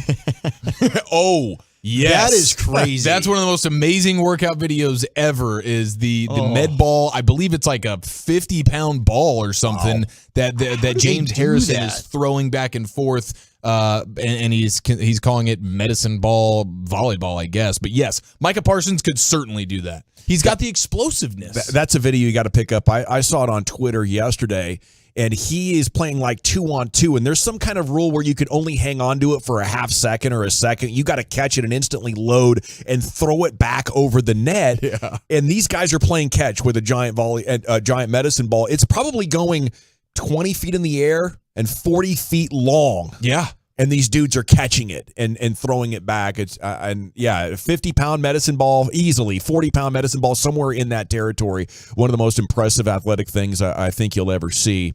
Okay, what is the Cowboys offense capable of this upcoming season? Do you agree with CeeDee Lamb? Can't really put a ceiling on us. He tells DallasCowboys.com this week, as you can tell, we can score from anywhere, quite honestly. We just have to put it together. What's the ceiling this year, Brian, for this Cowboys offense? Well, I think there's so much unknown. I think the players we know, but we don't know how the coaching staff is going to handle. Again, Brian Schottenheimer. I have a feeling that Brian Schottenheimer is going to become the primary play caller at some point in time in this season. Yeah, we'll see with Mike Solari. The indications that Travis Frederick has come out and said, "Hey, I like where Mike Solari, where we're going with the direction." I just don't know what your real expectations. The players clearly are there. Are all the other pieces with the coaching staff, the scheme, all those things, will that come together? That I think is yet to be determined. So I think that's why I think that's why CeeDee answered the question the way he did. Yeah, I thought it was a good answer. It does seem like they want to run it more and pass shorter in hopes of more ball security and complementary football. I don't know how that's going to impact scoring, but I'm hoping for around 30 points per game, 29 points per game, at least a top 10 offense. I think there's no way they fall back into the mid-20s. If they do, though, somebody's getting fired. Well, that's the thing about it is, though, and doing these shows with you and stuff like that, and please correct me if I'm wrong, you feel like that they didn't do enough at guard. Yeah. That the offensive line. And so if you're asking for 30 points, I kind of feel like that, well, Gavin might be right, asking for 30 points, but wait a minute, there's problems on this offensive line. Yeah. Maybe will not allow them to score 30 points a game. It's possible. Who knows how much. To me, if you're going to... You had a bad offensive line last year, too, and were able to score. You had a lot of injuries, and were number one in yards in 2020 with an injured offensive line. You had a top offense last year. I think the offensive line is what's going to be required to win in January. They've shown they can put up stats and win regular season games with what I think has become a very average line at best. Okay, so you're calling them average then? The offensive line is average, yeah. Okay. Don't you think so? No, I wanted to make sure. I don't know who's going to play left guard. Right. I don't know. I mean, because you talk to the line coach, he says that Tyler Smith's a left tackle. All indications look like that Terrence Steele. Anybody other than Terrence Steele that plays right tackle, you might have problems running the football. Yeah. That might be because when he's in there, at least you have a shot to run the football. So I don't know the configuration of the five. Let me run this past you as well. With Mozzie Smith and Hankins, could the defense take a step forward and get you even better field position? if in fact that teams are going to sit there and say that we're going to try and run the ball and they figure out that they don't have success, teams could throw early on Dallas. Because if Mozzie's in there and Hankins is in there, no pass rush. Yeah. That's just push. It's just push in the middle. So maybe teams will say, we can't run the ball in first and second down on these guys. Yeah, we have to throw early. Then you get them out of it. You get Mozzie and Hankins off the field. Then you start running the football again. Okay, and there's a lot of talk about the schedule today. We've looked at it a couple of times. The strength of schedule, traditional way of measuring it off win totals from last year. It says the Cowboys have the third toughest. Warren Sharp does have a more accurate method. He says it's the 23rd most difficult, and his track record has been pretty successful. By the eyeball test, Lions, Jets, Seahawks, Patriots, Rams. What else do you have in here? Chargers, Dolphins, Niners. This could get tough. I think 12 wins, maybe 13 wins is in the cards. But if it is one of the top 3 schedules, obviously that would stack it up with the difficulty level quite a bit. So we'll see how all that sorts itself out. We got to run, G-Bag Nation. When we come back, it's time to hit the expressway. 35 minutes of uninterrupted sports content, and we're back right here. It's the G-Bag Nation on The Fan. I want to chat with you about my friends at Twin Peaks. That's where I love to go for each drink.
Every night at this time, it's time to hit the expressway. 35 minutes of uninterrupted sports content. You do have LA Live with Lucius Alexander coming up here at about 5:40 on 105.3 The Fan. Segment here is brought to you by Soda. That's state of the art. We're going to hear from Bruce Bochy in a minute, and we might get regrettably an RJ Choppy rant. I thought he was on vacation with Sarah, with his girlfriend. He was last week. He's back now, and now Bobby switched off, and he's on vacation with the Familia. Okay, so maybe we'll get this chop cut here in just a few minutes. But there was a couple of stars things to reset for you. Miro Heiskanen leading the NHL in playoff minutes before being helped off the ice in Game 3 is officially a game-time decision, but coach said it looks good. The floodgates really opened when you took him off the ice, and he is officially listed as a game-time decision. I expect him to play, and I think he's a huge key if they want to get back in this series. Then there's a good text on Jason Robertson. Either he's hurt or afraid of the big lights of the playoffs. I would love to find out he's hurt. The problem is it happened last year against Calgary too, and so for him to have one of these injuries that nobody is talking about in back-to-back seasons, I know like 3 or 4 years ago, that was a very legitimate explanation for Sagan. The fans are killing Sagan, and you're like, well, just wait till the playoffs are over and we'll find out. He needed a major surgery. He had like a hip, the knee, hip. shoulder. That was crazy. Torn up. Yeah, that was a bad one. Yep. Can't produce. So sometimes that is an explanation in hockey. They're just a little bit more covert with it. Seems like a physical thing though, like physicality. I don't know that really suits Jason Robertson's style. You have to figure that out because in the postseason, that's the name physical. of the game, bro. Yeah, it's so hard to operate. When you don't have a lot of space, you're under pressure, and you're used to having more space. It's an adjustment. Well, teams set their game plans around him. They realize they watch the series and they start to think, well, look what we were able to do. Like teams take him out of the game. They get physical with him, and he starts to kind of, he draws back from that. He doesn't get as many shots. He doesn't have as many rushes up the ice. He's not in position to get shots off. And so, yeah, there's a lot of things that teams have kind of figured out about him. It's like the whole thing we're asking about with Ottinger. It seems like all the pucks, the bad pucks that he gives up, the bad shots, they're all top shelf under the bar. That seems to be hole. Yeah, that seems to be a weakness right now. So these teams are good at scouting the opponents and kind of figuring your weaknesses out. It is tough. I mean, these hockey guys out there are giant. Robertson's 23 years old, though. You're pretty much in your prime. I would say look at what Jordan did against the Pistons. Get in the weight room, pump some iron, and come back and be the damn hammer instead of the nail. He is 6'3", 200 pounds. Yeah. I mean, for a hockey player on skates, he's a big guy. He is a big guy. Yeah, he just doesn't. Like I say, you're right, Gavin. That the physical side doesn't really suit him. That muscle can give you confidence, right? You say go out there and be tough. Don't be afraid of the physicality. Sometimes it's a mental switch, but sometimes getting a lot stronger can give you that confidence. I'll tell you this: 3 or 4 good shifts, I say, could give him with an F. Yeah, confidence. He just needs some good shifts. Every time he comes back to the bench, they show him he's kind of head down a little bit. But if he could just get into the game, into the flow of the game where he gets a couple of good shots, maybe not even score, but a couple of good shots, it kind of gets him going I think again. He needs that goal. He's had a couple opportunities where he is in front of the cage and he's just off. Like he just shoots it wide or he roofs it. To me, I think it's one of those things, and Spitzy talked about it yesterday. Sagan was struggling to score, and they ended up getting some weird bounce-in goal, and all of a sudden, boom, there you go. Now he's out of the funk. I think that's what Robo needs here. Brian, is there any way he could get in a pregame shift? I don't. No.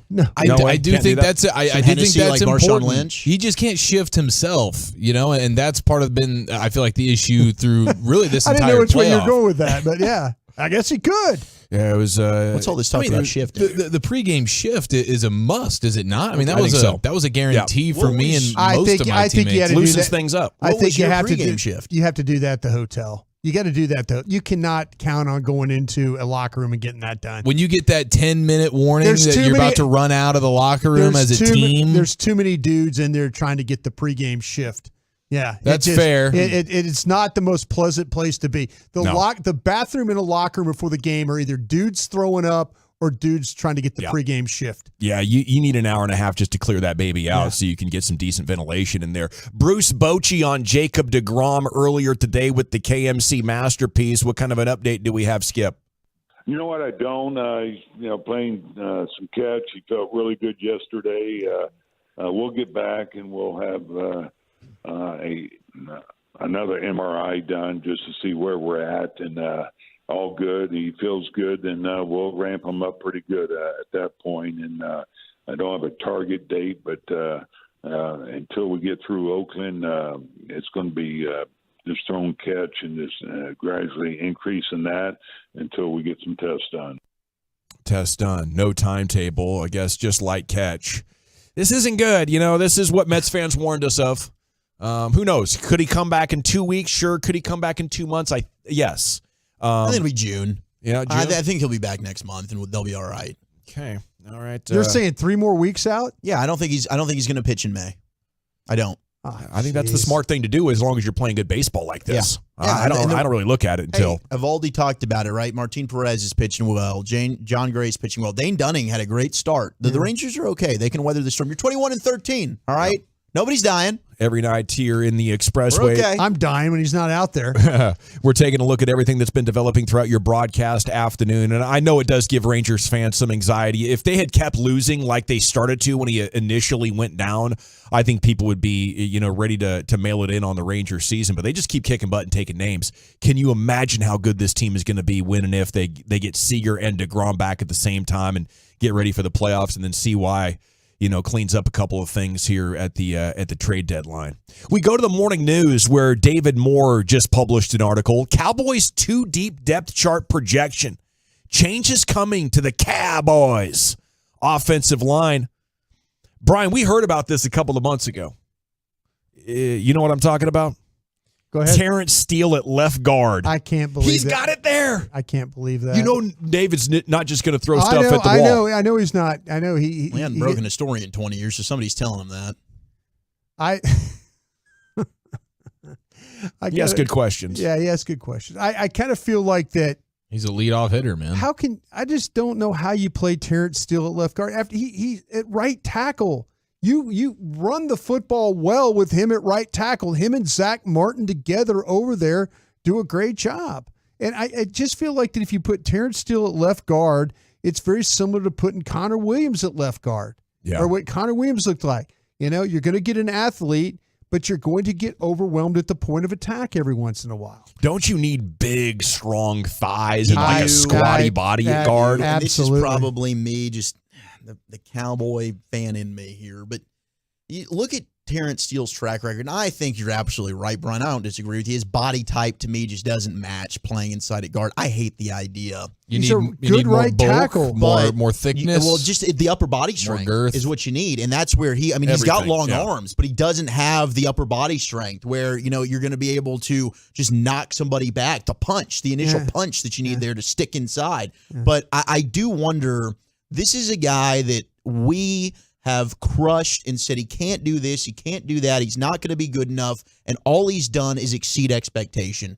Maybe they've had a plan for him, and this is their plan, and just like we talked with Chauncey Golston last year in the locker room, he said, hey, after the season, they said, put on weight. We're moving you inside to D-tackle. And this was their plan at the end of last year, and Steele's been working towards this, and it ends up being better than we think. I like what you're saying. Do you feel like, though, that they had an issue at left guard to start the season last year? I do. Okay, then why didn't they play him at left guard then? Why didn't they take him from right tackle and play him at left guard? Tyron Smith was hurt. Who would they have put at right tackle? I guess it would have been Peters, but they needed also time to get Peters ready. He came into the season late. When you move, who's going to play right tackle now? I was going to ask That's that. what David Moore's article says. Tyron. He's got Tyron, okay. But see, that's what I'm saying. Tyron wasn't as good as Steele was when Steele was in there. Tyron was not good at right tackle. No. I'm sorry, he just wasn't. But remember, Will McClay told us the other day, it's about the best 5. And that's clearly the way they're thinking now. And so they're going to have Tyron Smith as one of their best 5. They're going to have Tyler Smith. They're going to have Terrence Steele. And so how do you set that up properly? I appreciate everything that Tyron Smith did to try and play right tackle. He doesn't need to play another down over there. Do you think he'd be better at left guard? No. Play him. He's your left tackle until he gets hurt. Yeah, and then it's Tyler Smith. Put Tyler. Yeah, exactly. Exactly right. You're going to go into the season with Tyler Smith as your left guard, and then when we get to week 3 in the preseason, Tyler Smith will be your left tackle. That's probably what's going to happen. We all know that's, and I'm not nobody wishing ill, but we've seen what happens with Tyron Smith. No, you're right, and I think that the majority of their offensive line next year is probably going to be Tyler Edoga at left guard. Then you've got Biotish, Martin. I'm telling Steele. you, man, that Terrence Steele playing right tackle with Zach Martin over there gets things done. That was a killer for the run game. In the running game. And then you put a guy over there, say that all of a sudden Schoonmaker develops into the guy you think he is as a blocker. There's something special on the right side. Now you're cooking with gas. Have you looked into it, all this idea that Gelkin floated with Sean and RJ that Tyron starting at tackle is just a reward for him negotiating his contract in the way he did, taking such a big pay cut? Yeah, but he was already an inexpensive tackle as is, but he's an inexpensive tackle because he played 10 games. You know? That's why, I mean, to me, I am not. I saw what Tyron Smith looks like at right tackle. I don't want to see that anymore. Do you think it's possible that with a full off season he could get better at it though? Wasn't he a right tackle in college? He was right tackle his rookie year. Yeah, Tyron was a right tackle at USC. But that was so how many years ago was that? 13. I mean, to me, this guy's develops. More. He's always been a left tackle in my mind. And like I said, they did not run the ball well enough with Tyron Smith playing right tackle. They ran the ball great with Terrence Steele being over there. And I'm the guy that kills Terrence Steele.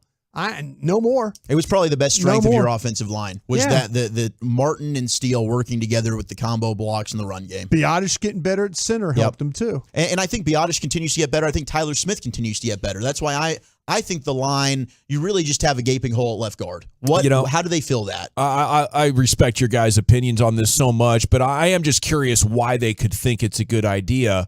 Now, when Scout Gavin goes into the film room and watches Terrence Steele and his pass sets, it's brutal. Yeah.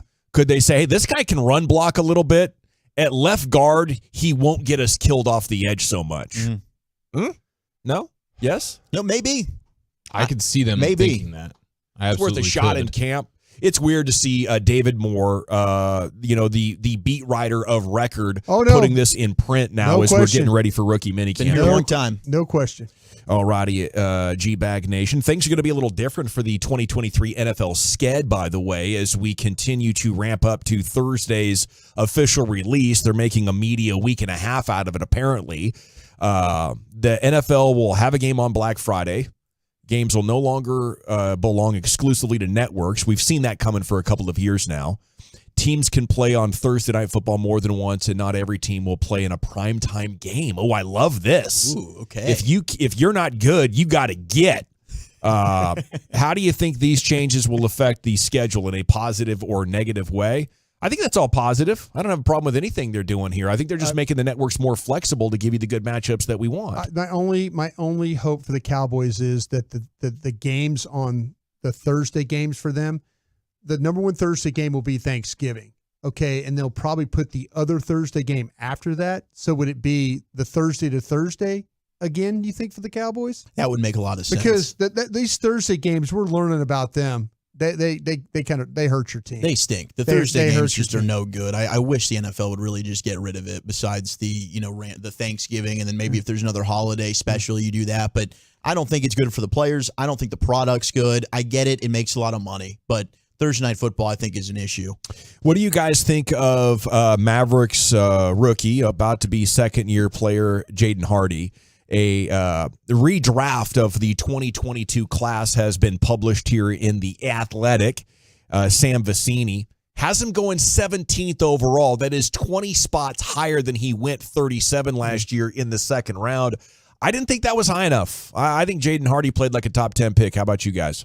Dude, yeah. I mean, and Grant Afseth had this on Twitter earlier today, but Jaden Hardy averaged 19 points and 2.5 assists in the 14 games when he played 20 or more minutes. So, and in those games, he did it pretty efficiently, 46% from the floor, 43% on threes. So when he saw 20 or more minutes in a game, he was a bona fide NBA player, and he did it efficiently. He did. Yeah, I like his offensive game. Maybe that's a reflection on his height, on his defense, on his weaknesses. You know, frankly, there is a lot of stuff that he needs to improve on to polish his game. But I think the Mavs have a great coaching staff for building these guys up in the offseason, and I do expect him to come back a significantly better player than he was last year when he was a damn good rookie. Yeah, they did it with Green, but I want to ask you guys this question. If the Mavericks end up with the 10th overall pick and they were to take a guy like Hardy, would you be okay with that? Would Hardy be worth it to you if you got the kind of player at 10 that was like Hardy? Yeah. I mean, I want a big guy, if you say he's a 10, top 10 pick, I'd be happy. Would you be okay with Hardy at 10 or to get that type of player at 10 in this upcoming draft? That quality? Yes. Yeah, not the skill set necessarily, but that level of player that makes more sense. Would you be okay with 10, that? I'd be happy. Yeah. At 5, I would not be happy. Yeah, at 10, I think you'd have to be pretty happy because it's such a crapshoot. I mean, that guy could end up being unplayable and out of the league in half a decade, or he could be Jaden Hardy, and that would suffice. But I do feel like the Mavericks want to trade out of this and get a vet. Yeah, you're probably right about that. I wouldn't be surprised if they want to trade out of it and dump a contract to save the money the way Mark Cuban's been doing things. Denny Crum, Hall of Fame college basketball coach, led Louisville to 2 national championships in the 80s. Has passed away. He played under Wooden at UCLA in the 50s, coached with them. Then he went off to the Cardinals and made it to the Final Four 6 times. He made the tournament 23 times in his 30-season career. Denny Crum has passed on. Joe Kapp, former NFL quarterback, has passed away. According to a statement from his son, the former star died after a 15-year battle with dementia. And he played in the CFL as well. He was a CFL star for 8 years. If you ever seen the original Longest Yard, he was the quarterback for the Guards. Oh, is that right? Yeah, Joe Kapp was he was an actor. Joe Kapp. No cap? He was no cap, Joe Kapp. 85 years old. All right. He was the coach when they ran the famous play too with the band is on the field. That was really? a Cal Stanford game. No way. He was a head coach at Cal. Wow. Yeah. Wow, dude, he played in the era where, as a quarterback, no he chin was strap, and one singular bar, plastic bar. Yeah. Hell yeah. Yeah. All righty. City and Real Madrid, they played to a 1-1 draw. Vinicius and De Bruyne there with the absolute stunners. So that's the semifinals. It's a rematch of last year's semi, and they're tied at 1, going to the second leg. It's time now to go back into the Pimp Cup, where Lucius is standing by with LA Live. Yes. It is a Taco Tuesday and a Toxic Tuesday right after Rick. Hell yes. Well, all right, you squares. Time to smoke. Fire up this funk and let's have a toke. It'll make you dance to some of everything. Everybody get high. Hey guys, Derek from Better Media here. My question's for Nate. Nate, I'm actually a boxer myself, and I've been trying to get into this undercard. I'm just wondering if you think I could fight your brother Nick. If he's anything like you, I think I'd beat his f***ing ass. Not very respectful. Brother, when you just gonna walk around the streets or some shit? You know, all my homeboys see you right now. Yeah, I'm That was stupid, huh? I'm definitely pretty nervous right now. Yeah, that was stupid. That was stupid. What's your name? I'm Derek from Better Media. Hey, Derek, Better Media. Stupid ass. You deserve your ass whipped. He works for my company. I'll handle that later. I'll fire him later. Nice. I'm sorry about that, Nate. Derek, shut up. Derek, shut up. All right, it's fine. Yeah, that's the press conference right there for the Nate Diaz-Jake Paul fight. One of Jake Paul's employees thought he was going to get off trolling Nate Diaz like that. Oh, really? Yeah, you don't mess with the Diaz brothers because it's on site the next time they see him. Yeah. He's like, dude, I can't believe you just did that. You're showing your face. You're telling me your name. Like, I got people. You're about to get crushed. Everybody's looking at you right now. We know exactly what you look like.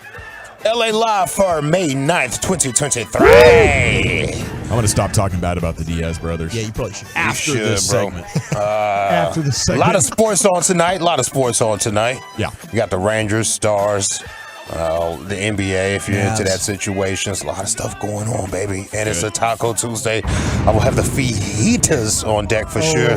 Down in that boom boom room. I'll have the Rangers on there first. Then the Stars. while I play GTA at the same time, fam. Nice. And I don't want to hear. I will listen to the Stars play-by-play though. Yeah. Yeah. And even the Rangers, but that NBA and other stuff, I don't. That slang they put in there. There's no need for. Oh, look at this drip. Shut up. Shut up. Toxic Tuesday. I got questions for the Tolos, but I will not get to it till tomorrow. Leftover from yesterday. I appreciate you guys participating, but we got a lot of toxic stuff to get out of our system right here. So let me jump into the G-Bag of the day, which happens every day on the Fan at 2:30. If you see anything out there, hit me up on the social medias at Lucky Lucius P. Our winner is a girl singing Wonderwall as she's in the bathroom, a public restroom, and the girl that's recording her is the G-Bag of the day. Listen to this. I'd like to say to you, but I don't know how.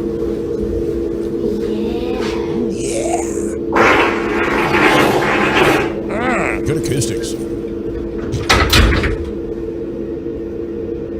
Someone in here? Yeah. Someone in there?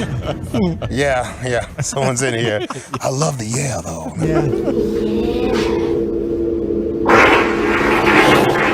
Yeah. So aggressive. That thing was just That is dying aggressive. to just fly out of there. I was pushing for you. Wonder stall is what a texter wrote in. All right, so here's the first toxic story for you fellas. You heard about the toe-sucking night manager? I did. You heard about that? The night manager was there before the night he decided to suck some toes. That he made the car to get into the room to suck the guy's toes. That was probably laying out nicely under his little sheets type of situation. So I'm pretty sure he like scoped out the foot when he came in there and helped the guy. Like, oh my God. Dude probably had some flip-flops on or something, barefooted in his hotel room. The manager was like, I got to be back for this. Check out this story. Fox 26. And welcome back to The Factor Uncensored. It's time for some crazy news. Let's begin in Tennessee, where a tantalizing toe is not safe in a hotel with a manager who has an eye for some alluring-ass feet. What? Police Yeah. say this guy, David Neal, the hotel manager at the Hilton, could not control himself when he saw those toes check in. Police believe he made a copy of the guest's key card and then slid into the room while the man was asleep. It was his chance to have unlimited pleasure with the guest's damn toes. While the guy was asleep, the manager, nasty as Neil, began sucking on the man's toes. Neil's excuse was he only went into the room because he smelled smoke. I think he smelled those damn toes. Oh my God. One of the Smell smoke. Your toes on fire, sir. I got to put them out with my mouth. Smell that meat smoke. Yeah. He ain't a vegan. Let's go to basketball, college basketball coach Bob Huggins. Bob Huggins, yeah. Huggy Bear. Huggy Bear, yeah. He's described Xavier fans a certain way. He was on 700 WLW in Cincinnati. Check this out. Take it away, Bob. Now, Steve also tells me that you have the best portal transfers. Have you poached any Xavier guys to come to play for West Virginia? Catholics don't do that. No, we're above the fracas, aren't we? No problem. Yeah, absolutely. I mean, I tell you what, any school that can throw rubber penises on the floor and then say they didn't do it, my God, they can get away with anything. Rubber penis. Was this I think that was at the crosstown shootout, wasn't it? It was transgender night, wasn't it? What? Was that it? It was a crosstown shootout. Yeah, no, what it was all those fakes, those Catholic fakes, I think. All right. They were envious they didn't have one. Oh my goodness. He apologized for that. He's keeping it toxic though. Right before Tuesday. Yeah, he's keeping it toxic. He's keeping it toxic. Got it out of the system, didn't he? And those two guys afterwards are like, oh, isn't he the best? Gosh, I love Bob Huggins. Oh, Isn't he the best? Bringing the heat, that Bob. He keeps it real. Let's see what else we got. So we got some more toxic for you boys. On a toxic Tuesday. Cigar in my mouth feeling good. Lips numb. All right, let's go.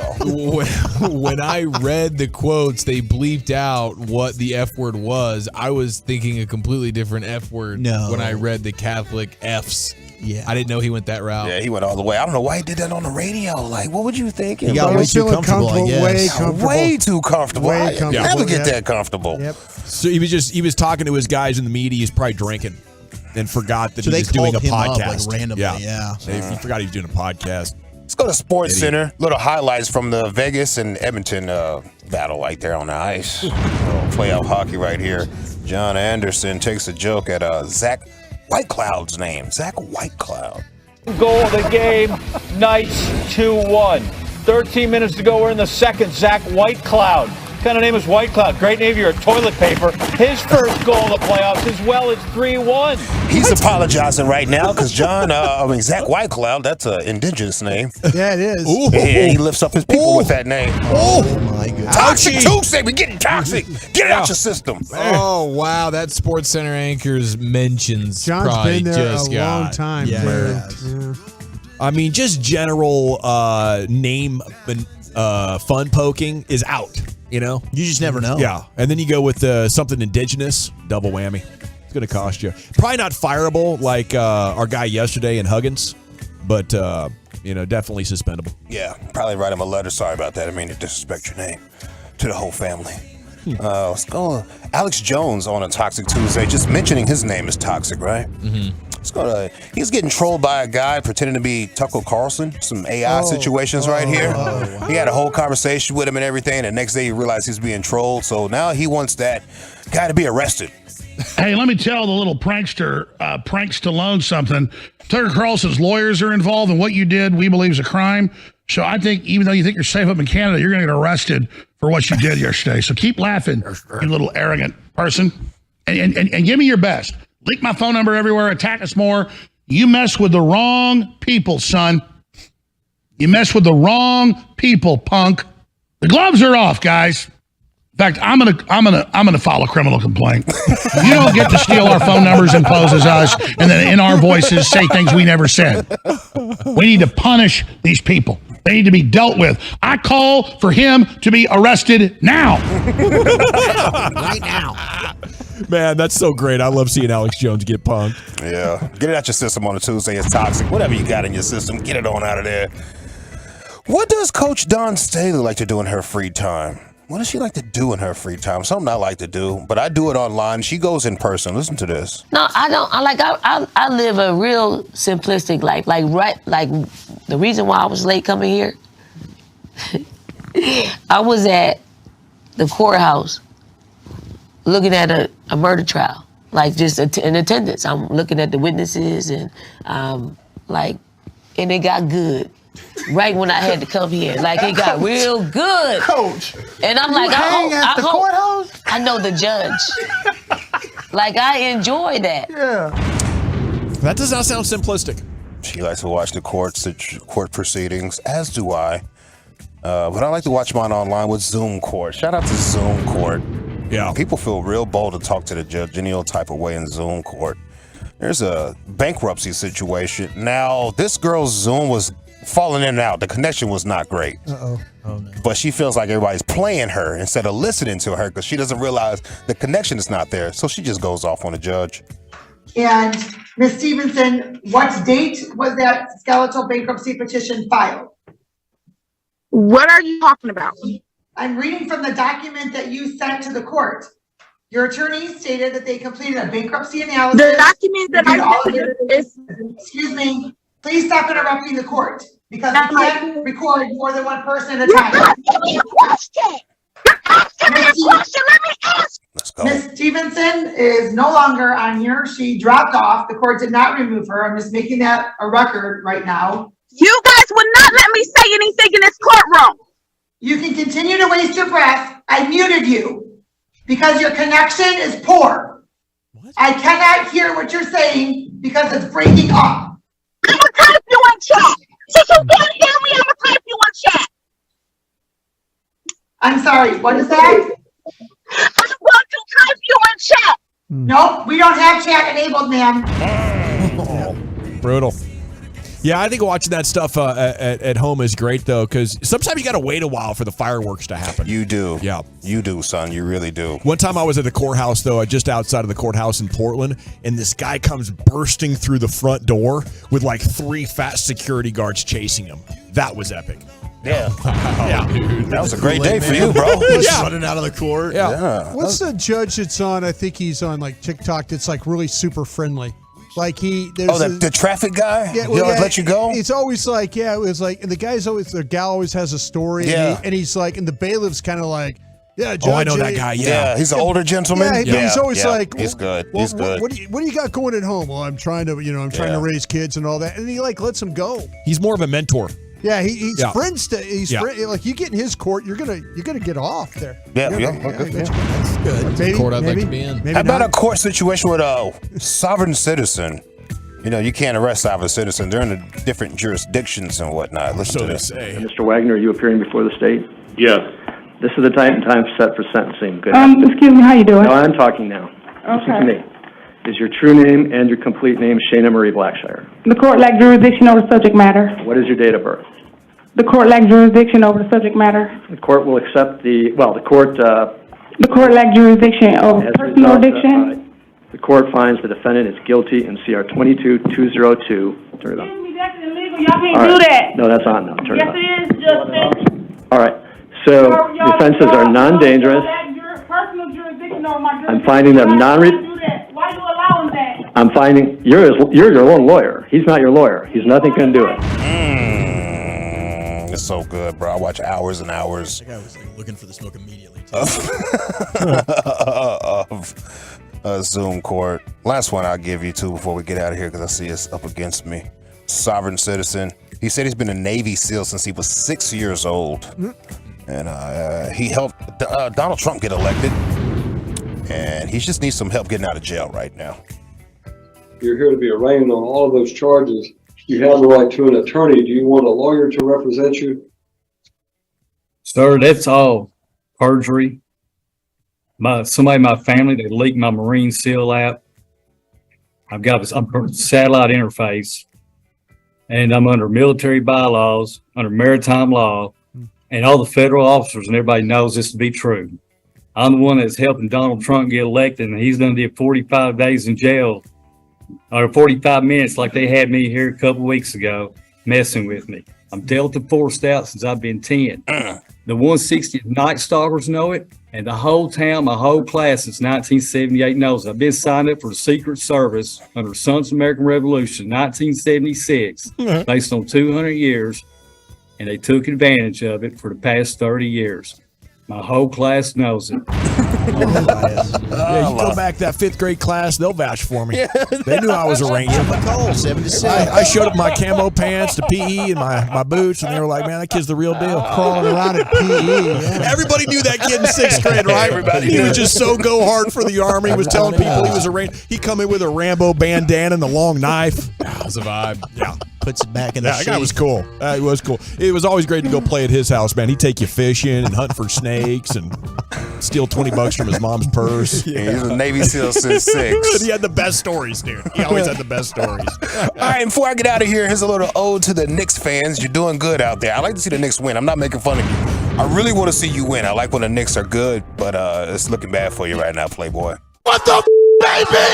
New York is back. Knicks are here, baby. The Knicks are here, baby. Fresh out the garden, baby. We're taking it all the way. That's my time, yo. Uh-oh. All right, thank you, Lucius. LA Live with LA every night at about 5:40 here in the G-Bag Nation. It is time now for the 6 o'clock sound off at 877-881-1053. Your one opportunity of the week to impress Woolchuck enough to do it again next week. Can you beat your fellow Tolos with the best sports take? We have so much sports going. And it's time for the sound off next here on 105.3 The Fan. But life is unpredictable. You're going to want the Frankles if you get hurt.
From our fan studio, secured by DFWsecurity.com, you're rolling with the G-Bag Nation on 105.3 The Fan.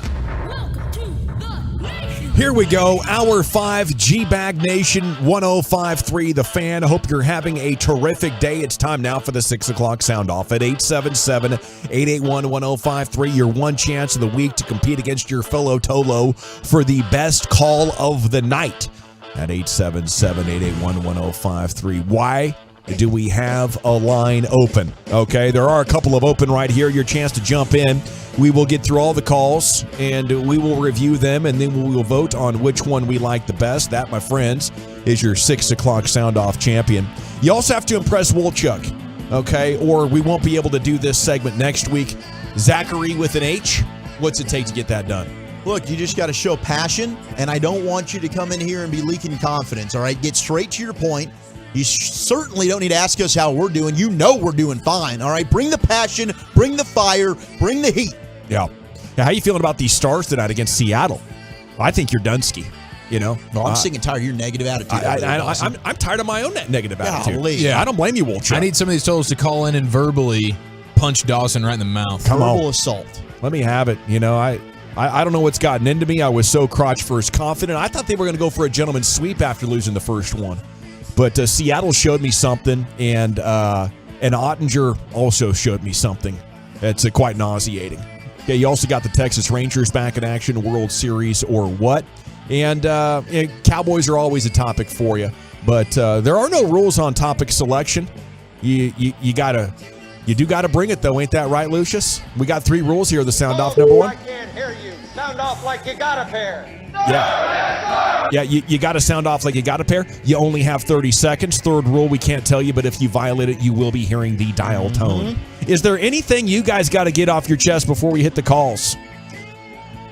Man, I feel like that this whole Stars thing, you know, the one thing the Kraken does, they come out early and they come out and they try and set a tone. And I feel like that they've taken that a little bit of that game plan from the Wild. They've done it at home. You got to weather the storm here. You cannot allow the first goal in this game. You got to find a way to get up 2-0 on this one. I'm fired up to just have the city of Seattle get totally dominated by the great state tonight. Yeah, you know what? Last night, the Stars were in attendance to watch the Rangers come back and kick the Mariners behind. It didn't matter. 6 perfect innings, not enough. Rangers are going to make it through, okay? Tonight, Stars, they're going to come out. They're going to lay the wood. They're going to be physical. They're going to be fast for the puck. They're going to get into the corners. They're going to do the dirty work. You're going to score on the power play. And Otter's going to figure it out tonight, General. Ooh. He's going to stare right in your face. He's going to tell you go bleep yourself. Man, I hope he does. All the slander you've been talking about our guy. I hope he does. Gavin being negative, I am shocked. Shocked, I say, says the 682.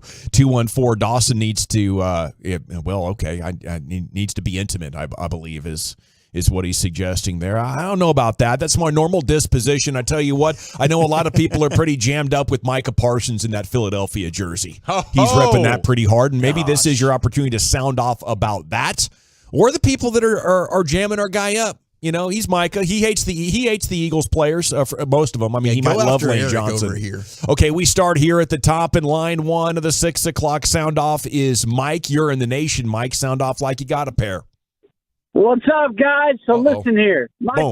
Boom. See you later. Hurts. That's rule 3, Mike.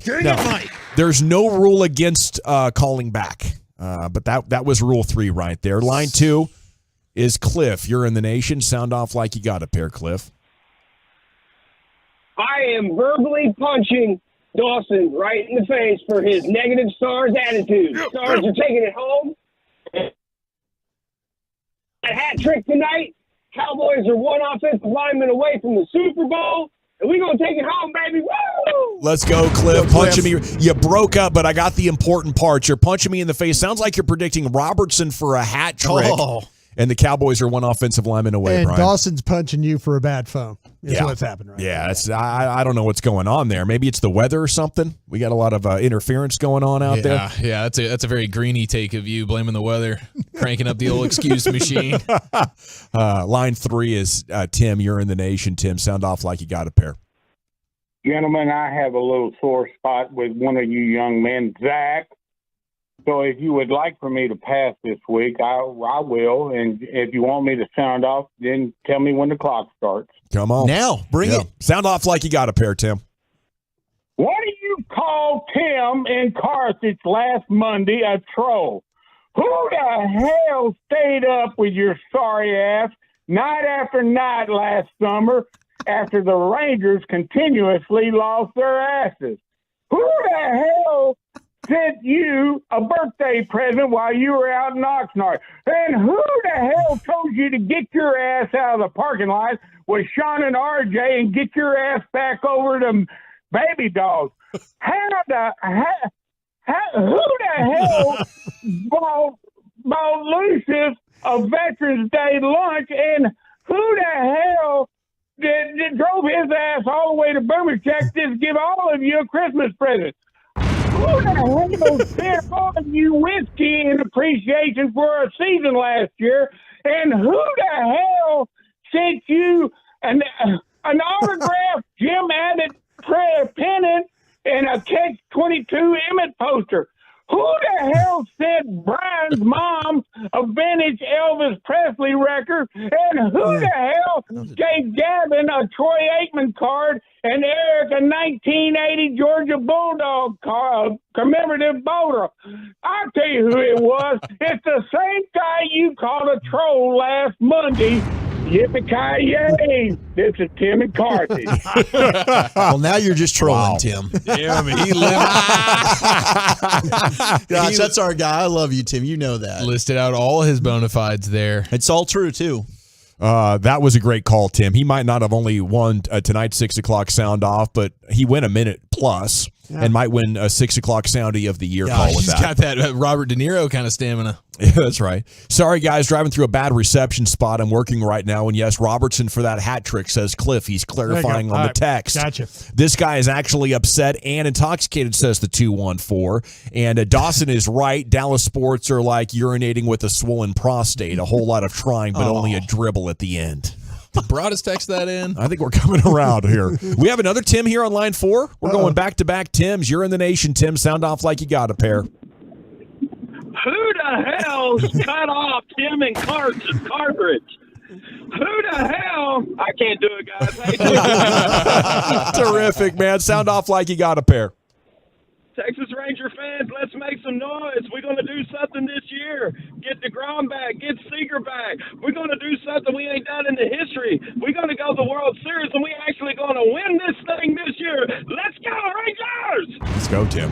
Tim sounded like a pro announcer, didn't he? Yeah, he had a good voice. Very, Both those Tims have great voice. Maybe it's a Tim thing. Yeah. Okay. Line 5 is Cole. That's good. You're in the G-Bag Nation. Cole, what you got? Let's go, Stars! Yeah. Gavin, losing negativity. Okay. We're going to win tonight.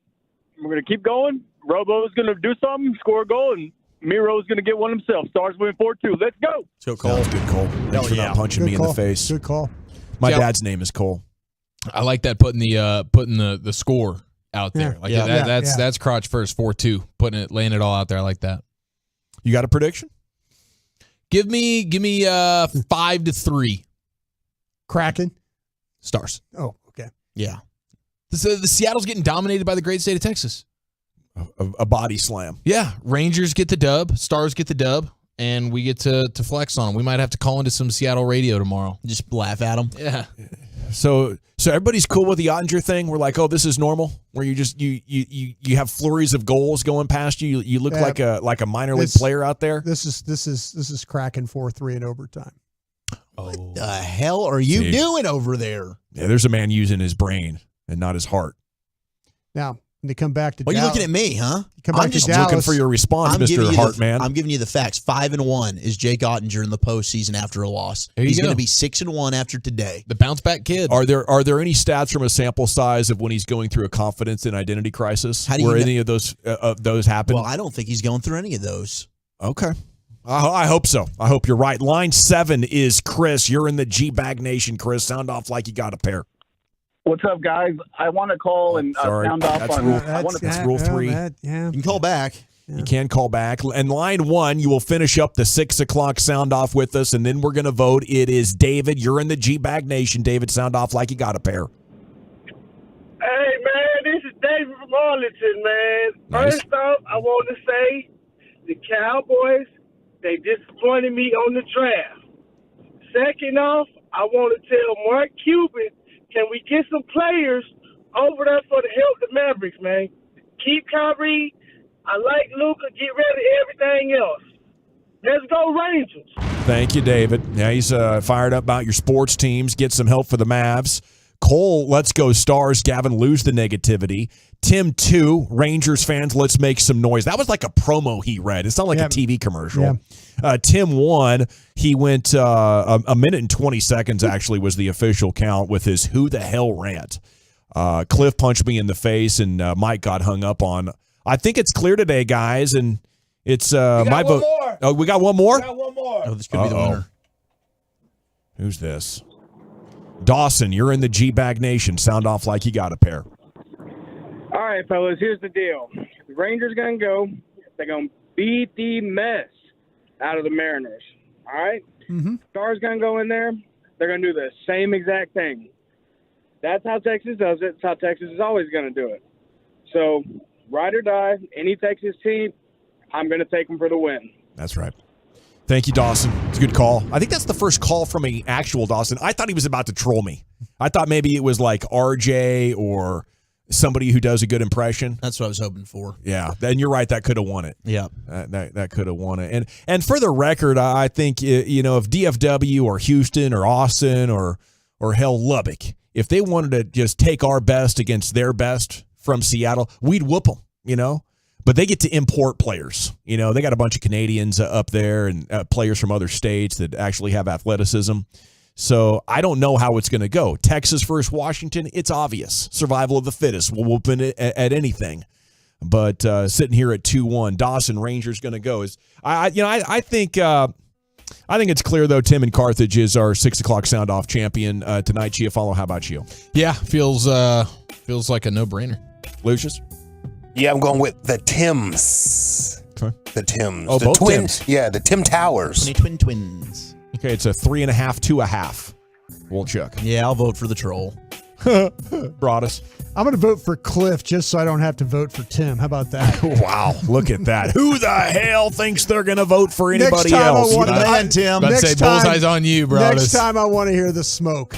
Love you, Tim. Yeah, I don't know if it can get any more smoky than that. Hell of a call. All righty, G-Bag Nation, we do have the Get Right coming up at 7 until 8. Rangers pregame at 8 o'clock, and then they'll probably finish off a sweep of the Mariners tomorrow, right? We have 2:30 baseball tomorrow, yes. Pregame at 2 o'clock, so we're going to be on very late, and hopefully I'm coming back eating crow about the Stars and celebrating back-to-back Rangers wins. Dawson impression, just do Tom Green or the dad from Bob's Burgers.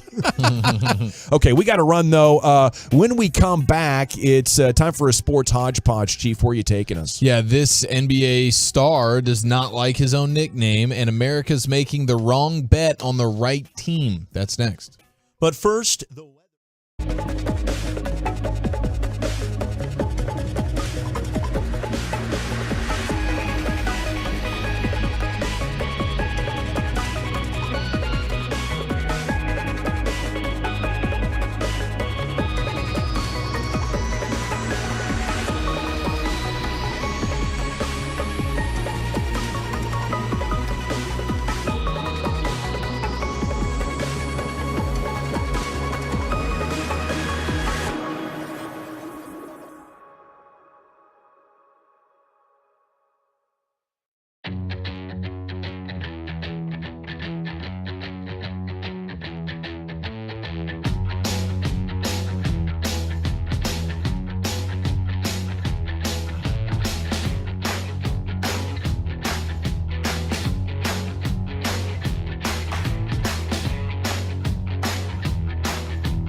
G-Bag Nation on 105.3 The Fan. Hope you're having a great day. Segment's brought to you by the Frankels. Yeah, there's a reason you need a special license to drive a big truck. So companies that hire drivers and put them in a big truck should be held accountable for what happens when one hurts you. Frankly, you need Frankel. Frankel consultation's always free. Truckwreck.com. Hey, we got a big fan hang coming up Friday. Bobby and Corey will be at Jake's Game Day in McKinney. And that'll be 5 to 8, El Dorado Parkway. Jake's Game Day, the new family-friendly sports bar concept. You've known them since 85, Jake's. Now they're doing it big with the sports and the destinations and the wings and the pastas. And here is Eric Chiafalo with a sports hodgepodge. Okay, so the 6th most bets for the college football playoff is on Colorado, the Buffs, Dion and company. At plus, I believe this is plus 25,000 to win the college football playoff. Ooh. A little over 8% of the bets are on the Buffs to do that, which makes Colorado the biggest liability at BetMGM right now. Now, that seems extremely far-fetched. I mean, obviously, with the odds set at that. This is Leicester City trying to win the EPL. This is just ridiculous. 2016, 5,000 to 1 kind of thing. But if I had money, I would put like 10% of it on Bama, 10 on Georgia, 10 on Ohio State, and then 70% of that would go to some longer shots. I want to hit big, and I think this would be way ahead of schedule. But at 25,000, that's worth $50. Great odds. Yeah. No, I mean, if I'm in Vegas, sure, it might be. I think ends up being a wasted bet, but you're right. If you cash in on even $50 at that point, it is the biggest home run bet ever. They're going to be underdogs the first game they play against this year against TCU. Yeah, I think they're 20-point dogs, as a matter of fact. They're already. The funniest part is they'll cover that. I'm going to double my bankroll on that day and then put that money on them to win it all. There you go. See, their over-under win total opened at 3.5. And it is jumped up to 4.5 now, but still, and the under is the favorite. And so I'm like, okay, if you think they're going to even sniff the college football playoff, you should be hammering the over of 4.5 wins for them. So I think that's a lock. I mean, I think they win 5 games easy. Yeah, that's an easy bet right there. It's throwing away cash to put them in the playoff. But, yeah, there are some predictable successes that Dion is going to have just off the quality of talent and the number of players that left. Sure. Just get rid of them and bring in new players. With a preseason non-conference schedule, we're getting to 2 or 3 before we even hit the end of September. Yeah, and Shedeur is good. Shedeur can play. Yeah. So you guys don't worry about them losing like 50 players. Well, I think that was good. One game a year ago. I think they needed that. I think they needed to clean house. They didn't have any good players. I think the depth is going to be a problem. I think they're going I think they're going to be in some games where all of a sudden depth is going to show up, and there injuries along the way, and you don't have the again, if the players are bad, hey, good for Dion moving on from the guys he did. I just felt like that the receiver that had the great game in the spring game, 3 catches, 150-something yards. 2 touchdowns. 2 touchdowns, and you're thinking like, oh, man, this is a guy, hey. Yeah. And then he's gone. So they're losing players. I mean, it's not like they're losing bad players, but they're also losing, sound like some really good players too. At least one of them. I don't know how many good ones he lost and how many he'd want to lose, but I'm sure in that group of guys were some dudes who was like, okay, this one hurts. Those guys are fine. But I just think with 2 transfer portals, by the time we get to 2024, he's going to have that thing humming at 8 or 9 wins. That's where I think that now, if we were to skip ahead a year or 2, I think now in 2024, 2025, I think that's kind of where you're going to see the difference of his football. Yeah, but heck, I mean, look, a 1-win team last year. If he had some bowl eligible this year, this has got massive successful. This has got Tulane written in my. Tulane was 1-11, and then last year they go and beat USC in the Cotton Bowl. Win the conference and all that.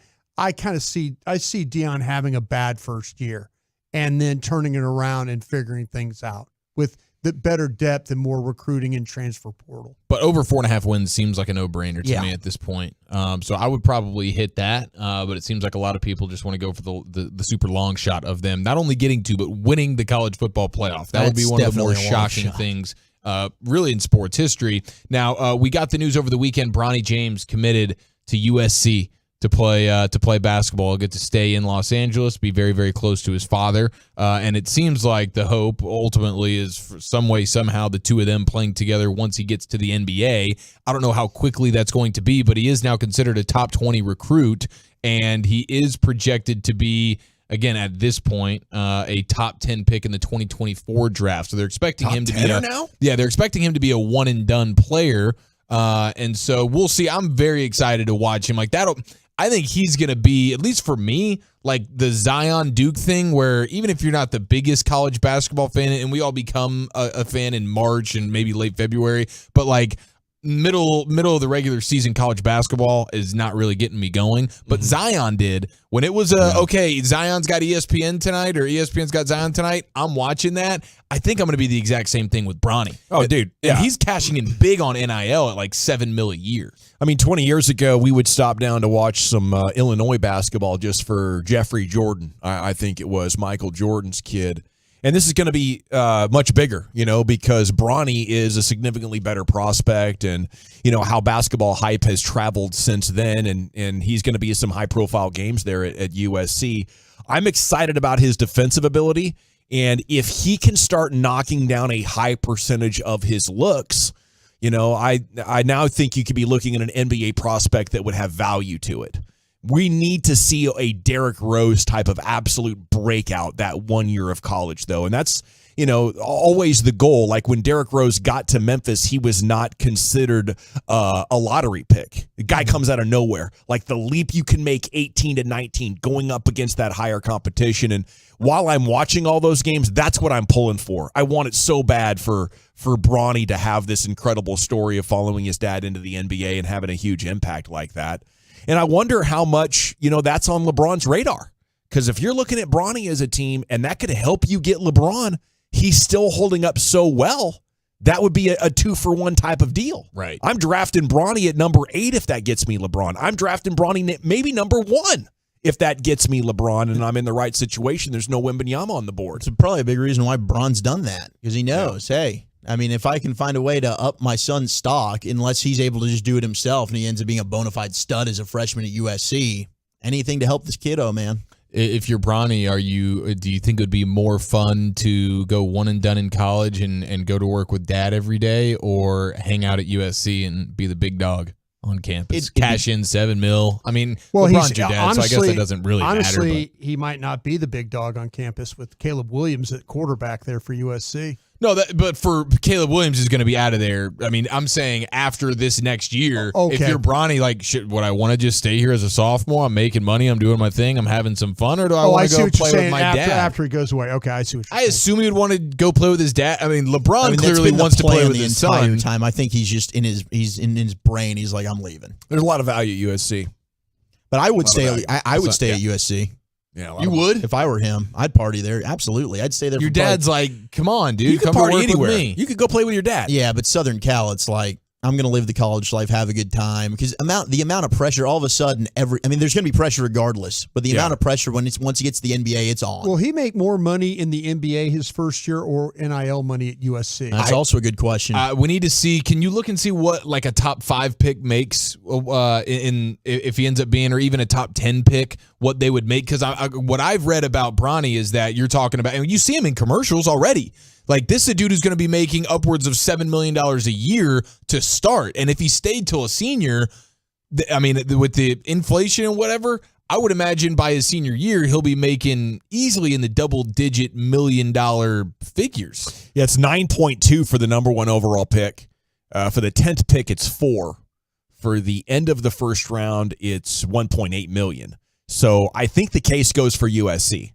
Now, you're LeBron's kid. You're going to get marketing money, right? Yeah. So his NIL valuation is currently $7.4 million, and he doesn't have to worry about the money because of dad, right? There's absolutely that factor, but it's still cool. It's yours, exactly. Yeah. It's bragging rights too. It's like, whoa, I'm making $7 million. I mean, that's just awesome. Bronny, his NIL evaluation is double what Arch Manning's is.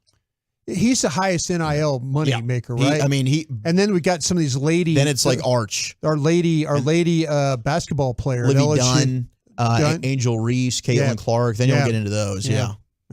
Yeah, these people are cashing out. But like I said, like you're seeing Bronny on big time commercials and stuff, like car commercials, and like he's already doing that, and he hasn't even set foot on campus at USC. And they're supposed to have a pretty good team, I think. It's interesting because he might be a bigger star in college if his game doesn't come together. Right, he might be able to stay in college, get 20 points per game, market out the Waz for the next 3 years, and then hit the NBA as a role player. It might be an interesting evaluation for him. Still, I want to go play with my dad and maybe get there before my little brother comes and one-ups me. Ooh, yeah, that's a good call. Bryce is the real It's deal. usually the second one that's better. Dude, he's growing like 2 inches every month that he's shooting the ball from the outside like he's freaking KD. Yeah. And the younger, sibling usually has the advantage of like playing up a lot. Yeah. Like he's been one-on-one in the driveway Older with brother's Bronny. been kicking his butt his whole life. Yeah. That's how I got my post game. That's how you got just with posting brother? to my brother. Yeah. There you go. Because he'd block anything I was doing in his face. So I had to learn the up and unders, the shimmy shakes, the fadeaways, the dream shake. That's how you became one of the best that never was. That's right. We have NBA Twitter. Giannis, a couple hours ago, has set the Twitter world ablaze. Nobody knows what he means by this, but everybody knows it's a bit provocative. He's retiring. He's not retiring, but he tweeted out just a photo of himself sitting basically just right on the bench of the Bucks. Looks like a pregame situation. He's focused. He's dialed. And what he tweeted was, "I'm tired of the disrespect. I'm coming." To the Mavericks. He did not say to the Mavericks. That would have made it much better. I'm sure you can butt crack or Photoshop it in a way that would allow for that to happen, and you can get the Mavs fans going. But I don't know exactly what he means, but I feel like he's had enough, and he's coming back with a vengeance next year. Watch out for the Greek Freak. Now, speaking of Greek Freak and nicknames, here is an NBA player. It is Karl Anthony Towns. We all know his nickname? Cat. He's not a big fan. Call me Kitty Cat. He was on the Podcast P show, so he's hanging out with Paul George. And it's called Podcast P? Podcast P, the Podcast P show. Doesn't that make you think of urination? Yes, when you hear it audibly for sure, but it's just the letter P. Okay. But here is Karl Anthony Towns filling us in on, because he was kind of raving. I didn't put this in there, but he was raving about the Nikola Jokic Joker nickname. He's like, man, that one's cool. I'm stuck with this cat thing. And so Paul George is like, okay, well, how did this cat thing come about? When did that become your nickname? Cat's not a big fan of it. College, because I was playing for the Wildcats. It was convenient. Oh, okay. Oh, my goodness. Okay. The big cat. Use the big cat there. Bro, I'm trying to keep a straight face. Being professionals here. So yeah, it was college, and okay. they call me Cat because it was convenient for the Wildcats. The Wildcats, nickname, Kentucky Wildcats. Then all I came you guys. to Minnesota, and they decided to call me Big Purr. What the is that? Big Purr. Big Purr. Oh, I like Big Purr better. No, don't fucking do that. No, you we can change it. We got Big Purr versus Jokic. Big Purr. Big Purr's not good. Big Purr. I hadn't heard that one. I feel like he might have made that one a little bit more mainstream. Yeah, he probably by shouldn't have said saying that one. Now everyone's going to mock him and call him Big Purr. But that would suck, dude, to be in nickname purgatory. Like, you can't get out of that. No. And on the front end of that, he kind of blamed his mom. He's like, because Paul George was like, yeah, when did this happen? He's like, the day I was born, when my mom decided to name me Karl Anthony Towns, but he became Cat in college. And it's like, it would really suck to hate your own nickname. Yeah. Kevin Durant didn't like the Slim Reaper, and I guess that one didn't stick so hard. Like, KD is really like the main nickname for him. Durantula was really bad. Yeah, Durantula. Yeah. The brow. But that's on Anthony Davis. He could have shaved that thing if he wanted I know, to. He's but leaning that's into a that. terrible nickname. Yeah. It's a terrible look for him. Yeah. I mean, a guy that struggles to have really a good look. Right. I like he's got an alternate nickname, Special K, but even that one's a little wordy. I don't know what you do. You know, you Townie. You know? Yeah. You just stare at people if they call you Cat. You give them the throat slash and like, no, we don't want to do that, bro. It's not, no. How about not? Yeah, dude. I don't know how you pivot from that. You guys were calling me Gavi earlier, and it gives me flashbacks to your mom. Yeah, when I first came to 105.3 The Fan, my co-host Greg Henson would troll me with that nickname. But I confided in you guys. I was vulnerable, and I trusted you, and let you know my mom calls me Gavi. It's okay, Gavi. And what do you guys do? You throw it back in my face, and you try to belittle and emasculate me. You know, but I gotta live with that, right?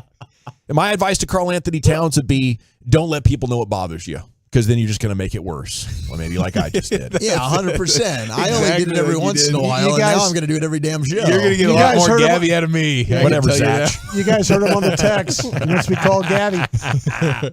I'm used to it. Yeah, it's good I fun. think Gabby's endearing. Yeah, it is a nice name. All righty, there you go. G-Bag Nation, little sports hodgepodge here, brought to you by the Almated Procedure, only available at EliteSkinCenter.com. Okay, when we come back, it is going to be time to mix with the Get Right. Tonight's configuration, the same as last night. You're going to have KG and CA. They're throwing heat in the bullpen. They got sports coming up for the next hour, and we'll find out everything about that coming up next year. It's the G-Bag Nation, fam. Coming up Wednesday morning on Sean and RJ, did the Stars even things up? We have another Rangers ticket giveaway during the Expressway, and RJ will chop it up at 7:20. It's a Hump Day edition on the Fan.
This segment of The Fan is brought to you by Classic Chevrolet.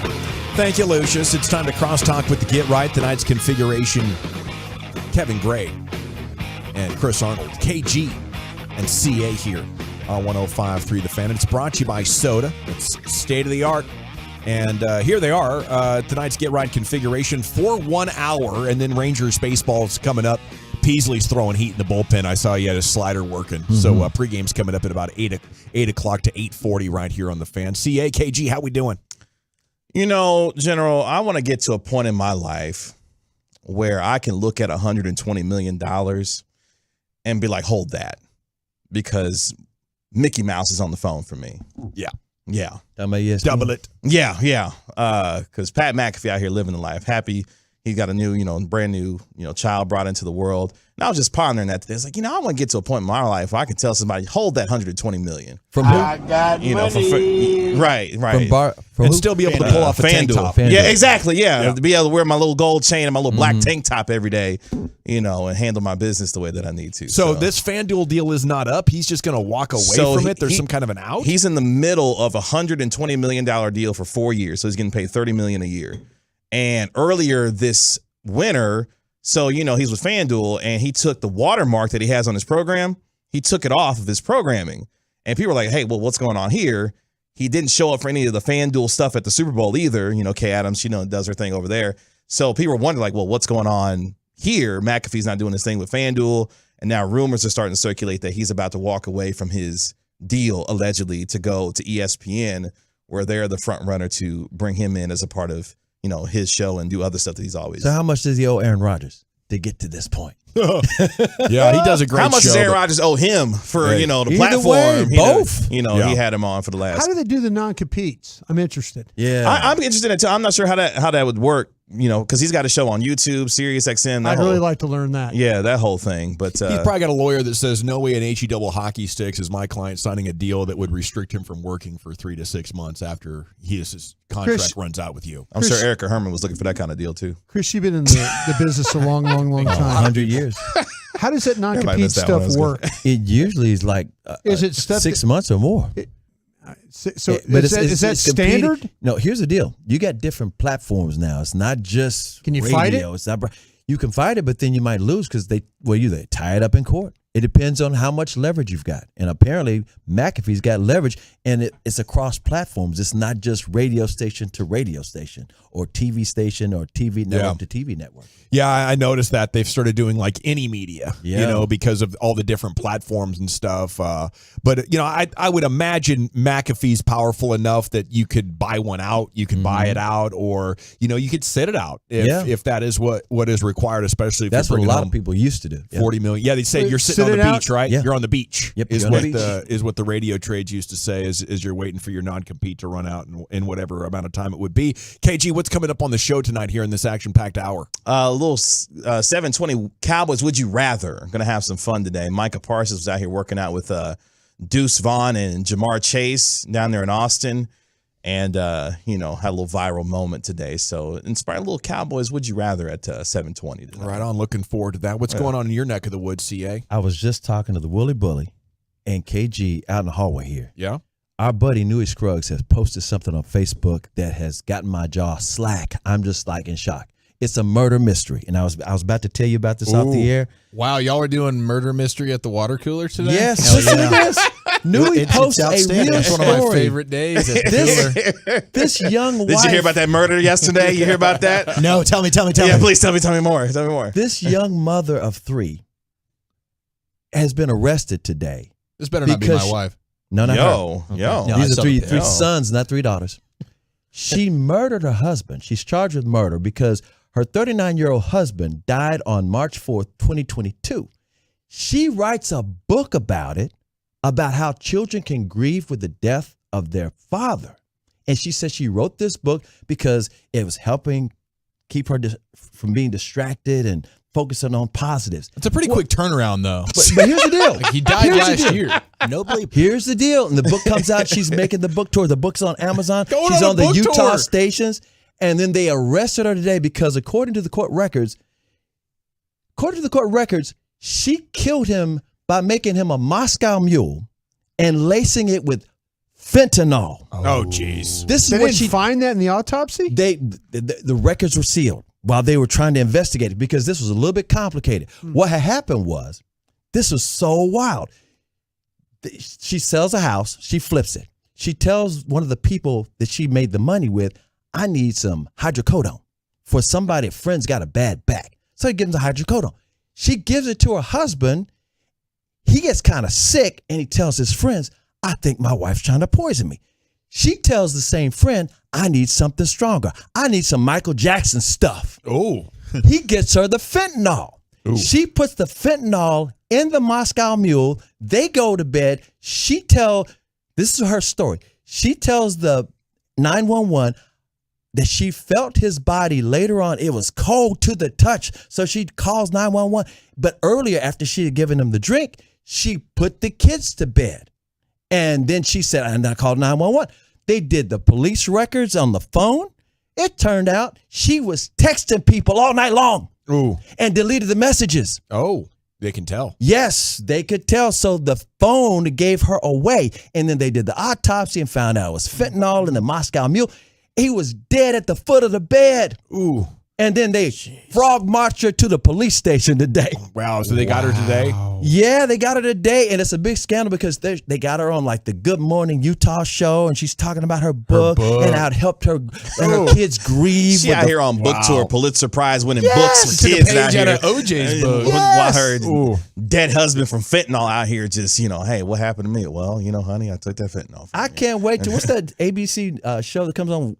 It's a First 48? No, something like it's one of those 2020. 2020. First 48 months? 2020 is going to do this. Didn't that Not thing 48 you months. know First 20 hours. Didn't 2020 get canceled like 20 years ago? I don't think No, I think it's still out. I like Still what you on? did that. It was good alliteration. I like to see what you did there, brother. But So what good. did Good get show. canceled is 60 Minutes. MTV News got canceled today. I saw that. Yeah. Rest in peace, I MTV didn't News. know MTV News was going down still. I low-key thought the same thing when I saw it. I was like, there's an MTV News out I here? didn't even Kurt know Loder, MTV man. was What are you around. talking about? You said what now? Kurt Loder. Kurt Yeah, he Loder, died. Icon. Long He's time an ago. icon. A long time host He of gave that. us the news. We did Always find wore out a white like t-shirt, black jacket. in the 90s you would find out important stuff on MTV News. Yep. Kurt Cobain dead. MTV News. Mm-hmm.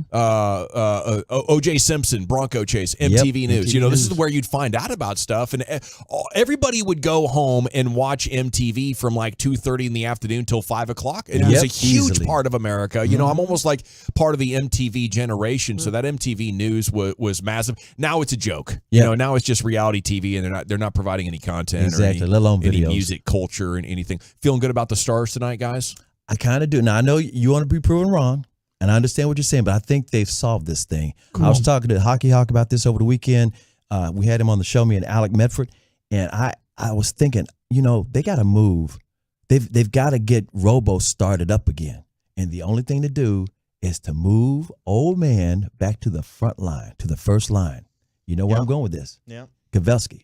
You got to put him back on the front line. Not that Sagan was doing anything wrong, but somebody's got to start up. It's a good move. Robertson. So there you go. That is right. By the way, can somebody hook me up with PK Subban's, outfitter? Because my man stayed. He will wear. He will wear. He will wear a leather. Okay. He will wear like a Fresh. Letterman's jacket on you every once in a while. I think too. Brian's going to order one of these up right here. That's good LSU. Oh, I can see that. I can see that. Absolutely. You would rock that, Yeah, Broadus. absolutely. Yeah, you can see that. I can see that. He's giving Jalen Rose a run for the money. Here comes the Get Right for 1 hour. Thanks to Carter Freeman making his glorious return into the Pimp Cup adjacent, running your video online, 105thefan.com, Twitch, and YouTube. Thanks to Lucius and Wolchuk and Chia following Brian Broadus. Here comes the Get Right. I'm Gavin Dawson. Till tomorrow, after the Rangers game, which starts at 2:30, you're going home with the G-Bag Nation at ease. The latest from the Stars.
From our fan studios secured by DFWsecurity.com, it's time for the Get Right on 105.3 The Fan. One and only hour to Get Right tonight with Reggie KG on 105.3 The Fan. Kevin Gray with the 3-time Hall of Famer Chris Arnold. Get your popcorn. My man Larry D. Flores holding down for you here on your Turn It On, Leave It On station. Appreciate you joining us on Odyssey and the Odyssey app, the truckwreck.com text line 877-881-1053, 877-881-1053. If you want to get in on the conversation here on your home of the Cowboys and Texas Rangers, 105.3 The Fan, as we get you ready for game 2 of the Rangers-Mariners tonight in Seattle. Rangers got a nice win last night. Shout out to John Gray, handling business for the good guys last night. 1, 2, 3. As your first place Texas Rangers continue to handle business. Let me say this about the Texas Rangers. They're so much fun to watch. We were talking to Jared Sandler about this last night. This Rangers team, for those who doubt if they're for real or not, they are now 8 games above 500. The last time they were 8 games above 500, I'll give you a second. Time's up, 2014. 9 years. 9 years. I'm just trying to say. You said 29. I was like, hold on now. 9 No, years. did I say 29? Yeah, you said 29. Oh, I'm sorry. 9 years. 9 years. It seemed like 29. Oh, I'm Cowboys. Wait, I said Cowboys. Yeah, you did. That's right. Be that as it may.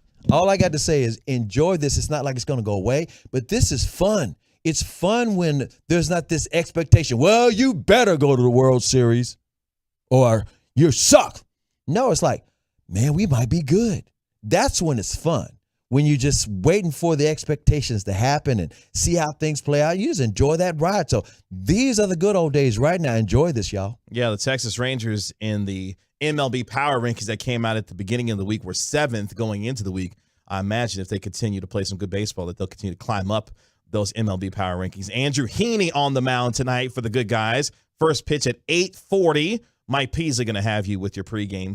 We'll cross-talk with him in about 38 minutes. You mean we get to talk with Peas? That's right. We'll cross-talk with him at 7:40. Rangers 21-13 on the night. Andrew Heaney 2-2 with a 5.52 ERA on the mound for the good guys. Also tonight, not only do you have the Rangers in action as we kick off your headlines here on this Tuesday night, Stars in action tonight. Game 4 on the road against the Seattle Kraken.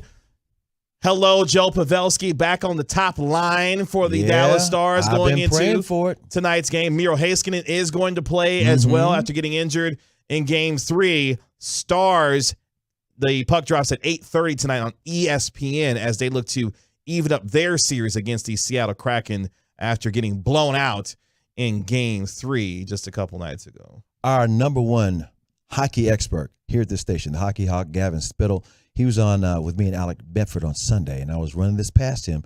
I have this theory that they needed Pavelski back on that first line because it will restart Jason Robertson. Robo has been missing in action during the playoffs, and it all started. Yeah, he scored 2 goals against the Wild, but they weren't inconsequential goals. You know what I'm saying? They were not game changers by any means.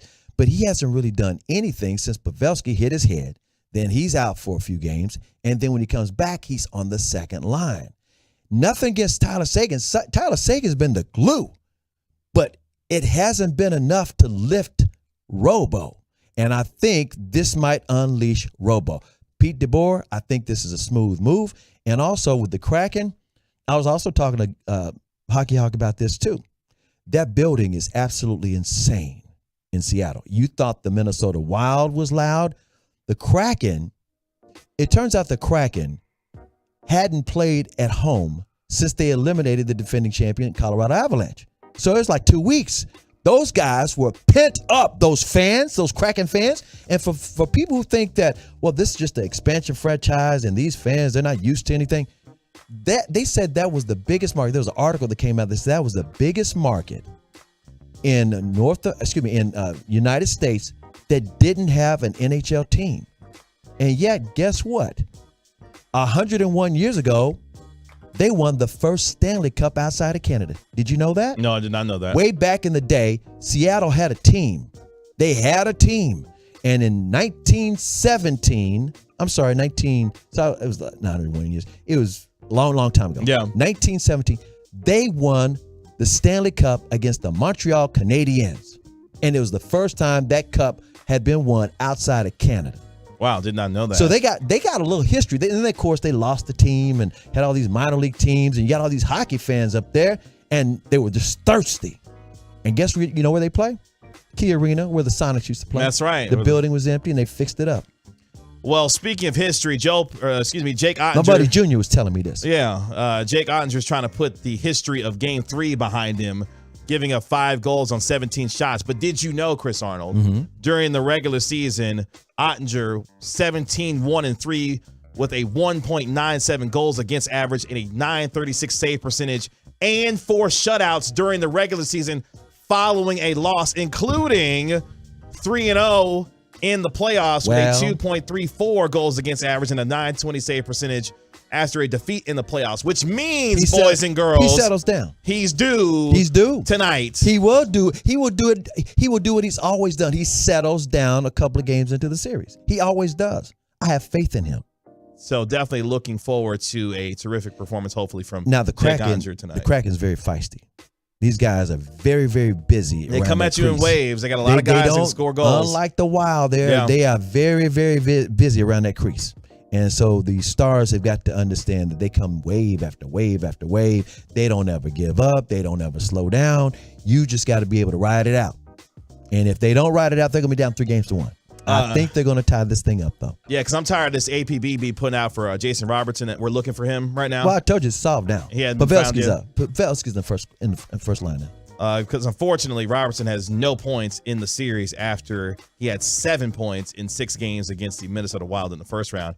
Of course, he had a career high 109 points this regular season with 46 goals, 63 assists in 82 regular season games. As Robertson looks to get on track tonight. Again, puck drops at 8:30 tonight in Seattle on ESPN. I encourage you, if you get a chance before the game tonight, hit that rewind button on the Odyssey app. Go listen to Sean and RJ this morning. They had John Buccigross of ESPN, who does, all the hockey stuff for them. He was a lot of fun to listen to. I was listening to that on my way to work this morning, and John Buccigross did his thing on ESPN, on Sean and RJ this morning. Of course, host on ESPN with all their hockey coverage. So I encourage you to listen to that there. He had some really cool nuggets going into tonight's game between the Stars and the Kraken for game number 4 in Seattle. Looking forward to it. And by the way, this is also kind of funny. In hockey, when they flop, they don't call it flopping. They embellish. They just love to embellish out there. But they'll penalize them for it. That's a cute the word NBA's for it. got to figure out a way to penalize these guys for embellishing. Flop, flop, flop, flop. Speaking of the playoffs, Game 5 underway in Boston. The Philadelphia 76ers up by 15 right now with 9:23 left in the first half as the 76ers are looking to take a 3-2 series lead on the road after evening up their series. James Harden was great in Game 4 with a 40-point performance like he did in Game 1.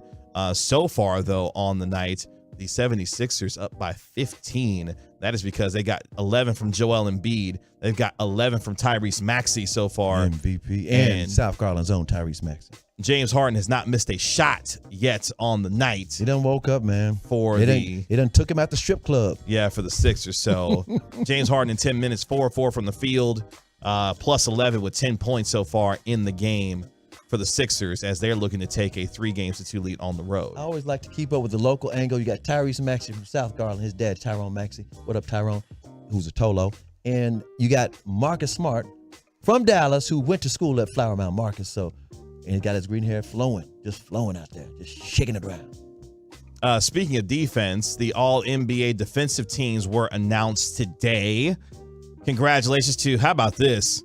Alex Caruso, Drew Holiday, Jaren Jackson Jr., who was the Defensive Player of the Year. Memphis. Brooke Lopez and Evan Mobley. Jackson, Lopez, and Mobley were the 3 finalists for the Defensive Player of the Year.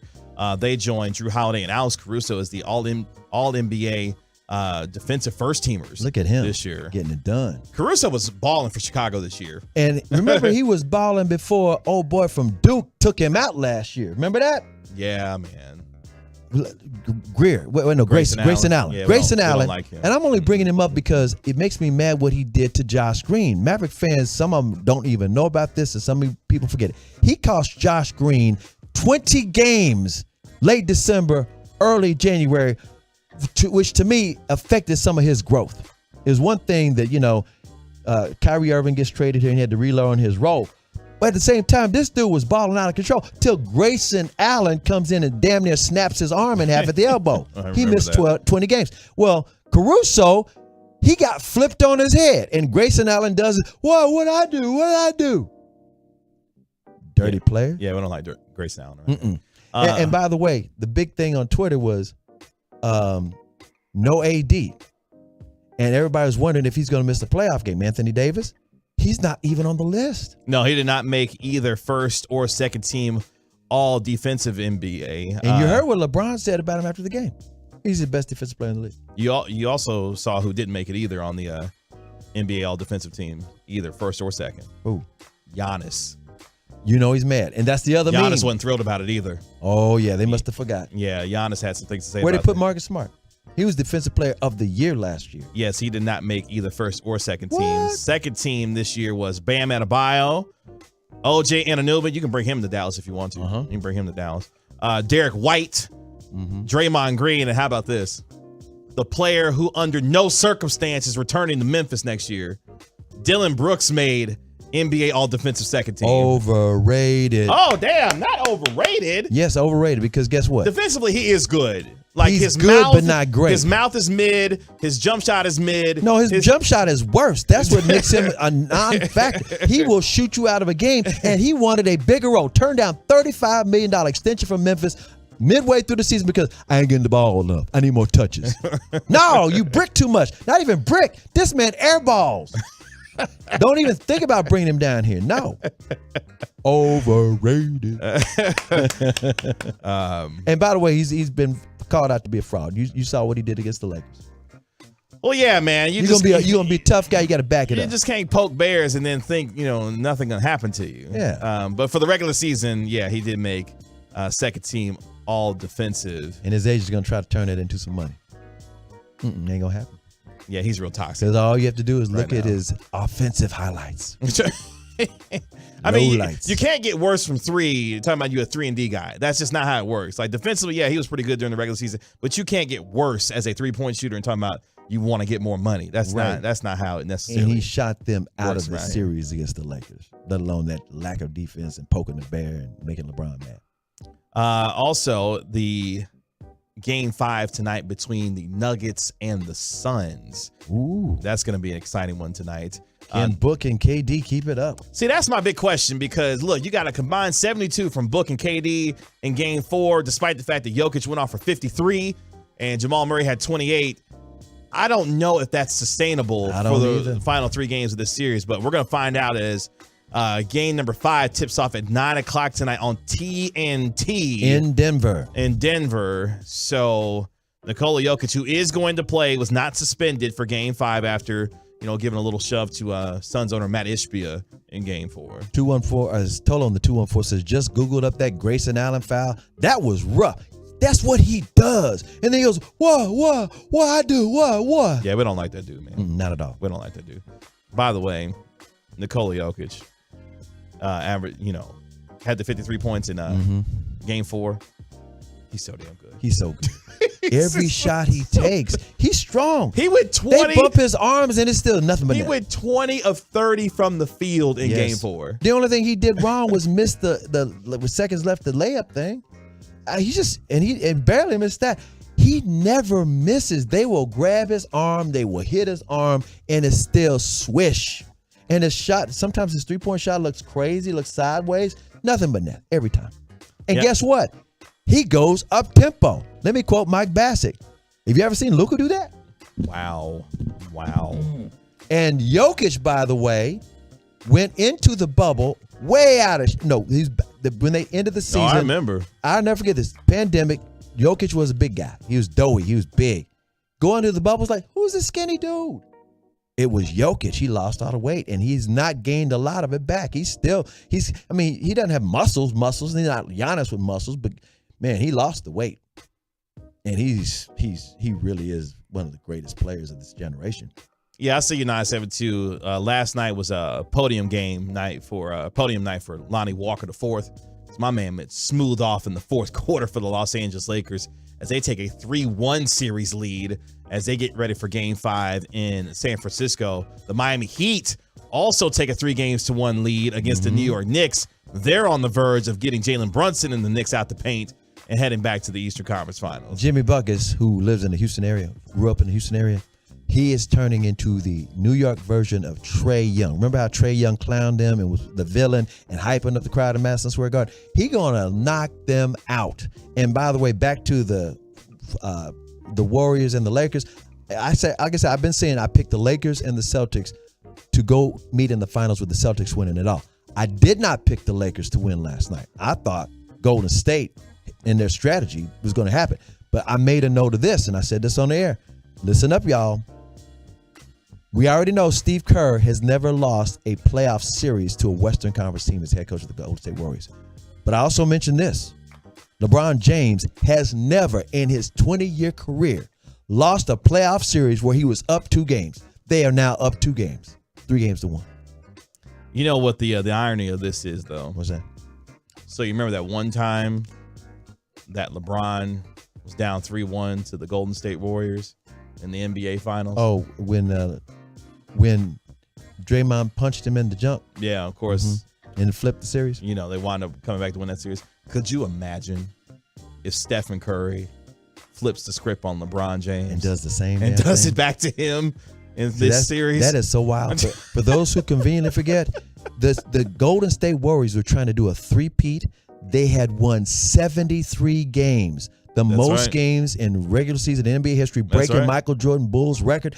And they were doing it, and as a championship team, back to back, they knew what to do. This is before they had Kevin Durant. And then Draymond flipped the whole damn series because he had priors in the playoffs with all these technicals. He punched LeBron in the junk.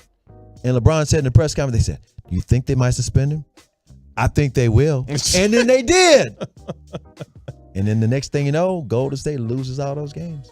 Yeah, but shout out to Lonnie Walker. He was balling last night in the fourth quarter for the Los Angeles Lakers as they go up 3-1 in their series. I knew, man, I was saying this off the air.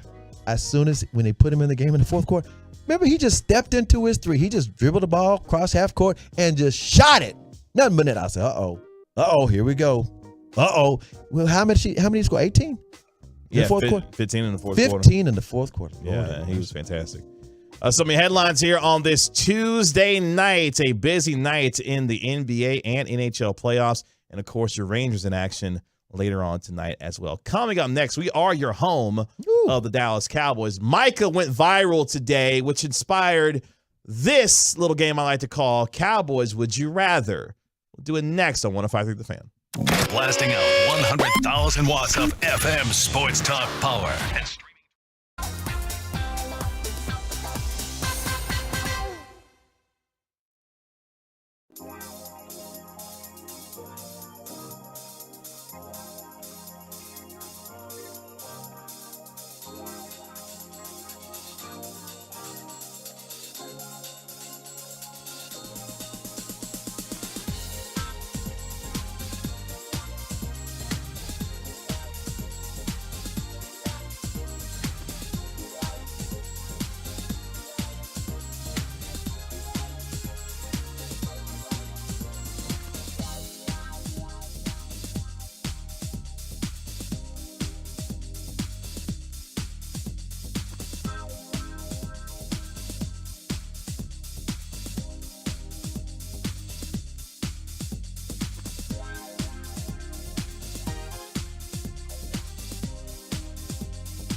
$9.95 a month, or upgrade and get better protection and more features like cameras and an app for about the same as you're probably already paying. Check it out today at dfwsecurity.com. dfwsecurity.com. Junk for Joy is the easiest and fastest way to donate your car. Donate today and your car can be picked up tomorrow. Go to junkforjoy.org or call 1-877-JUNK4JOY.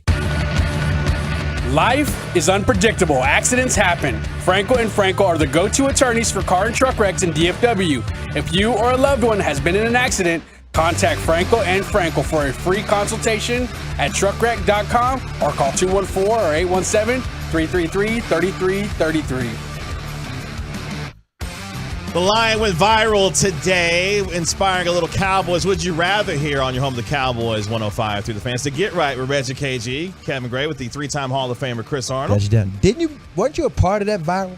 Wasn't your tweet part of it? Yeah, it was. I'll get to that here in just a minute because, Micah was out here doing this thing with Jamar Chase and Deuce Vaughn. Larry D. Flores holding it down for you here on this Tuesday night. We'll cross-talk with Mike Peasley here in about 17 minutes or so, or 16 minutes or so here. On the Get Right as we get you ready for Game 2 between the Good Guys and the Seattle Mariners. First pitch at 8:40 tonight in Seattle. Matt Hicks, Jared Sandler are going to be on the call for you as the Rangers look to make it 2 in a row against the Mariners. But let's play a little Cowboys Would You Rather here. Yeah, Micah Parsons, who's been working out in Austin, doing his thing, putting on a little weight. Yeah. On purpose, muscular. That's right. He said he's going to be a full-time edge rusher this year, which in the most part he's been kind of that already, but he made it, formal last week. Well, that's part of the process. Pull back the curtain. We try to be transparent on the show. When he gets his generational extension, he wants to be called an edge rusher because that's the position that gets paid. Linebackers don't get paid like that. If you are considered an edge rusher, I'm sure his agent, who's his agent? Yeah, David Mulligetta. Yeah. Oh, and who did he represent? He still does? Among others, Deshaun Watson. Ching, ching, ching. Jalen Ramsey. Ching, ching, ching. Kyle Pitts. Ching, ching, ching, ching. Derwin James. Ching, ching, ching.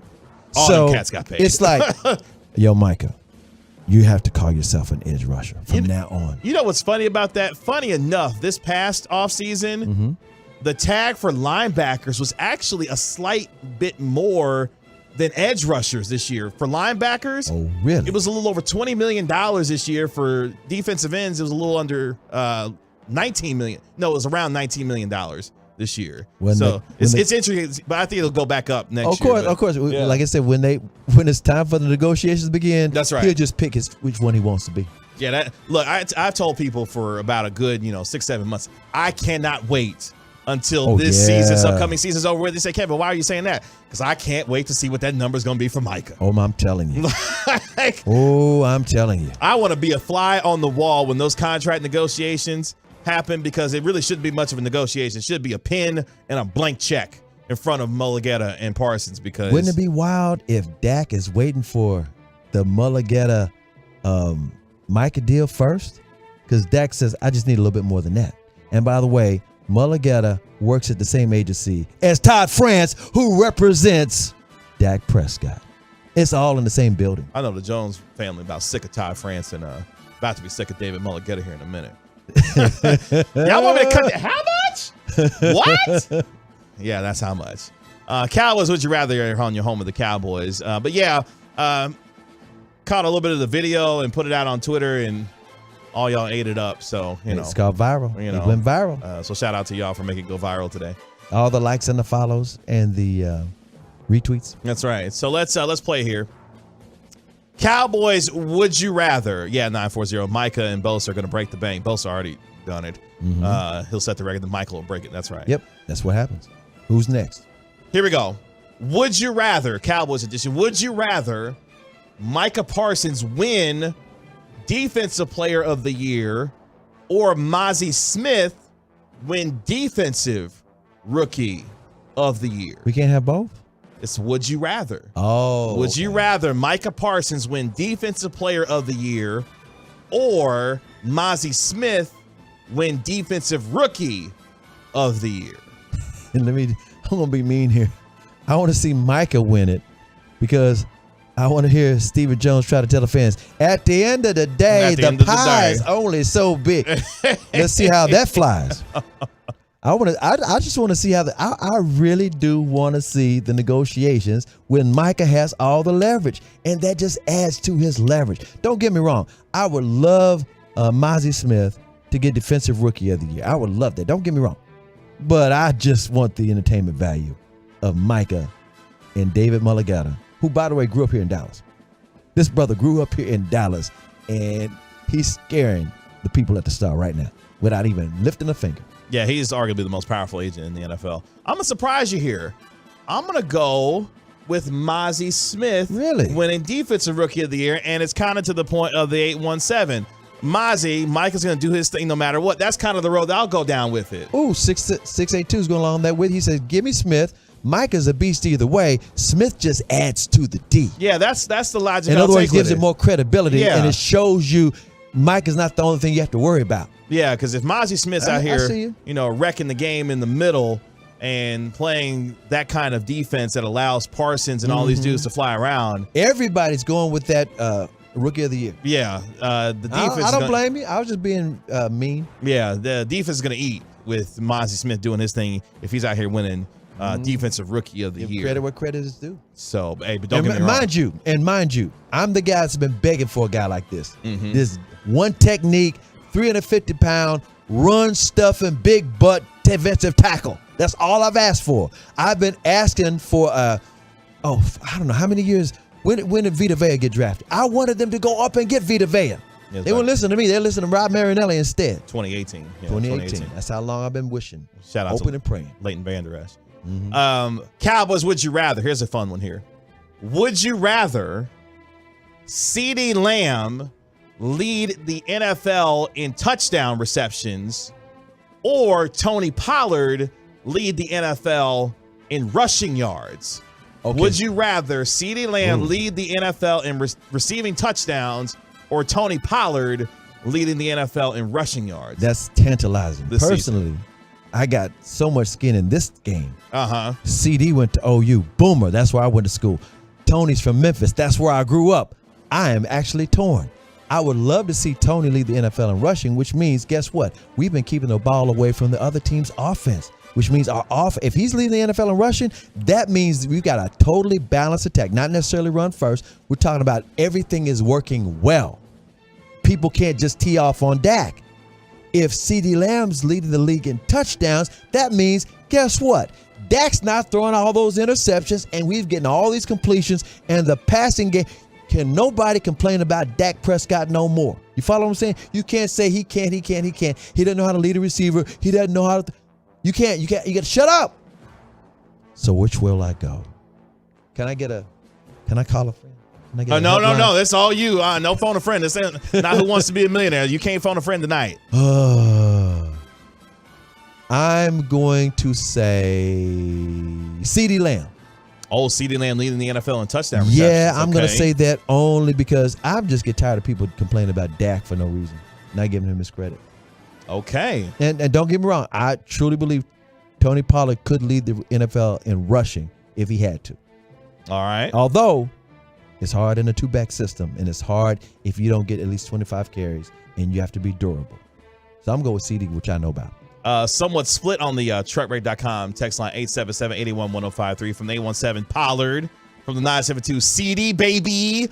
Love Pollard, but need people to give CD his respect. Put some respect on his name. From the 817, the rushing game means we're winning games, so they would want Pollard to lead the NFL. So I said it first. In rushing yards. From the 682 Pollard, because we know he can be a number one back. I'm not going to lie to you. I want all the fun. The fun for me is CeeDee Lamb leading the NFL in touchdown receptions. Because that means Dak is cooking. That's where I would go with that. Oh, 972 has an excellent point, too. He says Pollard because that would mean he's back from that injury. He's not affected at all. See that there from the 972? We've had the league's leading rusher a few times, and it hasn't added up to much. I'll take CD leading the NFL in touchdown receptions. I mean, CeeDee Lamb coming off an All-Pro, second-team All-Pro year last year. He's in line for a contract extension this offseason as well. He's looking for a big, big year this upcoming year. Here's another one. 972 said, we've had the league leading rusher a few times. You had Zeke. You had DeMarco Murray. It hadn't added up to a championship. He says, I'll take CD. All right, last one. This is going to be a lot of fun. I love this one right here. Would you rather, Cowboys, would you rather Dak Prescott lead the NFL in touchdown passes, or Trayvon Diggs lead the NFL in interceptions this upcoming season? He's already done that before. I'm talking about lead the league in interceptions. Uh-huh. Would you rather Dak Prescott lead the NFL in touchdown passes or Trayvon lead the league in interceptions? I want Dak because of the same reason I want a CD to lead the league in touchdowns. I want somebody to put some respect on Dak Prescott's name.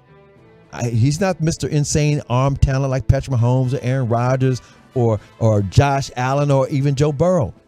But he has all the other intangibles, and people act like that don't count for anything. So I want them to say, but, and there ain't nothing they can say about it. Okay, from the 682, Dak. And then guess what they would say?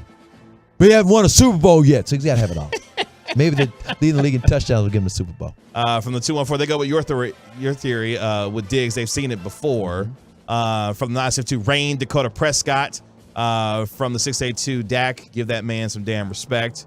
Let's see. Y'all relax. Wait a minute. I gotta quote the 214. He says, "I'm picking Diggs because that's more realistic. I've seen that before, and I know it can happen." 214, you're asking for too much. Trayvon Diggs will never lead anybody in tackles, so relax. That's not gonna happen. Deion didn't leave nobody. Now, I'm not saying he's Deion, but don't get me wrong. He did. Deion didn't lead anybody in tackles either, but I will give this to props to Trayvon Diggs. He had the big tackle that beat Cincinnati was it last year. If it wasn't for his tackle, Cincinnati wins that game. Yeah. I think I'm going to go with, I think I'm going to stick on the defensive one on this one. I want Trayvon Diggs to lead the NFL in interceptions because I want to see him get paid. I want to see him get paid. I want to see him get paid. I want to see him get paid. How about lead the league in pick sixes? That'd be great, too. Could you imagine Trayvon Diggs in 2 of his first 4 years in the NFL leading the NFL in interception? The Cowboys actually, no, we're not going to pay you. You can walk. That would be insane. That would be totally Not insane. that I don't think the Cowboys will let him walk, but could you imagine? It'd make it hard for them to say that. Yeah. Yeah, you can't do that. No.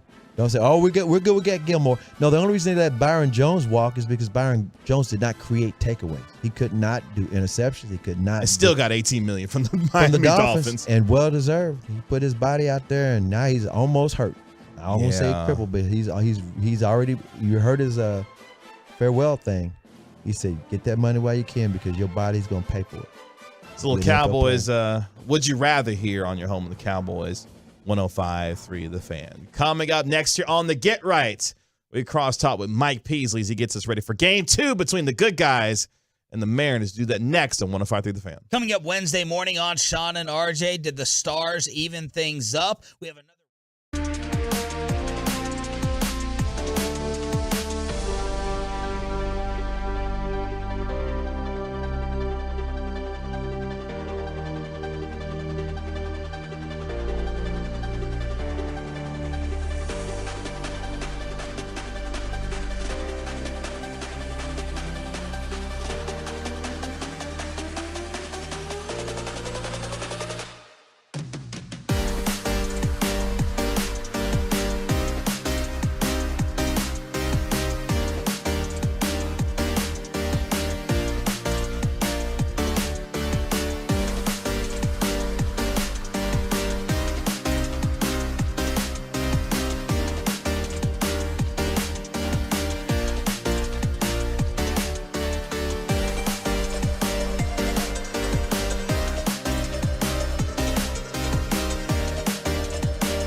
McKinney. Jake's Game Day is the move.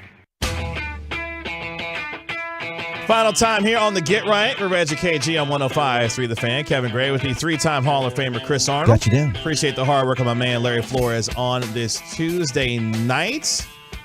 If you missed anything during our program, you can hit the rewind button on the Odyssey app, or you can go to 105throughthefan.com, and you can check out any episode at any time on demand for the Get Right. Shout out to the Stars and Kraken. Puck will drop at 8:30 tonight in Seattle as the Stars look to even up their series. Joe Pavelski back on the top line. Miro Heiskanen is going to play for the Stars as well. So looking for the Stars to even up things tonight in Seattle. Can I make a prediction?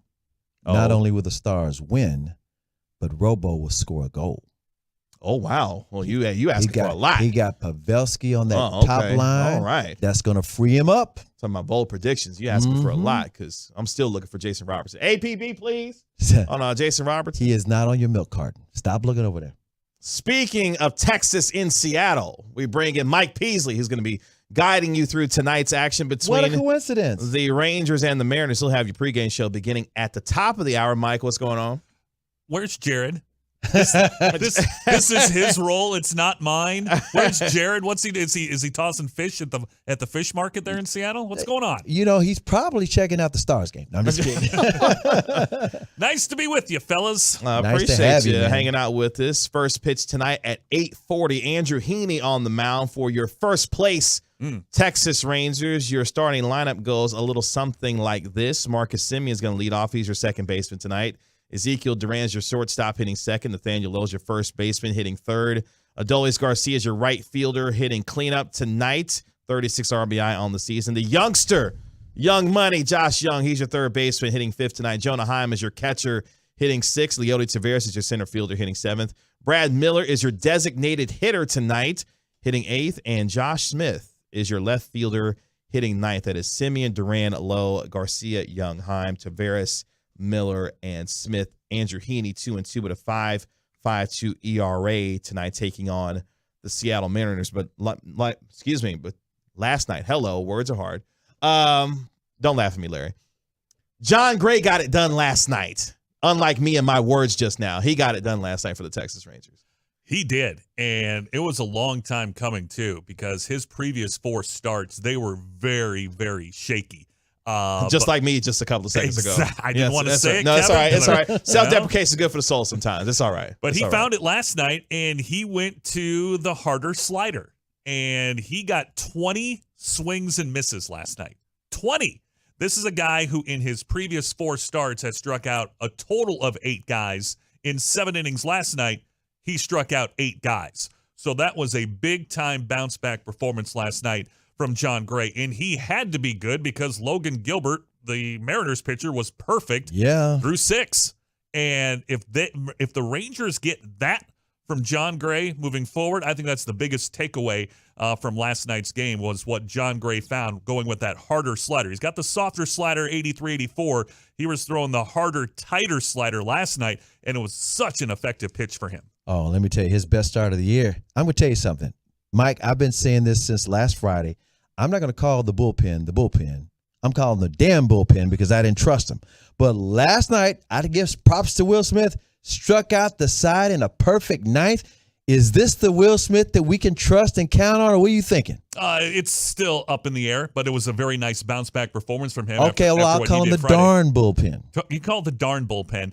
But the guy that stood out to me last night was Brock Burke. Because he was brought in a high-leverage situation with 2 on and a 1-run lead in the 8th inning, and Jared Kelenic, who has been the Mariners' arguably their best hitter of late, and he comes in and he strikes him out. I'm like, hello, because usually when we see Brock Burke, it's for, a couple of bridge innings, 5th, 6th inning, but here he comes in to get 1 batter out in the 8th inning. It's like, maybe the Rangers have something there with Brock Burke in those high-leverage situations. He's been really good, too. Now 9 1/3 consecutive scoreless innings over his last 7 appearances. Nice. As the Rangers continue their series against the Seattle Mariners, who is your pick to click tonight when it comes to maybe a home run or somebody's going to have a nice ball game offensively for the Rangers? You know what? I kind of like Ezekiel Duran. He's moved up to the number 2 hole tonight. And again, with Corey Seager coming back, Duran is still going to play. He'll probably be your left fielder moving forward, but I like him in that number 2 hole tonight. In fact, I just looked at the numbers, very small sample size, but against George Kirby, Zeke is 3 for 4 lifetime against him. So Kirby's good. He is really good. The Rangers, this is going to be another low-scoring game tonight. Like last night we saw a 2-1 ball game. Mariners got great pitching. We know the Rangers have a great offense. The old adage is good pitching beats good hitting. We saw that last night in a 2-1 ball game. I anticipate another low-scoring game in this one today. Look for Ezekiel Duran to have a big game like him there in that number 2 hole tonight. I also like the fact that the Rangers are winning on the road, and they've won in Seattle now. Well, is this only the 5th time they've won since the pandemic started? Since going back to 2020, prior to last night, the Rangers were 4-22 at T-Mobile Park. 4-22. Mercy. And we thought the Rangers struggled in Houston, Mm-hmm. which they had. I didn't realize it was that bad in Seattle. With a win tonight or a win tomorrow, the Rangers will have won their first series in Seattle since 2019. Wow. They had lost 9 consecutive series to the Mariners. Look out. This team's playing good ball. And they're fun to watch. They are. They are. And I said this last night on Rangers Extra Innings. I'm fully in now. Yeah. You're there now. I'm fully invested in this Rangers team now. Okay. And I'm not going to say that they're going to win the American League West, but they are going to be there for the entire season. Mm-hmm. The way that their lineup is, it's so good offensively. The starting pitching is solid. You get Jacob deGrom back maybe by the 1st of June. You shore up the bullpen there towards the trade deadline. I like this team. I like this team a lot. And the ability to win that game last night, that showed me something. That was the show me something kind of game last night. they proved it. I mean, you're getting a perfect game thrown against you going into the 7th inning. By the time we go to the bottom of the 7th inning, the Rangers have a 2-1 lead. It's a gritty club. It is a gritty club. And bringing in Bruce Bochy was huge. Bringing in Mike Maddox was huge. Instant credibility. This team's playing good baseball. Really good baseball. And didn't Chris Young do an interview and say something about now is not the time to go chasing after a closer or making a trade right now? Can you elaborate? It's hard right now because so many teams, you would have to pay an arm and a leg. Yeah, you have no leverage. You've got no leverage right now at the beginning part of May. You've got to wait until, maybe you do something at the end of June, but most likely leading up to the deadline. I think the deadline's August 1st this year instead of July 31st, but that is when the most moves will be made. You're not going to go out there and make a major move right now just because it would cost you way too much. You just don't have the leverage, and teams know what you need. So it's up to the guys right now in the bullpen to continue to get it done. It was shaky. Mm-hmm. Hernandez comes in, hits a couple of guys last night, and you're thinking, oh no, here we go again after 7 great innings from Gray, but Burke got that big strikeout, and then Will Smith strikes out the side. I just love the way that this team plays baseball right now. I do too. Is there any way to fix Leclerc? I mean, you're a doctor. You play one on TV, on the radio. All you can do is continue to put it in some low leverage situations. There you go. We saw it on Sunday. Get the confidence back up, yeah. And, he gave up a home run in that low leverage situation on Sunday, but I thought he threw the ball a little bit better. You just continue to work with him in those. Obviously, you're not going to bring him in any kind of winning type of formula right now. I think a lot of it is mental when it comes to Jose Leclerc. The fastball velocity is down a little bit, and that is a little bit concerning. But he just needs to find a way to get his confidence back. And putting him into some low leverage situations, hopefully, he has some success in that area, and maybe eventually, bring him into a 6th inning of a ball game. But it's going to be a slow process with Jose Leclerc because it's pretty much a mess right now. You look at the Rangers right now, 7-3 in their last 10 games, 2nd in the American League in terms of run differential. The only team better is the Tampa Bay Rays, and they're beating the brakes off of everybody right now. They're also 2nd in the American League in terms of runs scored. Again, the only team better than them is the Tampa Bay Rays right now. If you look at the American League East real quick, every single ball club at least 2 games above 500 in the AL East right now. How would you like to be the Yankees? You're 2 games above 500. And you are 10 games out of first place. Yeah. The Red Sox are, I think, 5 games over 500, and there's something like 8 games out of first. That's how good Tampa Bay has been. Yeah, they're actually 21-15, so 6 games above 500, and they're 8 games out of first place. That's because Tampa right now, 29-7. But if you look at the American League West right now, Astros are under 500. Seattle is under 500. Yep. You've got a 4.5 game lead over both of those 2 teams. Astros got some rotation issues with Urquidy and Garcia out. Seattle can't hit. The Angels, do we trust the Angels? So as I say, why not the Rangers? Why not the Rangers? I don't know if you guys appreciate the bang for the buck because, fans are always saying, he makes too much money or this team is just... In Major League Baseball, do you guys know what the Rangers' payroll is for this year? Because I've got it right in front of me. What is it? It's $195.8 million for this season. And you think it's a whole lot because they paid so much money for the pitching and so much money for the hitting last year. That's only 9th in Major League Baseball. You know who's number 1? It's the Mets. $353.5 million payroll. Nobody's close. The Yankees are number 2 with $276.9 million. The Padres right behind them, $248 million. The Philadelphia Phillies are 4th at $243. The Dodgers are 5th with $222. And the Rangers, like I said, are number 9. Look at the Rays. And the Rays. Wait a minute, here's the Rays. Rays never pay anything. Let me see where the Rays were. I'm going. Keep scrolling down. The Rays, best record in baseball, they're 28th. Yeah. $73.1 million. You know, Baltimore's got 60, and Oakland is the bottom with $53 million a year. Rangers, Mariners tonight. Kansas City, by the way, 92. In Seattle. Mike P's going to have you taken at the top of the hour here on 105 through the Fan. Mike, appreciate the time, man. Always great talking baseball with you guys. You too, Mike.